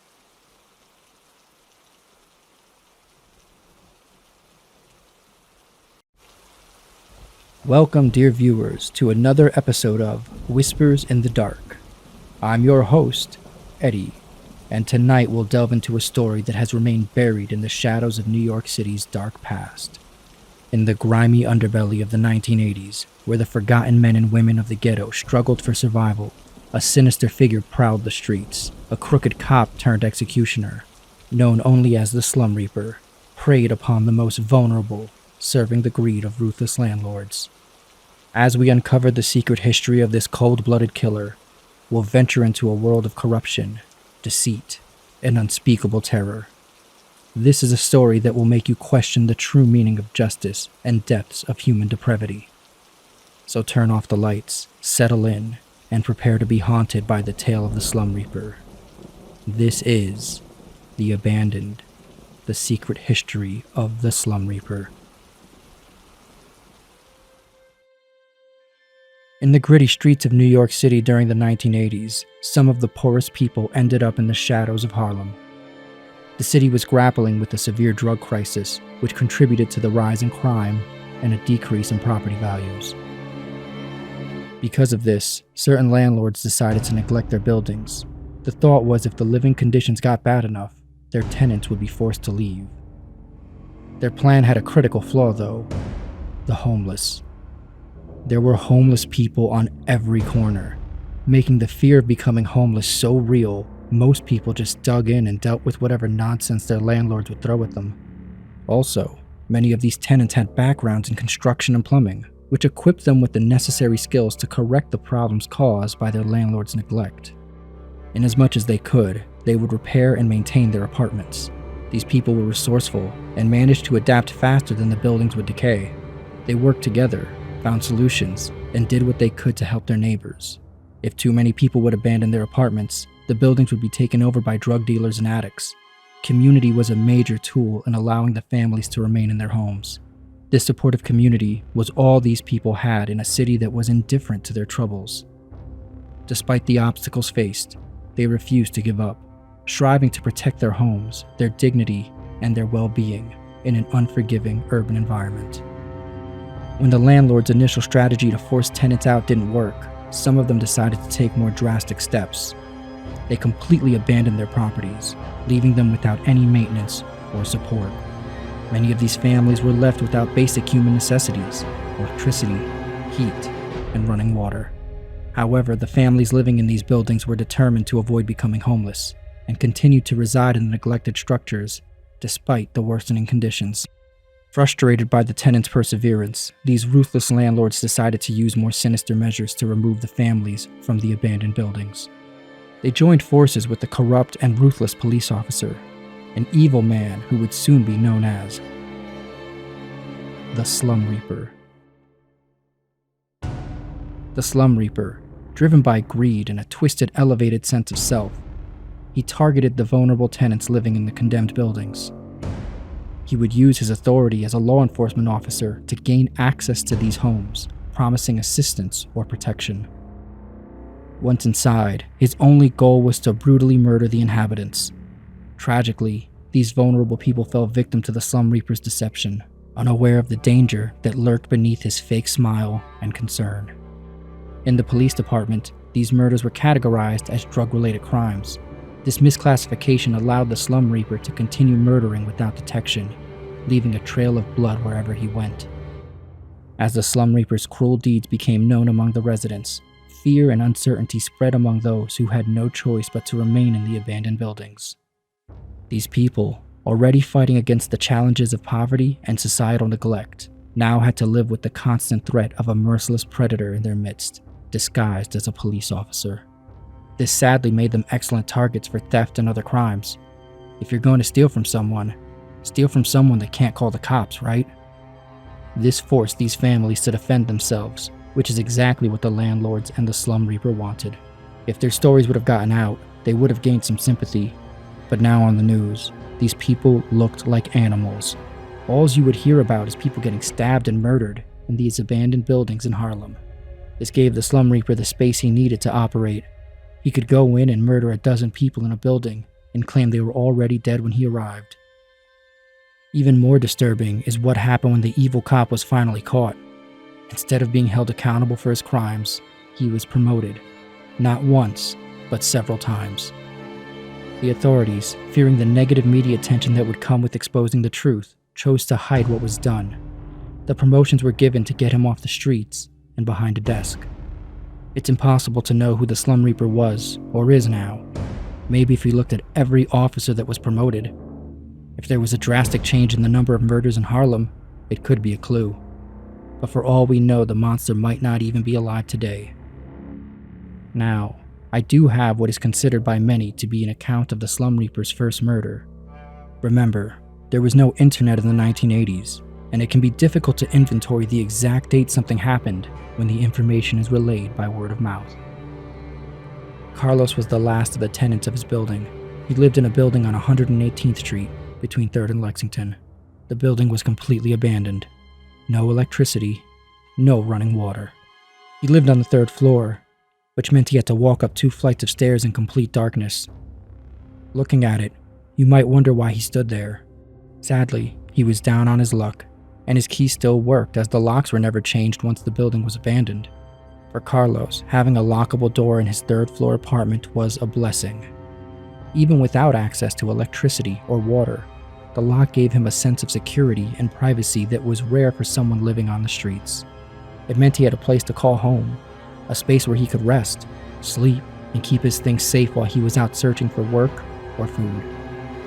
Having a door with a lock also meant he had some protection from the harsh elements that could make life on the streets unbearable. Rain, wind, and snow weren't a constant threat. He always had a dry place to go.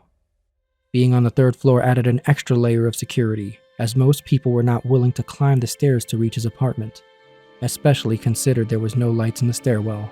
The few who might be brave enough to venture up there had little reason to do so, making a break-in unlikely.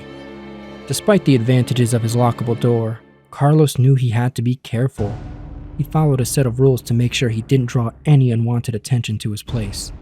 He avoided using flashlights or playing music, as these could attract unwanted visitors who might try to steal from him or use his room as a hideout for illegal activities.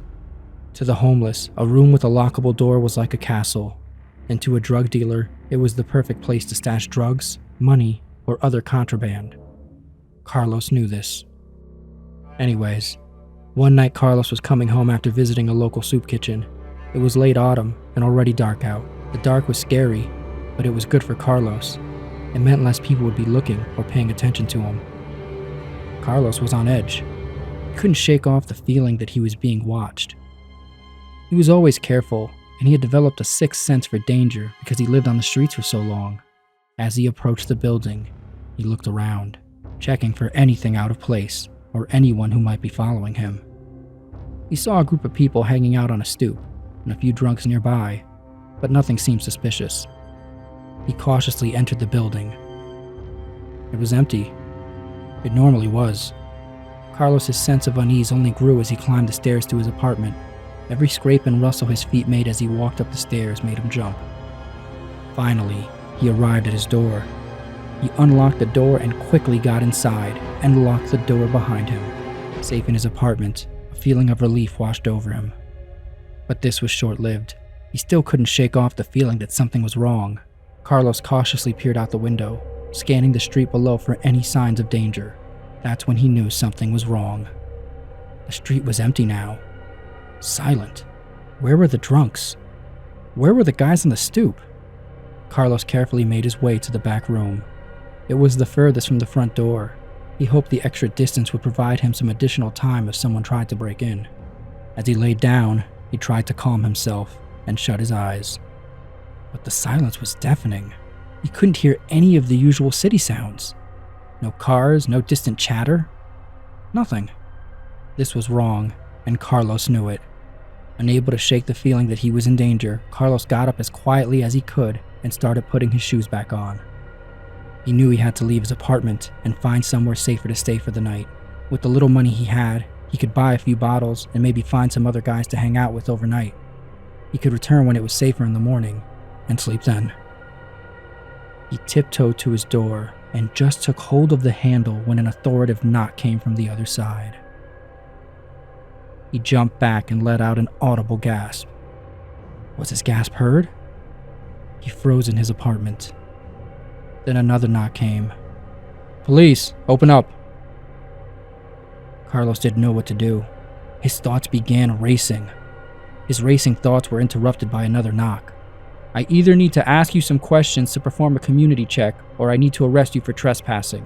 If you don't open the door, I'll break the lock." If the cop broke the lock, Carlos would lose the one really valuable thing he had. The cop just wanted to talk. Maybe about opportunities or shelters in the area. But why was he here so late? This sounded like daytime cop stuff. "Okay, fine. I'm breaking the lock then. 3, 2, 1. No, wait. Give me a minute to get dressed." Carlos was already dressed. He was just worried and wanted some more time to think. "Don't take too long." "How do I know you're a cop?" "Look through the peek hole." Through the peek hole, Carlos could see the cop. The cop had his flashlight on and pointed it at himself. Carlos opened the door, and the officer walked inside. "So, you had some questions?" "What?" "For the community check." "Community? Oh, yeah. Is your name Carlos Vasquez?" "Yes." "Good. That's all I needed to know." Carlos began to talk. "You could have asked me that through the door." But in one grand motion, the officer grabbed a chair and slammed it into Carlos's body. Carlos fell back and desperately tried to inhale. The cop stood over him, kicking him repeatedly. Carlos was in agony, both physically and mentally, as he realized that he was completely at the mercy of this madman. "I nearly forgot. Do any of your friends still live in this building?" Carlos tried to get the officer to stop between kicks, but no matter what he said, the officer would answer with this question. "Do any of your friends still live in this building?" "No." "Yeah? No old neighbors hiding here?" "No, please stop." "Good to know." Just then, the officer got on top of Carlos and started smashing his head into the floor. When the cops arrived the next day, they ruled it as a homicide due to drug-related activity. Everyone on the street knew they were wrong.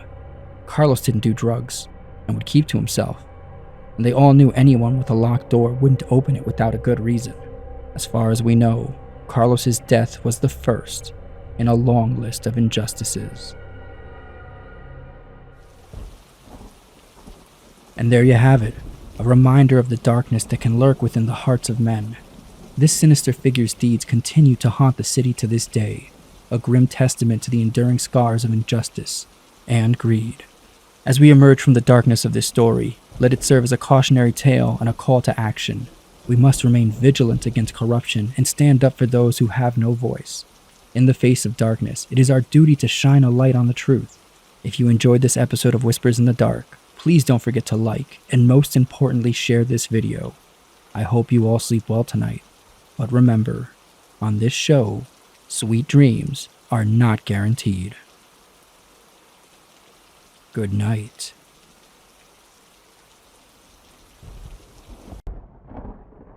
Welcome, dear horror family, to another episode of Whispers in the Dark, where we delve into the darkest stories to help you unwind and drift away into a world of eerie fascination. I'm your host, Eddie, and tonight I'll be your guide through the mysterious and the macabre. With Easter coming up, I thought I'd invite you to uncover the unsettling truth about a legend that at times seems downright silly, the Bunny Man of Clifton, Virginia. So let's dim the lights and prepare to be transported to a time when a cult's sinister influence infiltrated the very fabric of a quiet town, and a terrifying supernatural entity was conjured to maintain their dark control. Sit back, relax, and let the whispers in the dark envelop you as we begin our descent into the chilling true history of the Bunny Man. In the quaint and quiet town of Clifton, Virginia, the year was 1802. The town appeared peaceful, but beneath the surface, it was teeming with dark secrets. A cult had infiltrated the local government, slowly taking control of certain municipalities. The cult's primary goal was to maintain their grip on power, and they would go to great lengths to achieve this. As the sun set each day, the cult would gather in a secret location deep within the nearby woods. The area was shrouded in darkness, with dense trees to hide in an eerie silence that would expose anyone that happened upon the place. It was there that they built an altar, hidden from prying eyes, where they conducted their rituals. They bred rabbits, choosing them as their primary sacrificial animals because they were easy to breed and easy to hide. The cultists housed the rabbits in hidden enclosures near the altar, allowing them to maintain a steady supply of sacrificial creatures. At times, these ritual sacrifices involved slaughtering more than 100 rabbits at once. The cult believed that by spilling the blood of so many innocent beings, they would receive supernatural strength and knowledge, ensuring their control over the town remained unchallenged. During these ceremonies, the cult members would don black robes and masks, chanting in an ancient and forgotten language. They would paint intricate symbols on the ground, using the blood of the rabbits as a conduit for their dark powers. As the chanting reached a fever pitch, they would raise their knives and carve into the flesh of the rabbits, sacrificing them to their malevolent deity. Unbeknownst to the town people, the consequences of these rituals were far-reaching. The dark energies the cult released into the world began to taint the very essence of the town, causing strange and unsettling events to occur. People reported hearing whispers in the shadows, seeing strange figures lurking at the edge of their vision, and feeling an inexplicable sense of dread that seemed to cling to them like a shroud. Everyone began making sure they were inside before dark. Despite the cult's best efforts to keep their activity secret, suspicions among the town people began to grow. Whispers of strange occurrences and missing pets reached the ears of a few brave souls who dared to investigate, seeking the truth behind the unsettling events that plagued their once peaceful town. Little did they know, the truth they sought was more terrifying than they could imagine. This small band of townsmen started meeting under the cover of night. There were only a few of them, so they were able to move around without being noticed. As they gathered information, a sinister picture began to emerge. Their first clue was the strange absence of an elected official during the night. It struck them as odd. Almost no one was out after dark. Why wouldn't this person be home? The group decided to shadow the official and unravel the mystery surrounding his nocturnal activities. They took turns following the official, careful not to arouse suspicion. They observed his comings and goings, taking note of any unusual behavior or patterns. Over time, they began to see that the official would venture into the woods on specific nights. To keep from having to follow the official into the woods, the men started fanning out and hiding in the woods before nightfall, and would wait. Whoever saw the official would report back to the group, and the next time they went out, they would start at the last place the official was seen, spread out, and hide again. This method appeared to be working, until one night when a member of the group reported seeing a cloaked figure heading in the same direction as the official. The group of men knew they stumbled upon something much larger and more dangerous than they initially anticipated. But what could they do? They suspected something sinister was going on, and it appears they were right. But accusing elected officials and prominent townsmen wouldn't change anything. They needed to uncover what was going on. Only then could they expose the cult. As the small group of men continued their investigation, word of their efforts began to spread throughout Clifton. The townspeople heard about their late-night endeavors, and some of them started to suspect the cult's dark activities. The cult, aware of the mounting suspicions, grew increasingly uneasy. Their iron grip on the town's power structure was at risk of being exposed and dismantled. Determined to protect their influence and to put an end to the opposition, the cult decided to take drastic measures. They decided to summon a supernatural entity, one that would strike fear into the hearts of those that would question their authority, and eliminate anyone who entertained the thought of exposing their secrets. In the dead of night, the cult members gathered at their secret altar, preparing for a ritual unlike any they had performed before. They called out into the void to get assistance from an ancient and powerful force, calling upon a malevolent deity to aid them in their quest for domination. Using the blood of the rabbits they had so ruthlessly sacrificed, the cultists painted intricate symbols and sigils on the ground, their voices rising in a haunting chorus of ancient incantations. As the ritual reached its crescendo, an eerie fog began to settle over the entire town. The townspeople witnessed as shadows writhed and twisted in their homes. The fog started getting pulled into the woods, to the altar the cultists made. From the fog, a mysterious figure emerged, the Bunny Man. The creature stood before them, a grotesque parody of a man wearing pieces of rabbit flesh, his eyes filled with malevolence. The cultists had succeeded in their dark summoning, and the Bunny Man was now under their command. The Bunny Man was unleashed upon the town of Clifton, hunting down those who dared to suspect the cult members of any wrongdoing. With each chilling encounter, he would brandish his blood-stained axe, cutting his victims in the same cruel manner the cultists had slaughtered their sacrificial rabbits. Fear gripped the town, and stories of the horrifying Bunny Man spread as the Bunny Man's reign of terror continued. The cult hadn't considered how quickly the stories of the Bunny Man would spread, and became worried their plan to keep them hidden might actually be what revealed them. To regain control, the cult employed a cunning strategy to conceal their involvement, and the government's complicity. They used their influence to infiltrate every corner of the town, controlling the narrative and ensuring that the terrifying truth was obscured. The cult planted agents in taverns, shops, and other places where townspeople gathered, skillfully guiding conversations and spreading their own version of the Bunny Man legend. The agents spun fantastical tales, making the Bunny Man seem like an impossible, ludicrous figure, a grotesque man in a rabbit suit with an oversized axe, preying on unsuspecting victims bound to a bridge. By adding these outlandish details and contradictions, the cult was able to sow doubt and confusion, transforming the Bunny Man into an urban legend dismissed as mere campfire tales and childish games. Though there were more official channels, the cult continued to manipulate the local government, ensuring that their twisted version of the Bunny Man story was perpetuated through the proper channels. Newspapers, public announcements, and even school curriculums were all shaped to present the Bunny Man as a figment of wild imaginations, rather than the horrifying product of the cult's dark rituals. As the years went by, the cult's control over the narrative solidified, and the true origins of the Bunny Man faded from memory.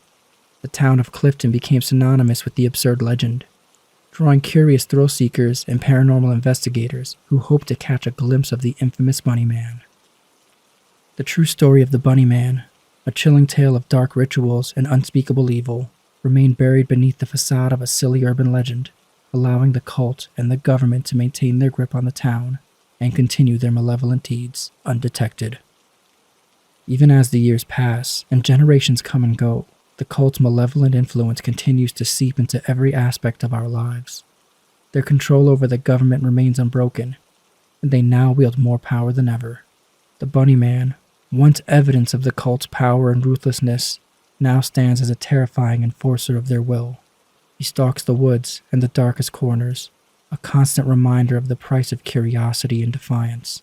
His mere presence serves as a deterrent ensuring that the cult's secrets remain undiscovered and their stranglehold unchallenged. Those who stumble upon the hidden truth or dare to question the strange occurrences risk drawing the attention of the Bunny Man. With each swing of his blood-stained axe, he silences the voices of dissent, leaving a trail of mangled bodies and shattered lives in his wake. And it's not just the townspeople of Clifton that are living under the weight of the cult's dark legacy. After all, that was a long time ago, and Clifton is only 30 miles from Washington, D.C. In a world where the lines between fact and fiction are often blurred, the true story of the Bunny Man is a sobering reminder of the dangers that can lie hidden beneath even the most seemingly harmless tales. It's a cautionary story of the consequences of unchecked power, the insidious nature of deception, and the grim reality that sometimes the most terrifying monsters are those that walk among us. And there you have it, my dear family and guest, the unsettling truth behind the Bunny Man and the dark conspiracy that lies beneath the surface. As we return to our daily lives, let's remember to be vigilant and cautious. Even if those in authority don't always have our best interest at heart, we can be the change that we want to see by taking good care of ourselves and each other. Always remember, you are important and valued. As we part ways tonight, I hope you all find rest and solace. However, on this show, as you know, sweet dreams are not guaranteed. Good night. Welcome back, my fellow seekers of the unknown. Eddie here, and you're watching Whispers in the Dark. Tonight we're delving deep into the heart of a secret so well hidden, it'll make you question everything you thought you knew about the US government. Now, imagine having the power to hide something as sinister as a supermax prison right in plain sight. That would be quite the trick, wouldn't it? You'd think people would notice a supermax prison just lying around. Well, that's exactly what we're talking about tonight. In Missouri, there's a massive underground cave system tucked away near Interstate 435. Don't believe me? Google it. The system is guarded. Why? Well, officially, the caves are filled with 1.5 billion pounds of cheese. That's it. That's the story they told. And everyone, and I mean everyone, just went with it. What's in that cave over there? Oh, 1.5 billion pounds of cheese. Oh, okay. I won't go into that cave. Honestly, it's like they weren't even trying. Oh, but it doesn't all belong to the government either. According to this article, about 300 million pounds of the cheese belong to the US government. The rest belong to other private companies. Oh, so that's why sometimes different people and different trucks go there. They're just making deposits at the cheese bank. Well, that makes perfect sense now, doesn't it? It definitely isn't a super secret maximum security prison. Except it is. As I understand it, there are only 2 of these prisons in the world, with the only other one being in China. Now brace yourselves, because we're about to dive into the heart of this hidden prison, where the unimaginable takes place. Dangerous supernatural beings are held captive here, far from the prying eyes of the world.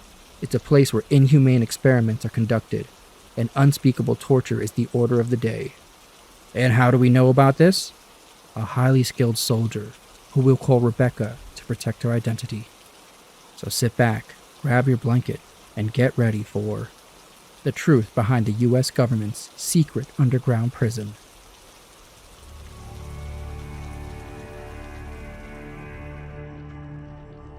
Now, Rebecca had a reputation. She was a skilled soldier. According to her orders, she was assigned to this facility to provide top-notch security. For some reason, the government deemed it necessary to have someone with her expertise on site. Rebecca thought this was odd. She was a proud soldier and felt she always carried out her duties faithfully. Being assigned to ensure the safety and security of a cheese cave felt like a slap in the face. She was to monitor personnel access and coordinate with other military personnel in maintaining the security of cheese. So Rebecca arrived at the cheese caves, feeling a bit disheartened and confused about her assignment.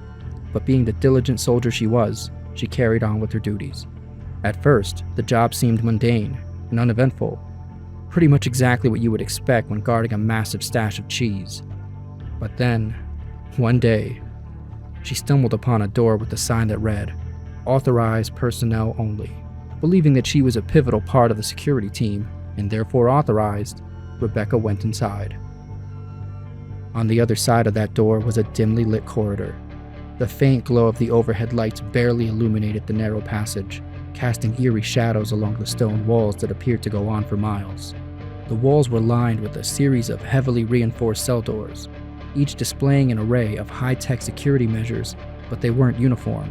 Some had retina scanners, some used fingerprint scanners, some had strange floodlights, others had large speakers. The silence was occasionally broken by distant, inhumane cries and whispers that echoed throughout the corridor. What was this place? Just then, a little man wearing a lab coat stepped out from one of the rooms. "What are you doing here? You can't be here!"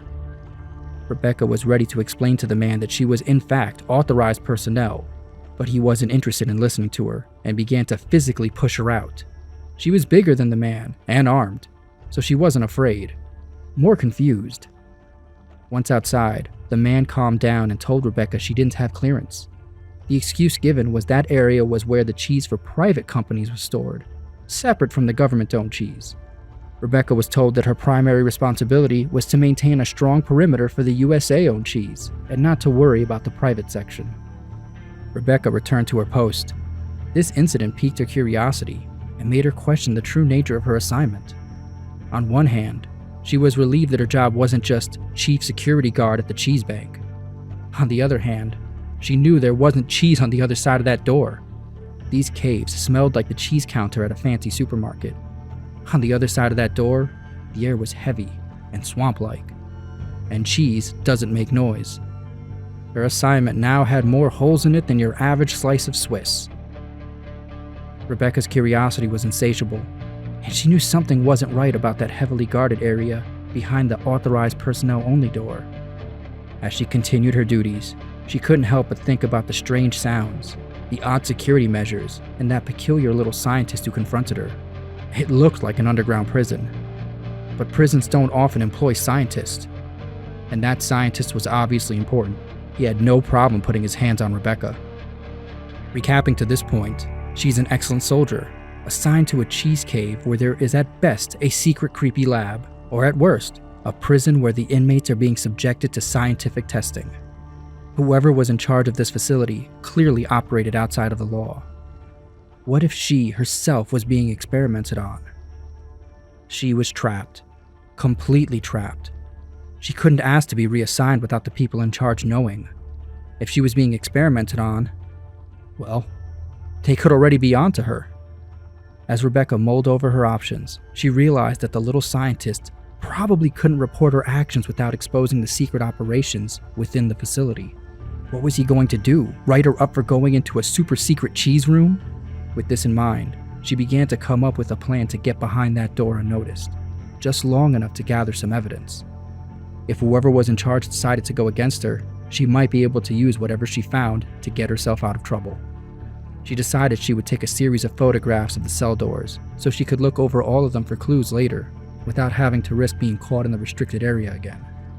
Rebecca knew she would have to be stealthy and fast. There was no telling what could happen if she was caught snooping around. She realized at night, everything was so quiet. Too quiet. Any movement she made would make her stick out like a sore thumb. This had to be done during the day.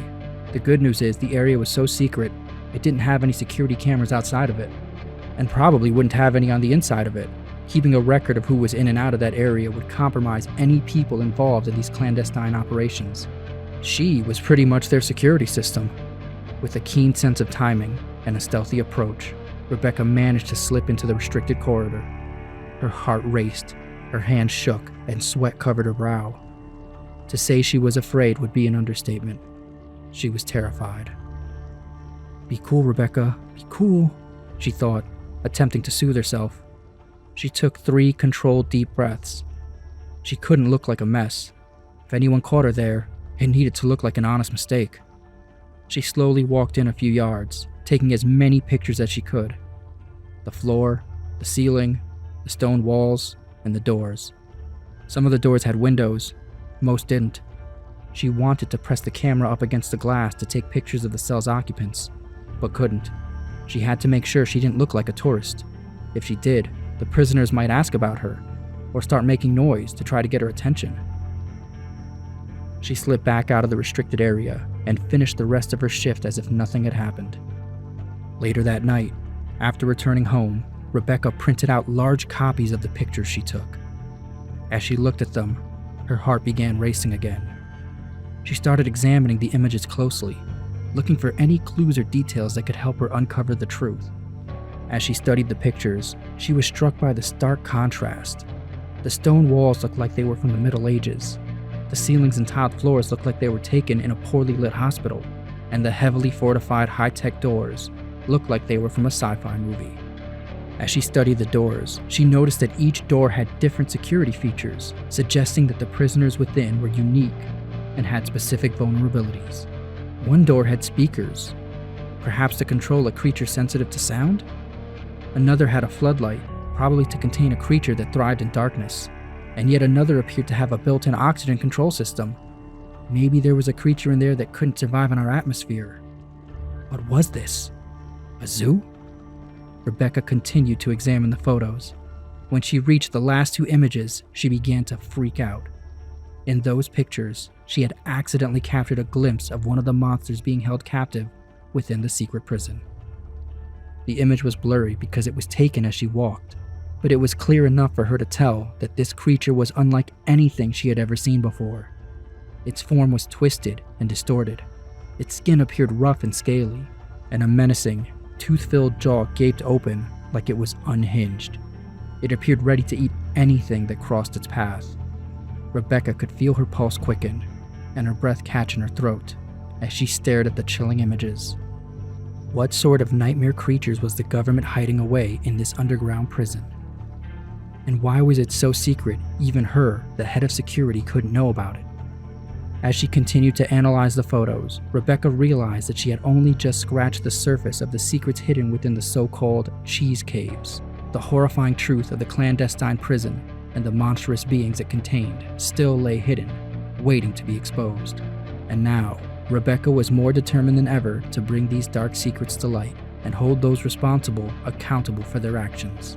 Whether she really wanted to or not was not important. This was the only way to guarantee her safety.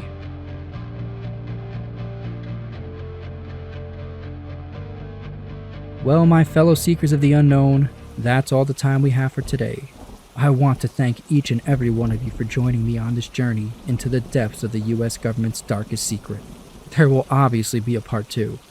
Remember, it's brave souls like Rebecca and dedicated truth seekers like you that can make a difference in this world. As we part ways, I encourage you to never stop questioning, never stop investigating, and never be afraid to dive into the shadows of the unknown. Your hunger for knowledge and your unwavering curiosity is what keeps the truth alive and brings light to the darkest corners of our world. So until we meet again, stay curious, stay vigilant, and remember, you are not alone in your quest for the truth. I hope you all sleep well tonight. But on this show, sweet dreams are not guaranteed. Good night.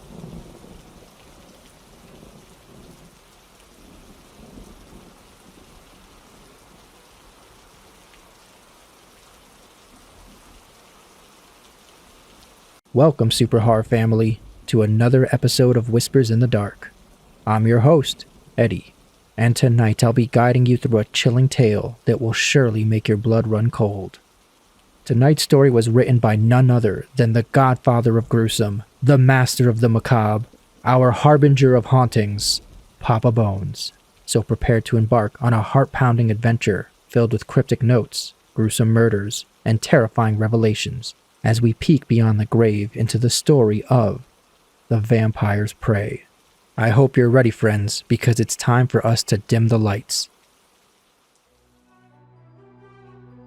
Detective Simon Farrell stared at the 3 cryptic messages on his desk, each one more disturbing than the last.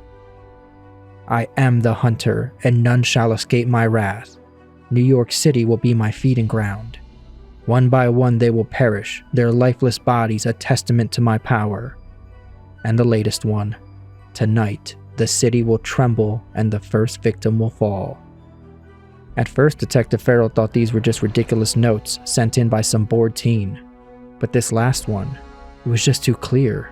These ominous warnings haunted Farrell, hinting at a gruesome event about to unfold in the heart of New York City. Despite his instincts telling him to take the messages seriously, his superior, Captain James Sullivan, was quick to dismiss them as a tasteless hoax. "Come on, Simon, every cop gets these. It just happened to be your turn this week. We have enough real crime. We don't need to get involved in some teenager's strange roleplay." Detective Farrell pled with his captain, but he refused to entertain the idea any further, shutting down the conversation. Unbeknownst to Farrell, New York City was on the very edge of a descent into darkness. The bustling city, normally filled with life and energy, was about to become the stage for a series of horrifying events and death. Detective Farrell went home that night, still feeling uneasy about the messages. His apartment was small and cluttered. It was obvious he didn't spend much time there. The only decoration on the walls was an old, well-kept photograph of a much younger, happier-looking Detective Farrell, a smiling woman, and a playful dog. Exhausted, he didn't even bother to change out of his clothes. Instead, he sank into a worn armchair, turned on the TV, and drifted off to sleep. Farrell awoke to the sound of the morning news. Another murder had taken place in New York City. This wasn't unusual. Sadly, more like par for the course. However, the details of this particular murder were chilling. The victim had been drained of his blood, with 2 puncture marks on his neck. The newscaster speculated it could be some twisted gang initiation, but Detective Farrell knew in his gut that it was connected to the notes he received. Determined, Farrell rushed to work and confronted Captain Sullivan once more about the murder and the cryptic messages. But just as before, Captain Sullivan refused to take his concern seriously, shutting down the conversation and demanding that Farrell not bring it up again. Not being one to take no for an answer, the detective knew he had to find a way to uncover the truth on his own. Because of his experience, he managed to convince his superiors to let him take the lead on the investigation. To be fair, it didn't hurt that everyone else thought this was going to be nothing more than chasing down a few stupid teens trying to join a gang. "Alright, Farrell, I'm going to let you take the lead on this investigation, but you better not waste any time chasing after these ridiculous messages. I want you to focus on the evidence at the crime scene and follow it wherever it leads. Is that understood? We're dealing with a real crime here, not some supernatural mystery. Don't get lost in your imagination." "Yes, sir." "Okay. Get to the crime scene and start piecing this together." Before leaving, Farrell quickly went to his desk and saw a note on it. "In the house of lost souls, darkness shall again take its toll." This message didn't make any sense. A house of lost souls could be almost anywhere in New York. Old churches, abandoned buildings, renovated buildings. But it didn't matter anyways. Just as Captain Sullivan said, he would follow the clues at the crime scene. The murder took place in the old meatpacking district. It was an older, more historic part of New York City. The brick streets and aged buildings with their elaborate facades cast an unsettling atmosphere over the area. The alley itself was wedged between 2 old crumbling brick buildings that all but completely blocked out the sun. Detective Farrell meticulously combed through the crime scene, taking note of every detail. As he searched, his eyes caught a glimpse of a tattered old playbill lying on the ground near the victim's lifeless body. At least, that's what he thought at first. The playbill was from the long-abandoned Evergloom Theater, which stood just a few blocks away from the crime scene. The theater was said to be a breeding ground for illegal activities when it was active. The playbill looked new, though. You would expect something from so long ago to show some aging, be tinted yellow, and well frayed. But it wasn't. He picked it up to check inside, but the interior was completely blank. Could this be the House of Lost Souls? Either the Evergloom Theater was going to reopen, and this man was holding some playbill prototype, or this was a clue. Lucky for Detective Farrell, finding out would be easy. He only had to walk to the theater. If it was open, he could leave this behind. If it was closed, it was now officially part of his investigation, and Captain Sullivan couldn't say anything about it. He casually walked by, playbill in hand. The structure was still boarded up. Detective Farrell started looking around. "You're very early," said a voice breaking his concentration. Detective Farrell looked over and saw a half-drunk homeless guy. "Yeah, they only open at night." Detective Farrell decided to follow his instincts and return to the Evergloom Theater at night. He went home and changed his clothes. A black shirt, blue jeans, and a pair of construction boots should make it easier for him to blend in anywhere. As evening fell, the city transformed, and the theater seemed to take on an even more sinister appearance. He made his way back to the boarded-up entrance, unsure of what he would find inside. The place wasn't open for business. That's roughly what he expected. Sometimes drunk homeless people aren't very good for useful information. But as he got closer, he noticed there were faint lights flickering inside, and one of the wood boards had been strategically positioned, allowing people to slip through into the darkened theater. As he entered, Farrell observed a diverse group of people mingling inside, their rough appearances and hushed conversations forcing him to stop and think. They didn't seem like vampires, but there was something unsettling about them. Odds are, either the killer was there, or someone who knew who the killer was and was sending Detective Farrell clues was there. But whoever was sending him the notes might recognize his face, compromising him and the investigation. Detective Farrell inconspicuously looked around. The gathering was taking place in the theater's grand auditorium. The room was still beautiful, even in its current state of disrepair.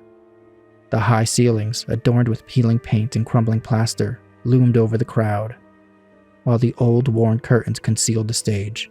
The air was thick with whispers and laughter, creating a cacophony of sound that echoed off the decaying walls. Detective Farrell noticed that several of the attendees were wearing dark hooded cloaks. There was a room near the entrance full of them. Detective Farrell decided to don one himself in an attempt to blend in and move about the room unnoticed. With the hood pulled up to obscure his face, he began to navigate the crowd, trying to glean any information that might help him unravel the mystery of the messages and the murder. Detective Farrell carefully edged closer to a small group of people engaged in an intense conversation. Their hushed whispers and quick glances piqued his curiosity. "I heard the first one went smoothly. Drained completely. No one suspects anything. That's because they think it's some stupid gang initiation. Well, it's about to get a lot more interesting around here, that's for sure. I hear we're moving up the dates for..." Farrell was about to listen in further when the worn curtains on the stage suddenly pulled back, revealing a man standing in the spotlight. He exuded an air of power and danger, with piercing eyes that seemed to see through the darkness. His pale skin and slick-back hair only added to his otherworldly appearance. The auditorium fell silent as all attention shifted to the mysterious figure. Detective Farrell took the opportunity to position himself against a wall so he could observe the room without drawing attention to himself. The man on stage began to speak. His voice was smooth and captivating. "My fellow brethren, the time has come for us to assert our dominance. We've been lurking in the shadows for far too long, denying ourselves our true nature. The humans are nothing more than cattle, existing solely to nourish and sustain us. It's our right, no, our duty to feed on them." The crowd erupted in cheers and applause, clearly excited by the man's words. As the noise and commotion grew, Detective Farrell took the opportunity to move around the room, scanning the faces of the attendees. His heart dropped when he caught sight of a face he never expected to see. Captain Sullivan. There he was, cloaked and hooded, shouting his approval and raising his fist in the air. The revelation shook Farrell to his core, finally making sense of the captain's reluctance to investigate the case. As the chilling reality of the situation sank in, Detective Farrell knew that he had stumbled upon a dark and dangerous secret that could change everything. The man on stage continued, his voice commanding the attention of the entire room. "Tonight, we are honored to have a special guest among us, a member of the NYPD who will prove invaluable to our cause. Their presence will strengthen our position and ensure our success in this world where we rightfully belong." As Detective Farrell listened to the mysterious figure's speech, he couldn't help but think that the man was referring to Captain Sullivan. He scanned the crowd, hoping to locate his superior and determine his role in this sinister gathering. The crowd was dense, and the dim lighting made it difficult to discern individual faces. Despite his best efforts, Farrell couldn't find Captain Sullivan anywhere. Had the captain seen Farrell and made a hasty exit? Or was he lurking somewhere in the shadows, watching? Just as Detective Farrell considered making his own exit, the man on stage called out his name. "Detective Farrell, we're truly grateful for your presence here tonight." In an instant, Farrell was grabbed from behind, his hands bound and a gag placed over his mouth. He was forcefully dragged onto the stage as the crowd roared in excitement. The man on stage laughed and addressed the audience, making light of the situation. "Well, it seems our guest of honor has decided to exercise his right to remain silent." The crowd laughed along with him, reveling in the twisted spectacle.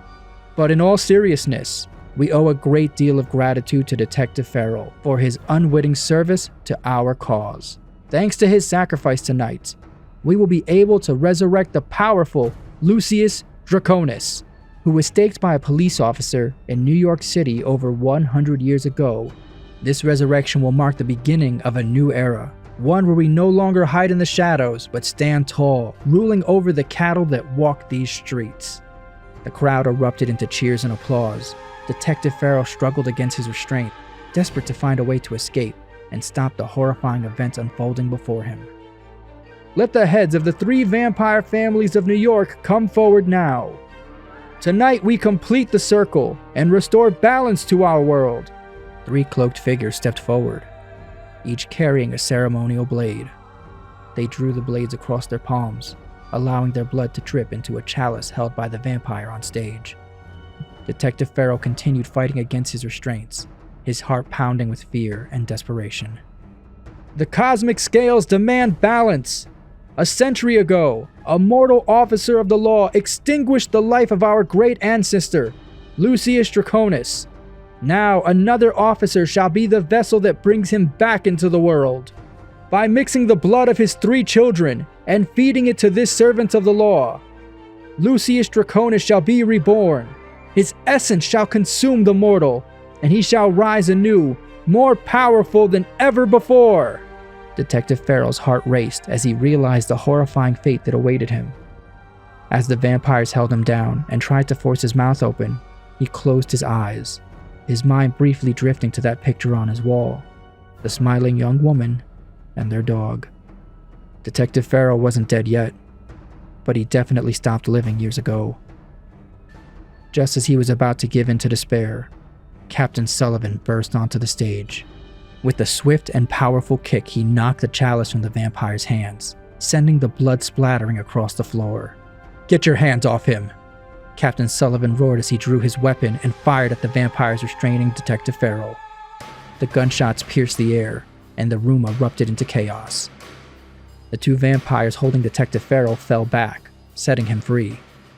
Farrell ran over to Captain Sullivan, who quickly untied him as the 2 vampires that were shot started to get back up, their gunshot wounds healing at supernatural speed. The vampire on stage and the heads of the 3 families disappeared into the frenzied crowd. Detective Farrell and Captain Sullivan split up, skillfully maneuvering themselves to force the 2 remaining vampires back to back. Captain Sullivan aimed his gun at the vampires, but only the one facing him could see it. Sensing danger, the vampire in his line of sight ducked just as Captain Sullivan pulled the trigger. The bullet found its target, in the back of the unsuspecting vampire's head, causing it to fall forward. Seizing the opportunity, Detective Farrell quickly grabbed a piece of wooden debris from the floor and staked the fallen creature before it could heal. Seeing the swift defeat of its comrade, the other vampire knew it was outmatched. With a hiss, it darted into the panicking crowd, disappearing into the shadows, just like the rest of the fleeing attendees. In the aftermath, several of the attendees were captured by police, but no real vampires were among them. Instead, they found misguided teenagers seeking the thrill of belonging to a hedonistic secret society. Some of them were convinced this was all an act. Outside the Evergloom Theater, Captain Sullivan approached Detective Farrell. "Listen, Farrell, I found out about these bizarre vampire rituals a few months ago by accident. I went undercover to try and put an end to it, and was worried you'd blow the whole operation. Well, I just want you to know that I was obviously right." The 2 of them let out a big laugh. No, really. This worked out pretty well too.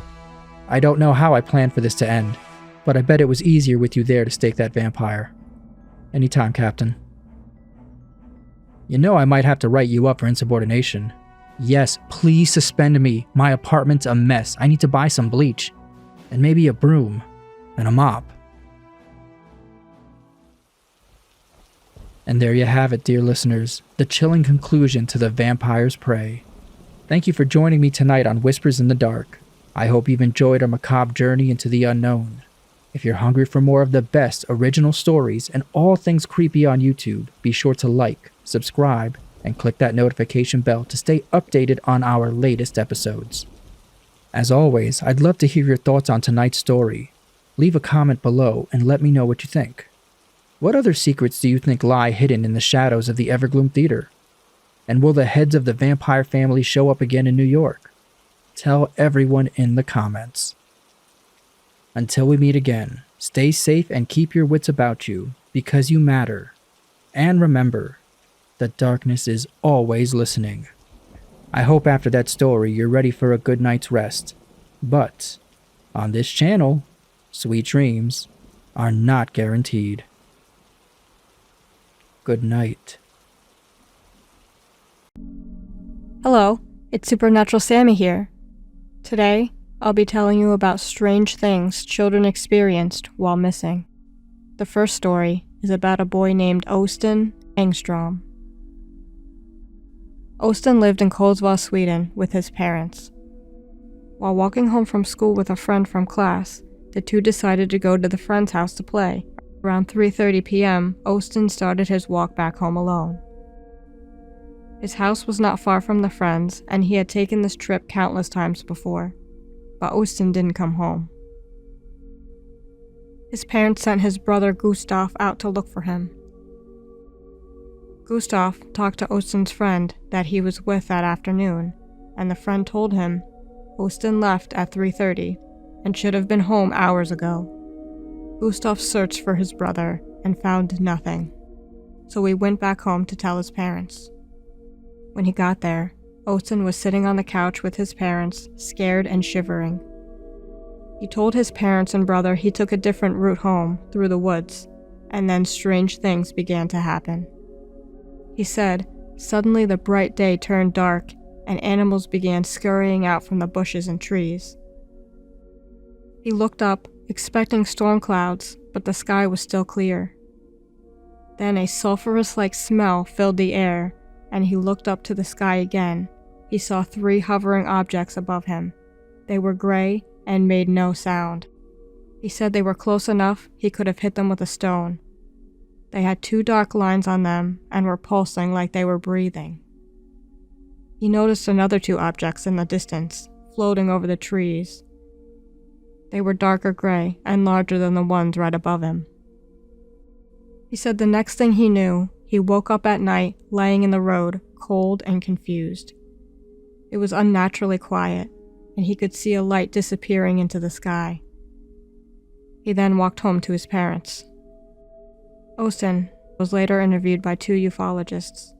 He told them he couldn't figure out where he had been for 4.5 hours, and his brother had checked the part of the road where he had woken up and didn't see him. He told them his parents were extremely mad, saying he was lying, and sent him right to bed that night. He then developed a fever and was stuck in bed for 4 days. He told the men how the objects moved like octopuses through water, pulsing at the same time gracefully, and seemed to change direction with this pulsing. Östen has thought about this event many times, wondering what happened to him that night. Next is Lillian Carney. 6-year-old Lillian was picking blueberries with her parents one afternoon at the Mullen Bog in Maine on August 8, 1897, when she suddenly disappeared. There was a huge search effort involving over 200 people. The search lasted until midnight. No trace of Lillian was found. Tuesday morning, the search party grew to 300 to search for the girl. About 10 a.m. Tuesday morning, a man named Mr. Bert Pollard found Lillian about 2 or 3 miles from the spot she went missing.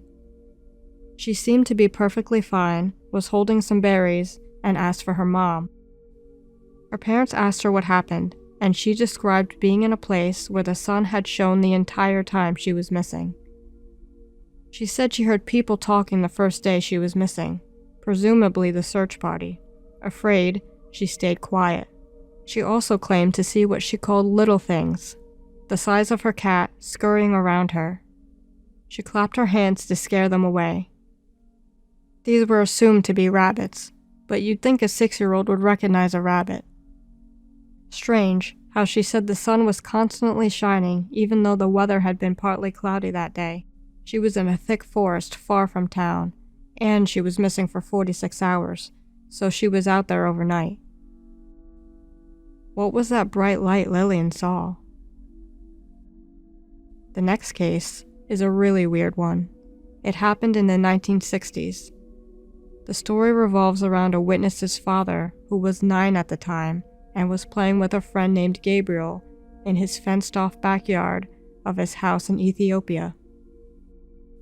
He said his dad and Gabriel were from the top 1% of Ethiopia's ruling elite, and Gabriel's father was a 4-star general of Ethiopia.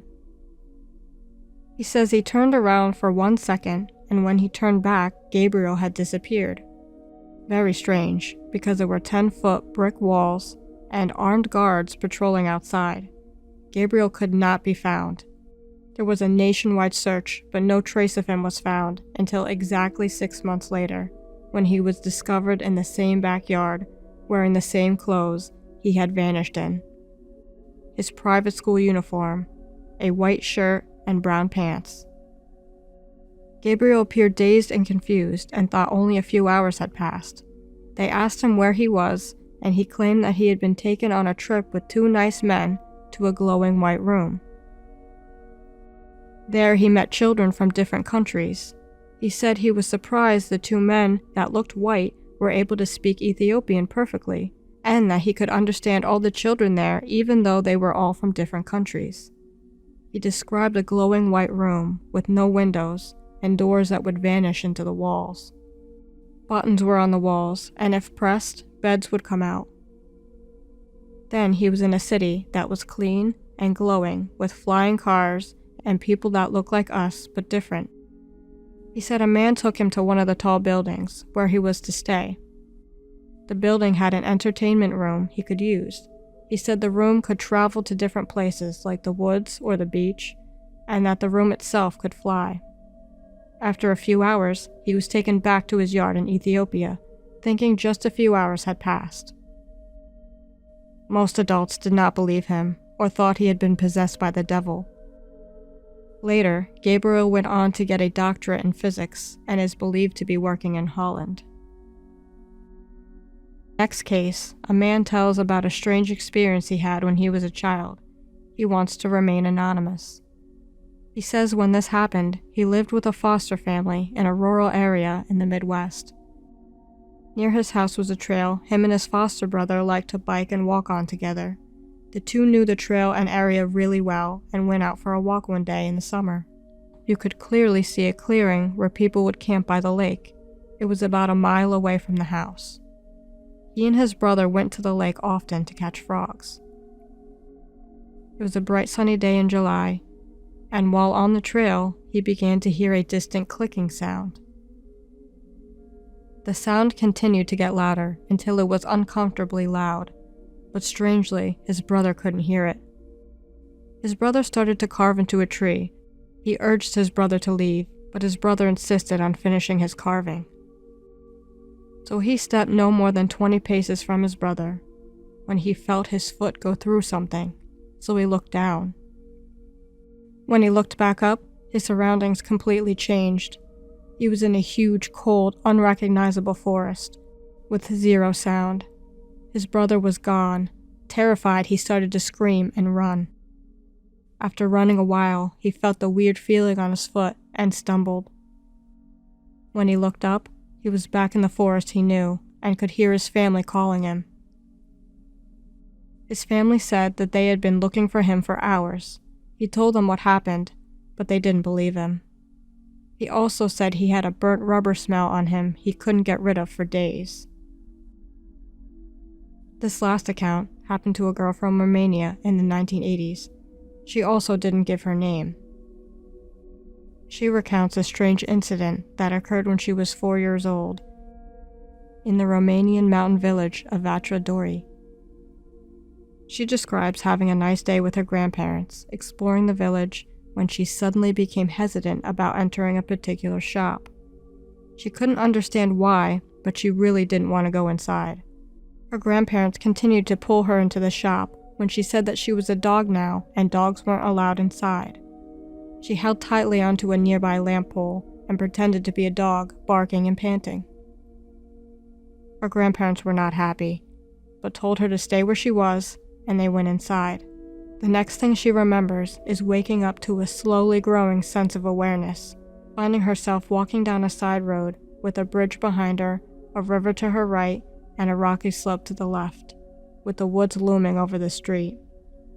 Said the shop was over 500 meters behind her, and there were no people around. She felt a strong sense of being completely alone, and noticed there was no sound, no birds, not even the creek could be heard. She couldn't even hear herself moving, and felt her mind was completely clear and working perfectly. She said since then, she's never reached that level of clearness and concentrated logic. Taking a few steps on the street, she looked down at her feet and could see 6 long shadows moving in every direction. She wondered where the light was coming from to make so many shadows. Looking up, she saw no sun or moon, just dim sky. She thought about how strange this was and closed her eyes, thinking about holding on to the pole. She then felt her grandma grab her shoulders, asking her where she went and why she wandered away. To her, it only felt like a few minutes had gone by. But her grandparents had gotten a small search party together to look for her and couldn't find her anywhere. She told her grandparents what she saw. They didn't say anything. After this, she was ill for 3 days with fever and diarrhea.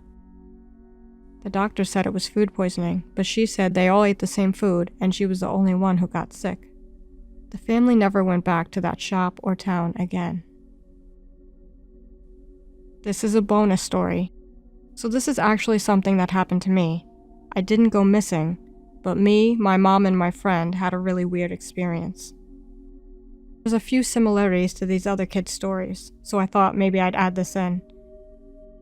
When I was 15, my friend and I went with my parents on a trip to my dad's friend's house in New Jersey for a barbecue.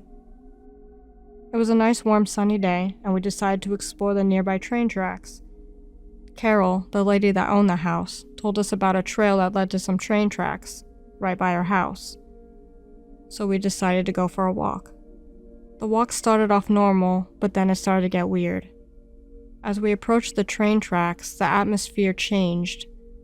We couldn't hear the birds or insects anymore, and the air felt heavy. Our footsteps sounded muffled, and everything had a subtle greenish tint.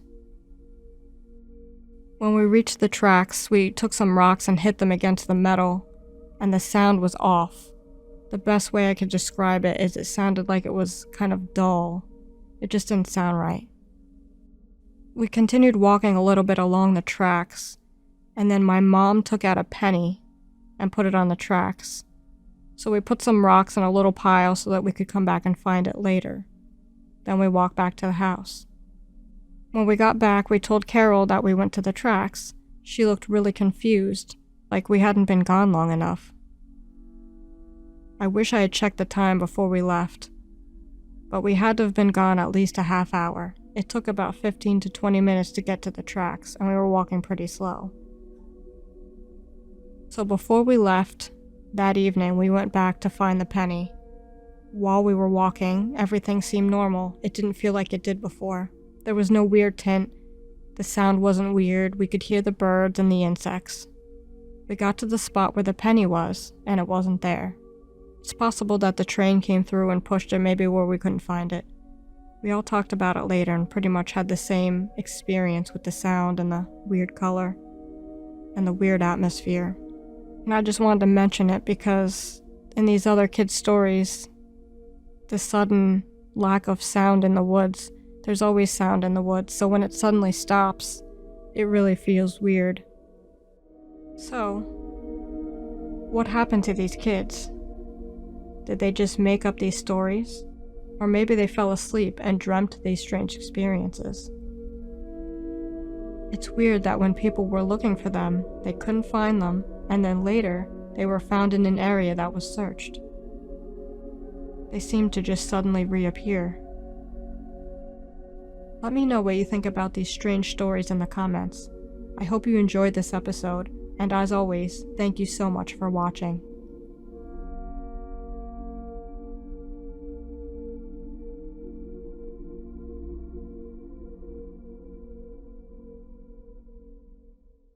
Welcome, dear viewers, to another episode of Whispers in the Dark. I'm your host, Eddie, and tonight we'll be diving into the unnerving world of the Smile Dog, the sinister entity that's haunted the minds of countless individuals. Prepare to be chilled to the bone as we share the top 5 horrifying Smile Dog hauntings that'll leave you sleepless. So turn down the lights, grab your blanket, and let's embark on this journey into the unknown together. Remember, there's no turning back once you've seen the Smile Dog. Jason was always on the hunt for the latest video games, especially the ones that were hard to find or not yet released. He had recently discovered a file-sharing website where users would upload all sorts of exclusive content, and he couldn't resist the temptation to see what he could find.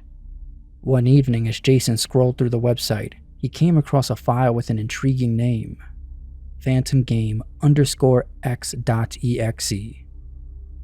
The description promised an unparalleled gaming experience, so Jason eagerly downloaded the file, hoping to get a sneak peek at something incredible. Once the download completed, he opened the file, but instead of a game, he was greeted by a single image. It was a picture of a dog, or at least something resembling a dog, with a wide, unnerving grin. The dog's fur was an odd mix of gray and maybe pink, though that might have been some light source bouncing off of it, and its eyes seemed to pierce right through Jason. Slightly disturbed, but mostly disappointed, he closed the image and deleted the file from his computer. That night, Jason's dreams were anything but peaceful. He found himself standing in a dimly lit room, the eerie silence broken only by the sound of his own breathing. Then, the dog from the image appeared, its grin somehow even wider than before. It spoke to him, its voice a guttural growl that sent shivers down his spine. "Spread the word," the dog commanded, its eyes never leaving Jason's. Jason woke up immediately and was unable to sleep again for the rest of the night. The next day, Jason tried to shake off the nightmare, but it persisted in his mind. He couldn't escape the feeling that something was very wrong. As the days passed, the nightmares continued, each one more vivid and terrifying than the last, the dog's haunted words echoing through his mind during his waking hours. Exhausted and desperate, Jason decided to seek help online. He discovered a forum dedicated to discussing paranormal phenomena and shared his story, hoping that someone might have answers. To his surprise, several users responded with similar experiences, all involving the same dog with the same sinister smile. Jason learned that the image he had downloaded was known as Smile Dog, a cursed image that had been circulating on the internet for years. The only way to stop the nightmares, according to the forum users, was to spread the word, just as the dog demanded. At first, Jason refused to believe it. Even if it was real, that would mean that anyone he shared the image with would potentially be doomed. Jason refused to believe it. He couldn't bring himself to share the image and potentially doom others to the same torment. But as the nightmares worsened and his mental state deteriorated, he finally reached his breaking point. Late at night, in a moment of desperation, Jason searched his computer's recycle bin and restored the deleted file. With trembling hands, he uploaded the image to multiple file-sharing sites, making sure to keep his identity hidden. He even went as far as adding enticing descriptions to the files, luring unsuspecting users into the same trap he had fallen into. As Jason hit submit on the last upload, he felt a mix of guilt and relief wash over him. He knew that he had just subjected countless others to the same fate as his own, but he couldn't endure the torment any longer. He hoped that by giving in to the Smile Dog's demands, he would finally be free of the nightmares and be able to reclaim his life. That night, for the first time in weeks, Jason slept peacefully. Ava was a college student, majoring in psychology. Today she was presenting her project. She explained to the class she was fascinated by the power of the human mind and how it could be manipulated through imagery. That's why for her final project, she decided to explore the phenomenon of supposedly cursed images and their impacts on the human psyche. As part of her research, Ava came across the notorious Smile Dog photo. The image featured a dog with an unnervingly wide grin and was believed to cause haunting nightmares and psychological torment to those who viewed it. Intrigued, Ava included the image in her project, alongside several other unsettling pictures. Her presentation continued. Ava argued that these images were not actually haunted, but rather they triggered a subconscious response in the viewer. Due to the unsettling nature of the images and the inability to correctly inventory what was in the images, the mind would fixate on them, trying to decipher the source of the unease. This fixation, she explained, created the illusion of being haunted. The images could randomly pop into your head or appear in your nightmares. The class was captivated by Ava's presentation. In the days that followed, whispers began to circulate throughout the campus as students reported having nightmares featuring the eerie dog. Ava would look surprised and offer a, "Wow, that's crazy," when people would tell her about their nightmares. In the end, Ava got an A in her class, but ended up dropping out of psychology. The guilt was too much, but she had to show that image to the class. The Smile Dog had said so. David had always been an ordinary man, living an ordinary life. His daily routine consisted of catching the bus to work, enduring the monotony of his job, and then heading back home in the evening. He never expected anything out of the ordinary to happen to him. That is, until the day he found the lost smartphone at the bus stop. It was a cold and dreary evening when David spotted the phone lying abandoned on the bench. Curiosity getting the better of him, he picked it up, thinking he might be able to return it to its owner. He turned on the phone. It wasn't password protected, but it didn't have any saved numbers either. David took this bus every day. Maybe he would recognize the owner by the photos on the phone. There was a picture of a pretty woman with a bright smile, and a man. They made a cute couple. A few pictures down, he found the Smile Dog image. The image didn't scare him. David didn't scare easily, but it was very disturbing. He spent a minute or two examining it, then went back to the picture of the cute couple, studied their faces, and went about his evening. The next morning, David got ready for work, same as he always did. Only this time he was exhausted. All night his thoughts kept returning to the Smile Dog. He put some coffee in a to-go cup, grabbed that phone, and left his apartment. While he waited for the bus, he took out the phone to refresh his memory of what the man and woman looked like. When he unlocked the phone, a shudder ran through him. All the apps had been deleted except for the Photos app. When he opened it, it had nothing but endless copies of the Smile Dog image. The sight of the unnerving grin and menacing eyes sent a wave of panic coursing through David's body. He didn't know what happened, but he didn't want to hold onto that phone for another minute. David rushed over to a nearby trash can and hurled the phone inside. Despite his attempts to put the cursed phone and the Smile Dog out of his mind, David couldn't escape the nagging feeling that he was still being watched. This was crazy. He was working. There were people all around him. How could he still feel vulnerable? Well, the fact that he saw that dog's sinister gaze following him everywhere didn't help. He was overwhelmed. He didn't sleep the night before at all, and saw that horrible Smile Dog picture whenever he closed his eyes. After work, he went straight home, made himself some tea, and went to bed early. He didn't have the phone anymore. He couldn't see that picture again even if he wanted to. Hopefully tonight he would just be able to rest and put it all behind him. But that is not what happened. That night David was plagued by nightmares. The Smile Dog haunted his dreams, growling and demanding that he share the image with others. David begged the dog to leave him alone. He told the dog that he no longer had the phone. He couldn't share the picture. The dog merely snarled and continued to torment him. He told David the only way this stopped is if David would take the phone to the airport, go to international departures and leave the phone on a bench. David begged for mercy until he was woken up by his alarm clock. He felt like he hadn't slept at all. He dragged himself to the bathroom to begin his morning rituals when he heard a knock at his door. It was 6 a.m. Confused, he went to his door. There was a package on his doorstep. The package had no return address, no message, nothing to indicate who it was from. Trembling, David opened the package, and there it was. The phone he had thrown away yesterday. The cursed device containing the smile dog image. He turned it on, and now it required a password to unlock. But right on the lock screen was the smile dog. David was hopeless. He brought the phone into the bathroom with him and continued with his rituals. His eyes burned so bad. He started tearing as he brushed his teeth. Then the phone made a sound. It was a message. From the lock screen he could read, "Go to the airport now." David turned back to the mirror and continued brushing his teeth. The phone went off again.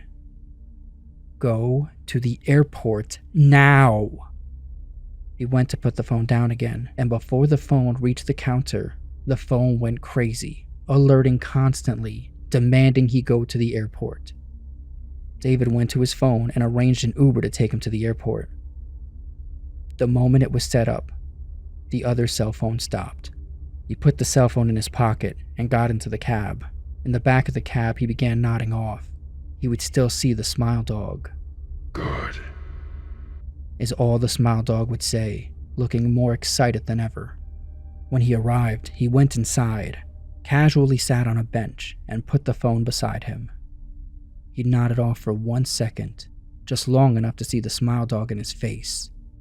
Leave.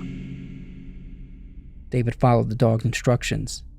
As he walked away, he couldn't help but feel a sense of dread. By placing the phone there, he was dooming countless unsuspecting travelers to the same terrifying fate he had endured. For David, the nightmares finally stopped. The Uber ride home was the first time he slept well since he found that phone 2 days ago. But the guilt weighed heavily on him. He knew that the curse of the smile dog had spread even further now, thanks to his actions. And though he'd escaped the torment, he would never be able to escape the knowledge of the darkness he had unleashed upon the world. Michael was a curious teenager with a fascination for the obscure and the macabre. He heard about this YouTube hack, a trick to see content on YouTube that is so crazy, I can't even get into all of it on this video.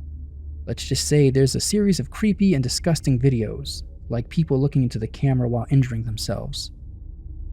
The thing is, when using this hack, the videos that come up are pretty random, completely out of the user's control. Do not look this up. This is not a joke. This is real. Do not attempt this. Michael would watch these videos to say he was tough. He just wanted to be cool. One Sunday night while his parents were asleep, he went back on YouTube, trying to find something that would really make his friends uneasy. It all started when Michael, while searching this underground portion of YouTube, found a video that had a link to an unlisted playlist buried deep within a comment section. It promised to have some of the most shocking, grotesque videos ever recorded. Excited by the promise of shocking and exclusive videos, he clicked on the link and began to explore the content. As he scrolled through the playlist, one video caught his eye. It was titled, "Do Not Watch Smile Dog." Ignoring the warning, Michael clicked on the video. The video began with a series of flashing images, each one more disturbing than the last. But that was it. They were just images. They were creepy, but it hardly warranted that "do not watch" warning. Just as Michael was about to close the video, the screen went black. Then, as if peering through a veil, the haunting image of the smile dog appeared. Its unnerving grin and sinister eyes seemed to pierce through the screen, burrowing itself into Michael's brain. Michael was actually shaken by what he'd seen. He quickly closed the video and turned off his phone, hoping to forget the unsettling image. In the days that followed, Michael found himself plagued by terrifying nightmares of the Smile Dog. He would wake up in the middle of the night, drenched in sweat, his heart pounding in his chest. This once fearless teenager was now a shadow of his former self, consumed by the terror of the demonic entity that was able to haunt his every waking moment and plague him with nightmares whenever he slept. Desperate to rid himself of the Smile Dog's torment, Michael began to research the origins of the image, hoping to find a way to banish it from his life. His search led him to a community of others who had also encountered the Smile Dog, each one sharing their harrowing stories of supernatural encounters and narrow escapes. It appeared the Smile Dog would leave you alone if you shared the image. Michael went back on YouTube, went into his history, and pulled up the video. He could barely look at the screen, he was so scared. He watched just long enough to confirm it was the correct video, and wrote the video URL on a $1 bill, along with the warning, "Do not watch." He went out and bought a bottle of water with the now cursed dollar and went home.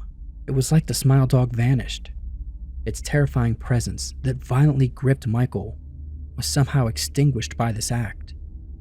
Exhausted, Michael emerged from the ordeal grateful for his newfound freedom from the dog's torment. He made a promise to himself that he would never again search the dark side of YouTube or engage in any activity like that, just to look tough. It was a chilly October evening, and the campus radio station was buzzing with excitement. A popular college radio DJ had decided to host a special show dedicated to all things spooky, in honor of the upcoming Halloween festivities. The station had been flooded with calls and emails from students sharing their scariest stories, and Max couldn't wait to share them with his listeners. As the show progressed, Max received a call from a listener who claimed to have a truly terrifying image to share: the cursed Smile Dog picture. Intrigued, and always up for a good scare, Max agreed to have the image sent to him so he could describe it to his audience live on air. When the image arrived in Max's inbox, he opened it without hesitation. As he looked at the unnerving photo of the grinning dog, Max felt a chill run down his spine. Despite the creepy sensation, he laughed it off and began describing the image to his listeners, making light of the situation and dismissing any talk of curses. "Look at that smile! He's the new spokesdog for Colgate!" That night, Max attended a party with his friends, but he couldn't shake the nagging feeling that something was off. He felt on edge, glancing around the room as if expecting to see the Smile Dog lurking in the shadows. Several people asked if he was okay, but Max just dismissed their concerns and tried to enjoy the party. The following day, Max's radio show was scheduled for its regular time slot, but he never showed up. His friends and coworkers tried calling him, but there was no answer. They even sent someone to his apartment, which was just a short walk from the station, but there was no sign of Max. The entire campus was abuzz with the news of Max's disappearance. Rumors circulated that it was somehow connected to the Smile Dog image he had described on air just the night before. Some believe he had fallen victim to the curse, while others thought it was all an elaborate prank. Days turned into weeks, and there was still no sign of Max. As Halloween approached, the atmosphere on campus grew increasingly uneasy. The students couldn't help but wonder if Max had somehow become the victim of this Smile Dog, and were worried if they would somehow be next. What's the penalty for listening to the description? Do you have to see the Smile Dog? No one knew. All that was known is that Max was there, and now he wasn't. In the end, Max's disappearance remained a mystery, leaving behind a chilling legacy that would haunt the college radio station for years to come. The tale of the DJ who dared to share the cursed Smile Dog image would become a cautionary tale, a grim reminder of the power of fear and the unknown. As we've reached the end of our chilling journey into the top 5 horrifying Smile Dog hauntings, I hope you've enjoyed this spine-tingling experience. If you're brave enough to face more terrifying tales, be sure to like, share, and subscribe. Also, let me know in the comments which haunting story scared you the most, and if you've ever had an encounter with a Smile Dog or similarly cursed object. Remember, sleep with one eye open, because you never know if the smile dog will pay you a visit in your dreams tonight. Because on this show, sweet dreams are not guaranteed. Good night.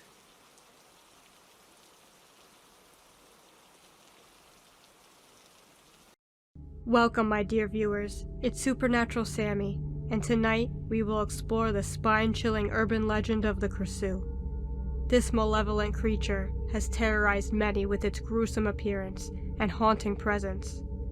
Join me as we delve into this terrifying legend and explore possible Krasu encounters. So, get ready to turn down the lights, grab your blanket, and join me on this journey into the unknown. The Krasu is a malevolent spirit that roams the night in Southwest Asia, striking fear into the hearts of those who cross its path. This supernatural being has a terrifying appearance that defies conventional notions of femininity. Instead of having a body, the Krasu is a disembodied head with a beautiful woman's face, adorned with long, flowing black hair. From the neck down, her internal organs hang in a grotesque display, including the heart, stomach, and intestines, and sometimes even the liver and lungs. These organs are often described as having a luminescent glow, which only adds to the horror of her appearance. Adding to her menacing image, the Krasu possesses sharp fangs ready to sink into her next victim. The Krasu is known to float above the ground, as if defying the laws of gravity. Always hungry and in search of flesh, raw flesh, she is a creature to be feared. Many tales warn of her preying on unsuspecting humans, especially pregnant women and newborn babies. Some believe that the Krasu is a vengeful spirit seeking retribution for past wrongs, while others see her as a cursed soul, condemned to an eternity of torment. Regardless of her origin, the Krasu is a horrifying presence that continues to haunt the imaginations of those who hear her legend. The legend of Krasu has different variations, but two of the most well-known versions are from Thailand and Cambodia. In the Thai version, Krasu was once a sinful woman, cursed to return as a ghostly creature. Her eternal punishment is to roam the night, with an insatiable hunger for blood and raw or decaying flesh. Krasu is notorious for attacking cattle and chickens, but if these are not available, she will resort to feeding on carrion, or even feces. People in the area say that if clothes are left outside at night, they may be soiled by Krasu's bloody mouth, adding to the fear of this dreaded creature. To avoid being caught by the first light of day, Krasu must reattach her head to her body before dawn. She keeps her headless body hidden and protected, and if she is destroyed or she cannot locate it before sunrise, she will suffer in agony until she dies. She is also vulnerable to death if her intestines are cut or if she is burned. During the day, Krasu appears to be a regular woman, disguising her true identity and walking around town, seemingly exhausted. The legend warns, if you get wounded at night, don't fall asleep, because Krasu can smell your blood and will come looking to eat you while you sleep. To keep Krasu away, villagers will build spike fences out of bamboo. Krasu doesn't like sharp things. She fears that her intestines will get caught. Another version of the Thai legend says that Krasu's origins lie in an intriguing tale where she was once a chimere princess who was forced to marry a Siamese nobleman after her people lost a war. However, her heart was captured by another man, and one day her nobleman husband caught her with her lover. He ordered her to be burned alive. As the flames engulfed her body, the quick-witted princess cast a spell on herself to avoid burning. Unfortunately, the spell didn't take effect quickly enough, and much of her body was burned, leaving only some organs and her head intact, which ultimately led to her transformation into Krasu. According to the Cambodian legend, the Ap is a malevolent spirit that causes suffering. Similar to the Krasu, the Ap appears as human during the day, but at night, it transforms into a floating head with its organs dangling from its neck, seeking blood and flesh. However, unlike the Krasu, the app is not a cursed individual, but rather a woman who uses black magic to transform into this malevolent creature. Another version of the legend suggests that the app makes a pact with the devil and is granted magical powers. But at night, the devil takes control of her head and uses it for evil. Like the Krasu, the app feeds on blood and guts, with a particular taste for placenta. As soon as a woman gives birth, the placenta is buried deep to prevent the app from finding it. It is believed that if the creature eats the placenta, both the mother and child will be in danger. In order to reincarnate, the app must pass on the curse to another woman, usually a daughter or granddaughter, but it can be any female relative. The curse can also be passed on through the use of magic. To protect against the app, spiked fences and guard dogs are used. Many people have reported seeing strange lights that some believe may be related to the Krasu or app. However, others suggest that these lights may be natural phenomena, such as swamp gas. On the night of July 22, 2008, a Krasu sighting was recorded by the CCTV footage of a lemonade factory located in the Nang Sua district. At approximately 11:27 p.m., the creature was captured on camera hovering by the wall of the factory. The footage was later examined, and no evidence of tampering was found. However, strange lights were observed in the same area, which were initially thought to be a product of light distortion. Locals reported strange lights and unusual sounds in the area for over a year, leading to rumors of a supernatural presence. Additionally, a phone camera was used to zoom in on the CCTV video, revealing an old woman living alone near the factory wall. The Krasu sightings continued until the woman's death, after which they mysteriously ceased. Another sighting was in June 2014, when strange red lights were seen hovering over paddy fields near the Pashi district. This caught people's attention, leading them to believe it was a Krasu manifestation. The phenomenon sparked curiosity among hundreds, if not thousands, of teenagers who flocked to the area in search of the mythical creature. However, the landowner of the field revealed that the lights were not caused by a Krasu, but rather a bird chaser used in the area. Despite the explanation, some persistent visitors continued to visit the site, causing damage to the fields. The landlord insists that there are no Krasu in the area, and that the red lights were merely a result of the bird chaser. On the night of September 13, 2016, strange lights were captured again on CCTV footage, located in the Ta Rua district. The homeowner, who was watching TV at the time, heard a dog barking and went outside to investigate. Not seeing anything unusual, she reviewed the footage and discovered the unexplained lights. The lights persisted for nearly an hour, eventually floating towards her fence and chicken coop, prompting her to call her father, 2 employees, and a neighbor for help. Despite their search efforts, they found nothing out of the ordinary. A second sighting occurred on September 23rd, when the lights reappeared in the backyard, leading the homeowner to send her son to investigate. However, he also came up empty-handed. Local villagers suspected that the lights belonged to a Krasu. Also, several cats and chickens that had gone missing during that time. Another Krasu sighting was on the night of January 9th, 2021, where the residents of a small town say they witnessed a woman's head with glowing entrails flying through their neighborhood. Many locals believe that this was the mythical creature known as Krasu. One witness says that he woke up at 10 p.m. to find the floating head flying into his house through the window. He alerted his mother and tried to track down the creature, armed with a flashlight. But the Krasu had already disappeared under his neighbor's house. The man and his uncle then waited all night with knives in hand, hoping to catch a glimpse of a Krasu, but to no avail. The owner of the house where the Krasu reportedly flew under claimed to have witnessed the creature as well. She searched her basement with a flashlight and saw glowing entrails, while also hearing banging noises from below the house. The incident sparked the community's attention, and the following evening, a group of people gathered around the affected houses, hoping to witness Krasu. Some even placed raw intestines and live chickens near the cellar to lure Krasu out, but the creature remained elusive.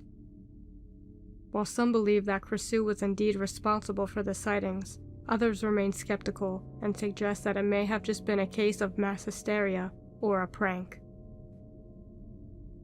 I hope you enjoyed this journey through the unknown. There are forces beyond our understanding, and the truth is out there, waiting to be discovered. The Krasu is a really creepy legend, and seeing one would be terrifying. I wonder what the strange lights are that people are seeing. What do you think? Let me know in the comments. There are many creepy videos coming out in the future, so make sure to come back for more. Thank you so much for watching, and please leave a like and subscribe, and I'll see you next time. Welcome, my friends, to another chilling episode of Whispers in the Dark. I'm your host, Eddie, and tonight I have a story to share that will surely send shivers down your spine. We are diving into one of my favorites, a classic story by a master of Gothic literature, Nathaniel Hawthorne's Young Goodman Brown. Now, before we begin, it's important to note that we've adapted this haunting tale to make it easier to understand for our modern audience. In doing so, we've had to simplify some of Hawthorne's intricate language, which means we might lose a little bit of the cleverness his words originally held. He was incredibly witty. However, fear not, the essence of the story remains intact, and its eerie atmosphere will still grip your soul. And after hearing the story, you can always find the original online and enjoy all it has to offer. So without further ado, dim your lights, gather your courage, and let me take you on a journey into the shadows as we explore the dark corners of Young Goodman Brown. Young Goodman Brown stepped out into the street of Salem Village at sunset, but not before leaning back across the threshold to share a parting kiss with his young wife. Young Faith poked her pretty head out into the street, allowing the wind to play with her cap's pink ribbons, as she called out to Goodman Brown. "My dearest," she said with a hint of sadness, "please, consider postponing your journey until sunrise, and stay in your own bed tonight. A lonely woman is often plagued by troubling dreams and thoughts that can make her fear herself at times. Please stay with me, of all nights in the year." "My love and my faith," responded young Goodman Brown. "Of all nights in the year, I must be away from you on this one. My journey, as you call it, must be completed between now and sunrise. My sweet wife, we've only been married 3 months. You have no need to doubt me." "Then God bless you," said Faith, "and may you find everything in order when you return." "Amen," replied Goodman Brown. "Recite your prayers, Faith, and go to bed at dusk. No harm will come to you." And with that they parted, and the young man went on his way. As he was about to turn the corner by the meeting house, he looked back and saw Faith's head still peering out after him. You could tell she was unhappy, despite her pink ribbons. Poor little Faith, he thought, his heart heavy with guilt. What a wretched man I am, leaving her for such a task. She spoke of dreams, too. I thought I saw trouble in her face as she spoke, as though a dream had warned her of tonight's events. But no. Thinking about it would be the end of her. She's an angel on earth. After this one night, I'll cling to her and follow her to heaven. With this virtuous resolution for the future, Goodman Brown felt justified in quickening his pace towards his current sinister pursuit. He had chosen a bleak road, shrouded by the darkest trees of the forest. They barely allowed the narrow path to slip into them before closing in once more. Goodman Brown would be hidden almost immediately. The solitude was as complete as anyone could imagine. It was the kind of solitude that can make a traveler uncertain of who might be lurking among the countless trunks and thick branches overhead. So even as he walks alone, he might unknowingly be surrounded by an unseen crowd. There could be someone hiding behind every tree, Goodman Brown muttered to himself, glancing nervously behind him. What if the devil himself were right beside me? As he turned his head back, he passed a bend in the road and looked forward once more. He saw the figure of a man dressed in somber, respectable attire, seated at the foot of an ancient tree. He rose as Goodman Brown approached and began walking alongside him. "You're late, Goodman Brown," the man said. The old south clock was striking as I passed through Boston, and that was a good 15 minutes ago. Faith held me up for a while, replied the young man, his voice trembling from the sudden appearance of his companion, though it wasn't entirely unexpected. The forest was now enveloped in deep twilight, and it was the darkest where these two were journeying.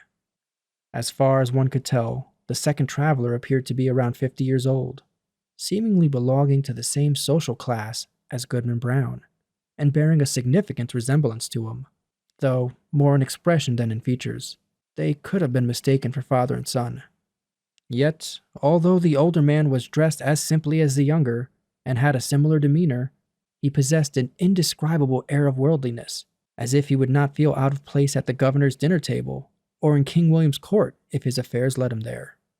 The most remarkable thing about him was his staff, that was so intricately carved that it seemed to twist and squirm like a living creature.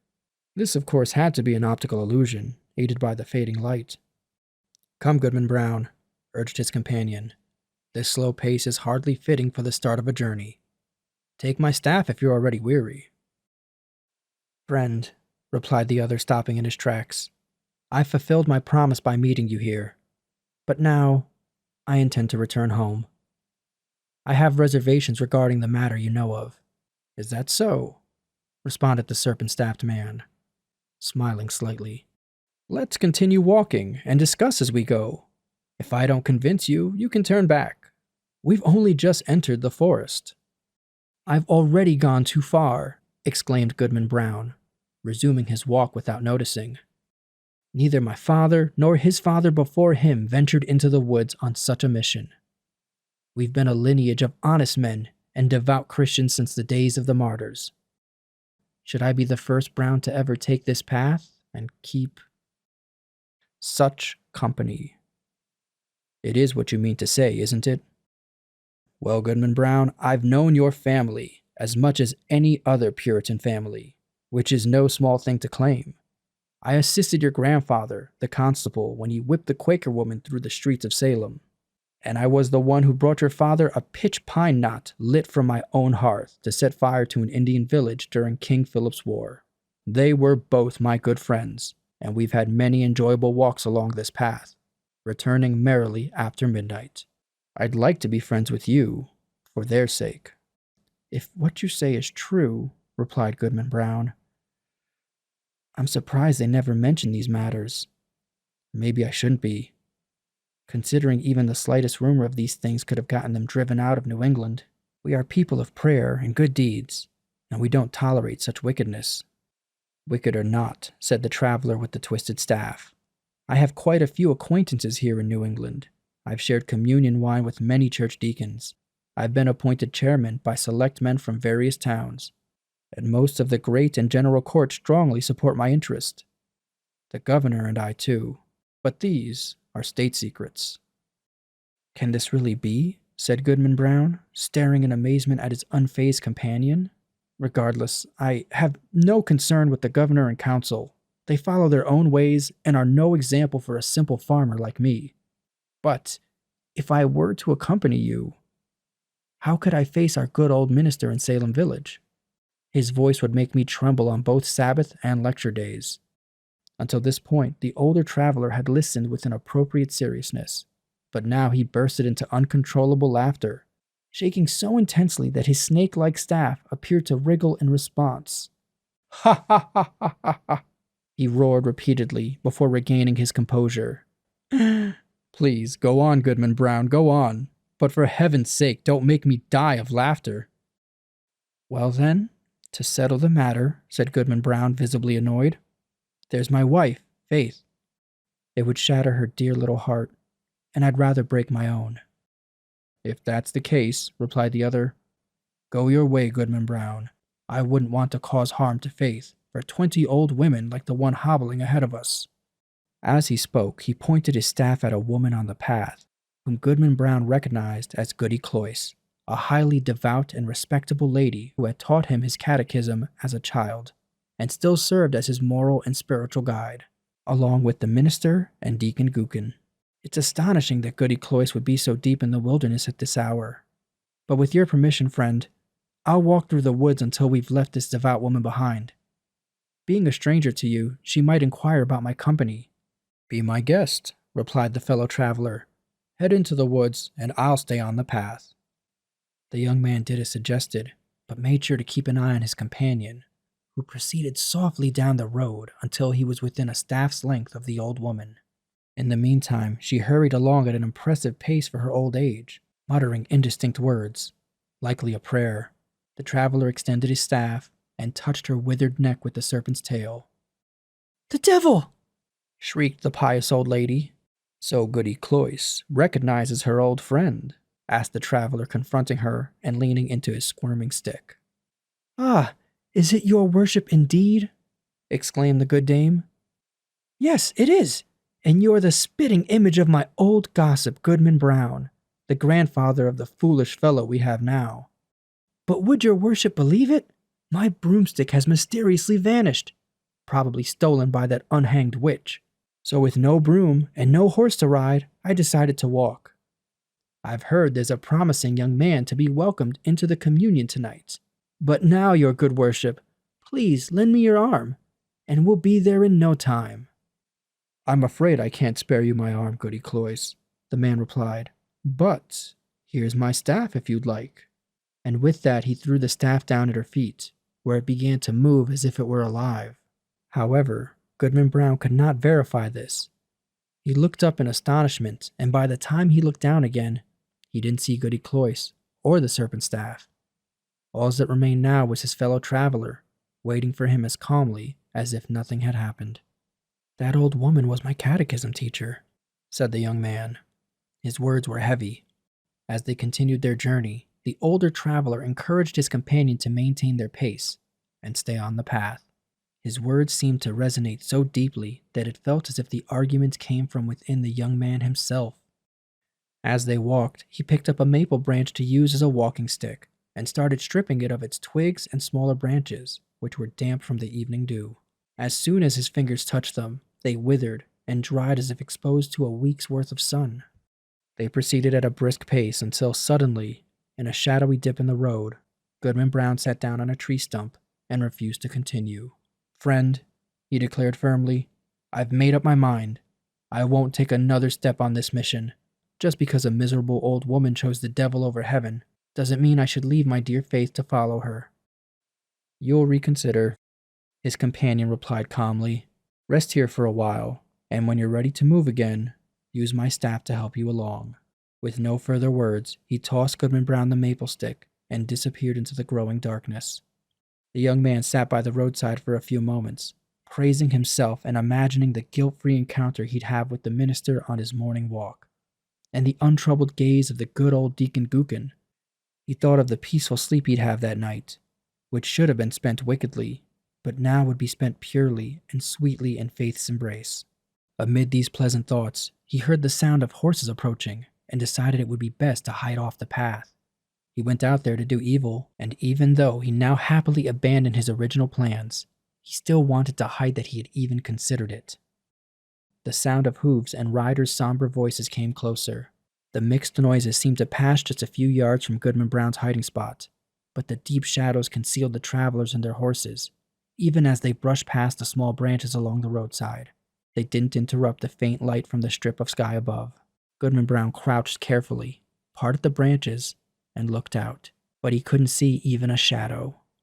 This frustrated him, because he could have sworn that he recognized the voices of the local minister and Deacon Gookin, casually speaking as they usually did when heading to an ordination or an ecclesiastical council.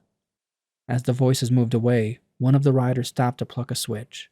"Between the two, Reverend Sir," said the voice resembling that of the deacons, "I'd rather miss an ordination dinner than tonight's gathering.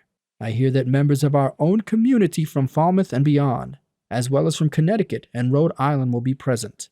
There will even be some Indian powwows, who, in their own way, know almost as much deviltry as the best of us.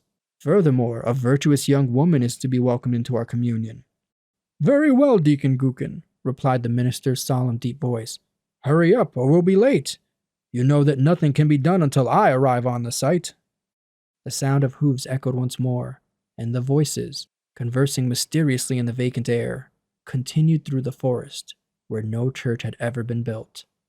Where then could these devout men be traveling so far into the pagan wilderness? Goodman Brown grasped a tree for support, nearly collapsing under the weight of his heavy heart. He gazed up at the sky, questioning if heaven truly existed above. Yet there it was, the blue expanse with stars gradually brightening. With heaven above and faith below, I will stand firm against the devil, Goodman Brown exclaimed. As he continued to look up at the sky, hands raised in prayer, a cloud raced across the zenith despite the absence of wind, hiding the stars behind it. The blue sky remained visible, except directly overhead, where the dark cloud moved swiftly northward. High above, seemingly from the heart of the cloud, came a muddled and uncertain chorus of voices. At one point, Goodman Brown thought he recognized the voices of the people in his town, both those who went to church and practiced the law, and those who were sinful and did not. In the next moment, he couldn't make out the sounds in the air at all. All the voices he heard a moment earlier now sounded like the wind whispering through the trees. One voice he recognized belonged to a young woman, expressing sorrow and sadness and pleading for a favor that might bring her grief if granted. The unseen crowd of saints and sinners seemed to encourage her to continue. "Faith!" Goodman Brown shouted in anguish and desperation, only for the forest echoes to mock him, crying, "Faith! Faith! Faith!" as if lost souls were searching for her throughout the wilderness. The cry of anguish, fury, and fear still piercing the night as the heartbroken husband held his breath, waiting for a response. There was a scream, instantly drowned out by a louder murmur of voices, fading into distant laughter as the dark cloud swept away, leaving a clear, silent sky above Goodman Brown. Something fluttered gently through the air and caught on a tree branch. The young man grabbed it and found a pink ribbon. "My faith is gone," young Goodman Brown exclaimed after a moment of stunned silence. "There is no good on earth. Sin is merely a name. Come, devil, for this world is yours." Driven mad by despair, Goodman Brown laughed loudly, gripped the staff, and started to walk at a pace that made it seem like he was flying rather than walking. The path grew wider, bleaker, and fainter, disappearing and leaving Goodman Brown in the heart of the dark wilderness, but he was still racing forward with the instinct that leads mortals to evil. The entire forest was filled with terrifying sounds, the trees creaking and the wild beasts howling, while the wind sometimes tolled like a distant church bell, and sometimes roared around him as if nature were mocking him. But somehow Goodman Brown felt he was the most horrifying part of the scene, and was unafraid of the other terrors. "Ha ha ha! I roared when the wind laughed at me. Let's see who will laugh the loudest. Don't think your deviltry can scare me. Come witch, come wizard, come devil himself. Here comes Goodman Brown. You should fear him as much as he fears you." Indeed, nothing in the haunted forest could be more terrifying than me. He flew among the black pines, wildly brandishing the staff, sometimes uttering horrid blasphemy, and sometimes laughing so hard that the forest echoes joined in, cackling like demons around him. He continued speeding like a demon until he saw a red light flickering among the trees, like the fiery glow of burning logs and branches in a clearing at midnight. He stopped and heard the swell of what sounded like a hymn, carried solemnly from the distance by many voices. He recognized the tune. It was a familiar one in the village meeting house choir. The verse slowly faded, replaced by a chorus not of human voices, but of all the sounds of the dark wilderness, echoing in dreadful harmony. Goodman Brown cried out, but his own scream just blended in with the cries of the wilderness. In the silence that followed, he crept forward until he reached the place. At one end of an open area, enclosed by the forest dark wall, stood a rock with a rough, natural resemblance to an altar or a pulpit. It was surrounded by 4 blazing pines. Their tops were on fire, but the rest of them were untouched, like candles at an evening dinner. The mass of foliage that had grown over the rock's summit was entirely ablaze, casting a fiery light into the night, and intermittently illuminating the entire field. Every dangling twig and leafy garland burned, as the red light rose and fell. A large congregation appeared and disappeared in the shadows, seeming to emerge from the darkness and populate the heart of the lonely woods all at once. "A somber and darkly dressed gathering," Goodman Brown remarked. In truth, they were exactly that. Among them were the faces of those you would expect to be present the next day at the provincial council board, and others that week after week gazed devoutly heavenward from the most sacred pulpits in the country. Some claimed the governor's wife was there. At the very least, there were high-ranking women known to her, wives of respected husbands, a multitude of widows, elderly maidens of exceptional reputation, and young girls who trembled fearing their mothers might see them. Goodman Brown recognized many church members from Salem Village, well known for their remarkable piety. Good old Deacon Gookin had arrived, waiting alongside his revered pastor. However, disrespectfully mixing with these serious, esteemed, and devout people, these elders of the church, these chaste women and pure virgins, were men who were known for the exact opposite, and also women of tarnished reputations, wretches, consumed by all manners of vice and even suspected of heinous crimes. It was odd to see the good not shrinking away from the wicked, nor the sinners being embarrassed by the saints.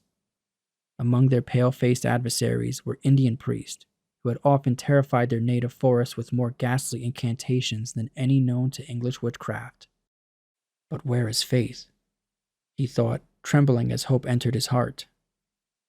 Another verse of the hymn began, a slow and sorrowful melody that the devout adore, but its words expressed all that our nature can conceive of is sin, and darkly hinted at even more.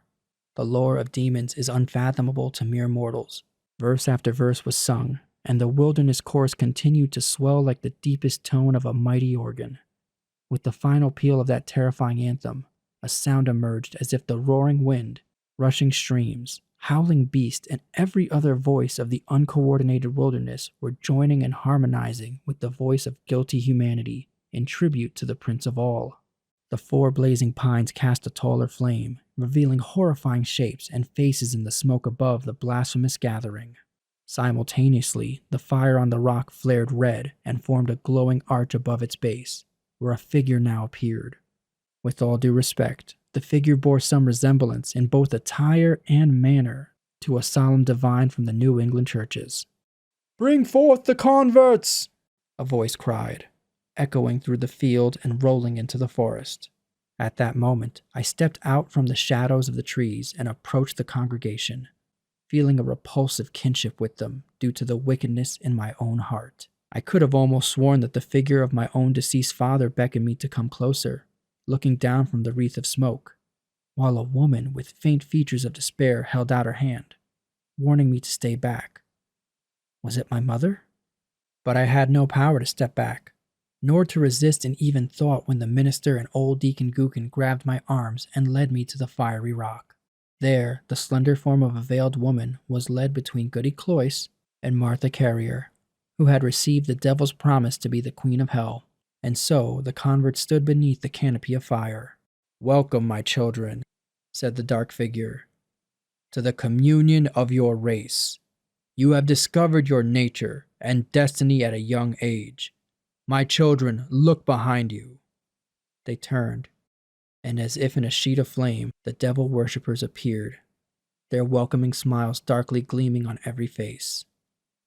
"There," continued the dark figure, "are all those you have revered since your youth. You've considered them holier than yourselves, and recoiled from your own sins, comparing them to their righteous lives and prayers towards heaven. Yet here they all are, in my worshipping assembly. Tonight you shall learn their secret deeds, how old church elders have whispered lustful words to young maids in their households, how beardless young men have rushed to inherit their father's wealth, and how lovely young women, do not blush, sweet ones, have dug small graves in the garden and invited me to be the sole guest to an infant's funeral. By sympathizing with the sin in human hearts, you will find the places, whether in church, bedroom, street, field, or forest, where crimes have been committed, and will rejoice to see the entire earth stained with guilt, one enormous bloodstain. Much more than this, it will be your privilege to delve into every heart and uncover the deep mystery of sin, the source of all wickedness, and which supplies more evil impulses than human power, than my power at its greatest, can reveal in actions." They did, and by the light of the hellish torches, young Goodman Brown saw his faith, and the wife saw her husband, trembling before the unholy altar. "Here you stand, my children," said the figure in a deep, solemn tone, almost sad with its despairing awfulness, as if his once angelic nature could still mourn for our wretched race. "Relying on each other's hearts, you still hoped that virtue was not just a dream. Now you are disillusioned. Evil is the nature of humanity. Evil must be your only happiness. Welcome once more, my children, to the communion of your race." "Welcome! Welcome!" repeated the devil worshippers in a united cry of despair and triumph. And there they stood, seemingly the only couple still hesitating on the edge of wickedness in this dark world. A basin was naturally hollowed out in the rock. Did it hold water tinted with red by the eerie light? Or was it blood? Or perhaps a liquid flame? The embodiment of evil dipped his hand into it, preparing to mark their foreheads with the baptism of sin, making them more aware of the secret guilt of others, that they could now be of their own. The husband glanced once at his pale wife, and Faith at him. What tainted creatures would their next glance reveal them to be? Shuddering alike at what they exposed and what they saw. "Faith! Faith!" cried the husband. "Look up to heaven and resist the wicked one!" Whether Faith obeyed or not, he didn't know. As soon as he spoke, he found himself surrounded by the calm night and completely alone, listening to the wind's roar that gradually faded away through the forest. He stumbled against the rock, feeling its chill dampness, while a twig that was just burning sprinkled his cheek with the coldest dew. The next morning he walked slowly into the street of Salem Village, gazing around like a bewildered man. The good old minister strolled along the graveyard to stimulate his appetite for breakfast and contemplate his sermon, bestowing a blessing on Goodman Brown as he passed. Goodman Brown shrank away from the respected saint, as if trying to avoid a curse. Old Deacon Gookin engaged in his domestic worship, and the holy words of his prayer echoed throughout the open window. "What God does this wizard pray to?" Goodman Brown muttered. Goody Cloyce, that exemplary old Christian, stood in the early sunshine at her window, teaching the catechism to a little girl who had brought her a pint of morning milk. I snatched that child away as if from the clutches of the evil one himself. As I turned the corner by the meeting house, I saw Faith's head with the pink ribbons, and her joy at the sight of me made her skip along the streets and nearly embrace her husband in front of the entire village. But I looked at her sternly and sadly, and continued without greeting. Could it be that I'd fallen asleep in the forest and merely dreamt a wild dream of a witch gathering? If you want to believe so, you can. However, it was a dream with an ominous impact on my life. From that night on, I transformed into a stern, sad, and darkly contemplative man, and perhaps, maybe even a more desperate man. On the Sabbath day, when the congregation would sing a sacred psalm, I couldn't listen because a sinful anthem blared in my ears, drowning out the divine melody. As the minister passionately preached from the pulpit, with his hand on an open Bible about the sacred truths of our faith and the lives of saints, triumphant deaths, and the unimaginable bliss or misery awaiting us in the afterlife, I turned pale, fearing the roof might collapse on the blasphemous speaker and his audience. Often I would wake up suddenly at midnight, shrinking away from Faith's embrace. During morning or evening prayers, when the family knelt together, I scowled, muttered to myself, and gazed sternly at my wife. When Goodman Brown was old and was finally carried to his grave, a gray-haired corpse, followed by Faith, now an aged woman, their children, grandchildren, and numerous neighbors, no hopeful verse was inscribed on his tombstone, as his final moments were shrouded in gloom. And so, my friends, we've reached the end of our journey with young Goodman Brown. It's fascinating to observe how people, both in the days of the Puritans and today, feign virtue. In the past, they pretended to be holy because it was a sign of virtue. And today, some feign injuries or victimhood, as that seems to be the currency of virtue in our times. But the truth is, we need to be ourselves. When we wear a mask, any mask, we disconnect ourselves from the community.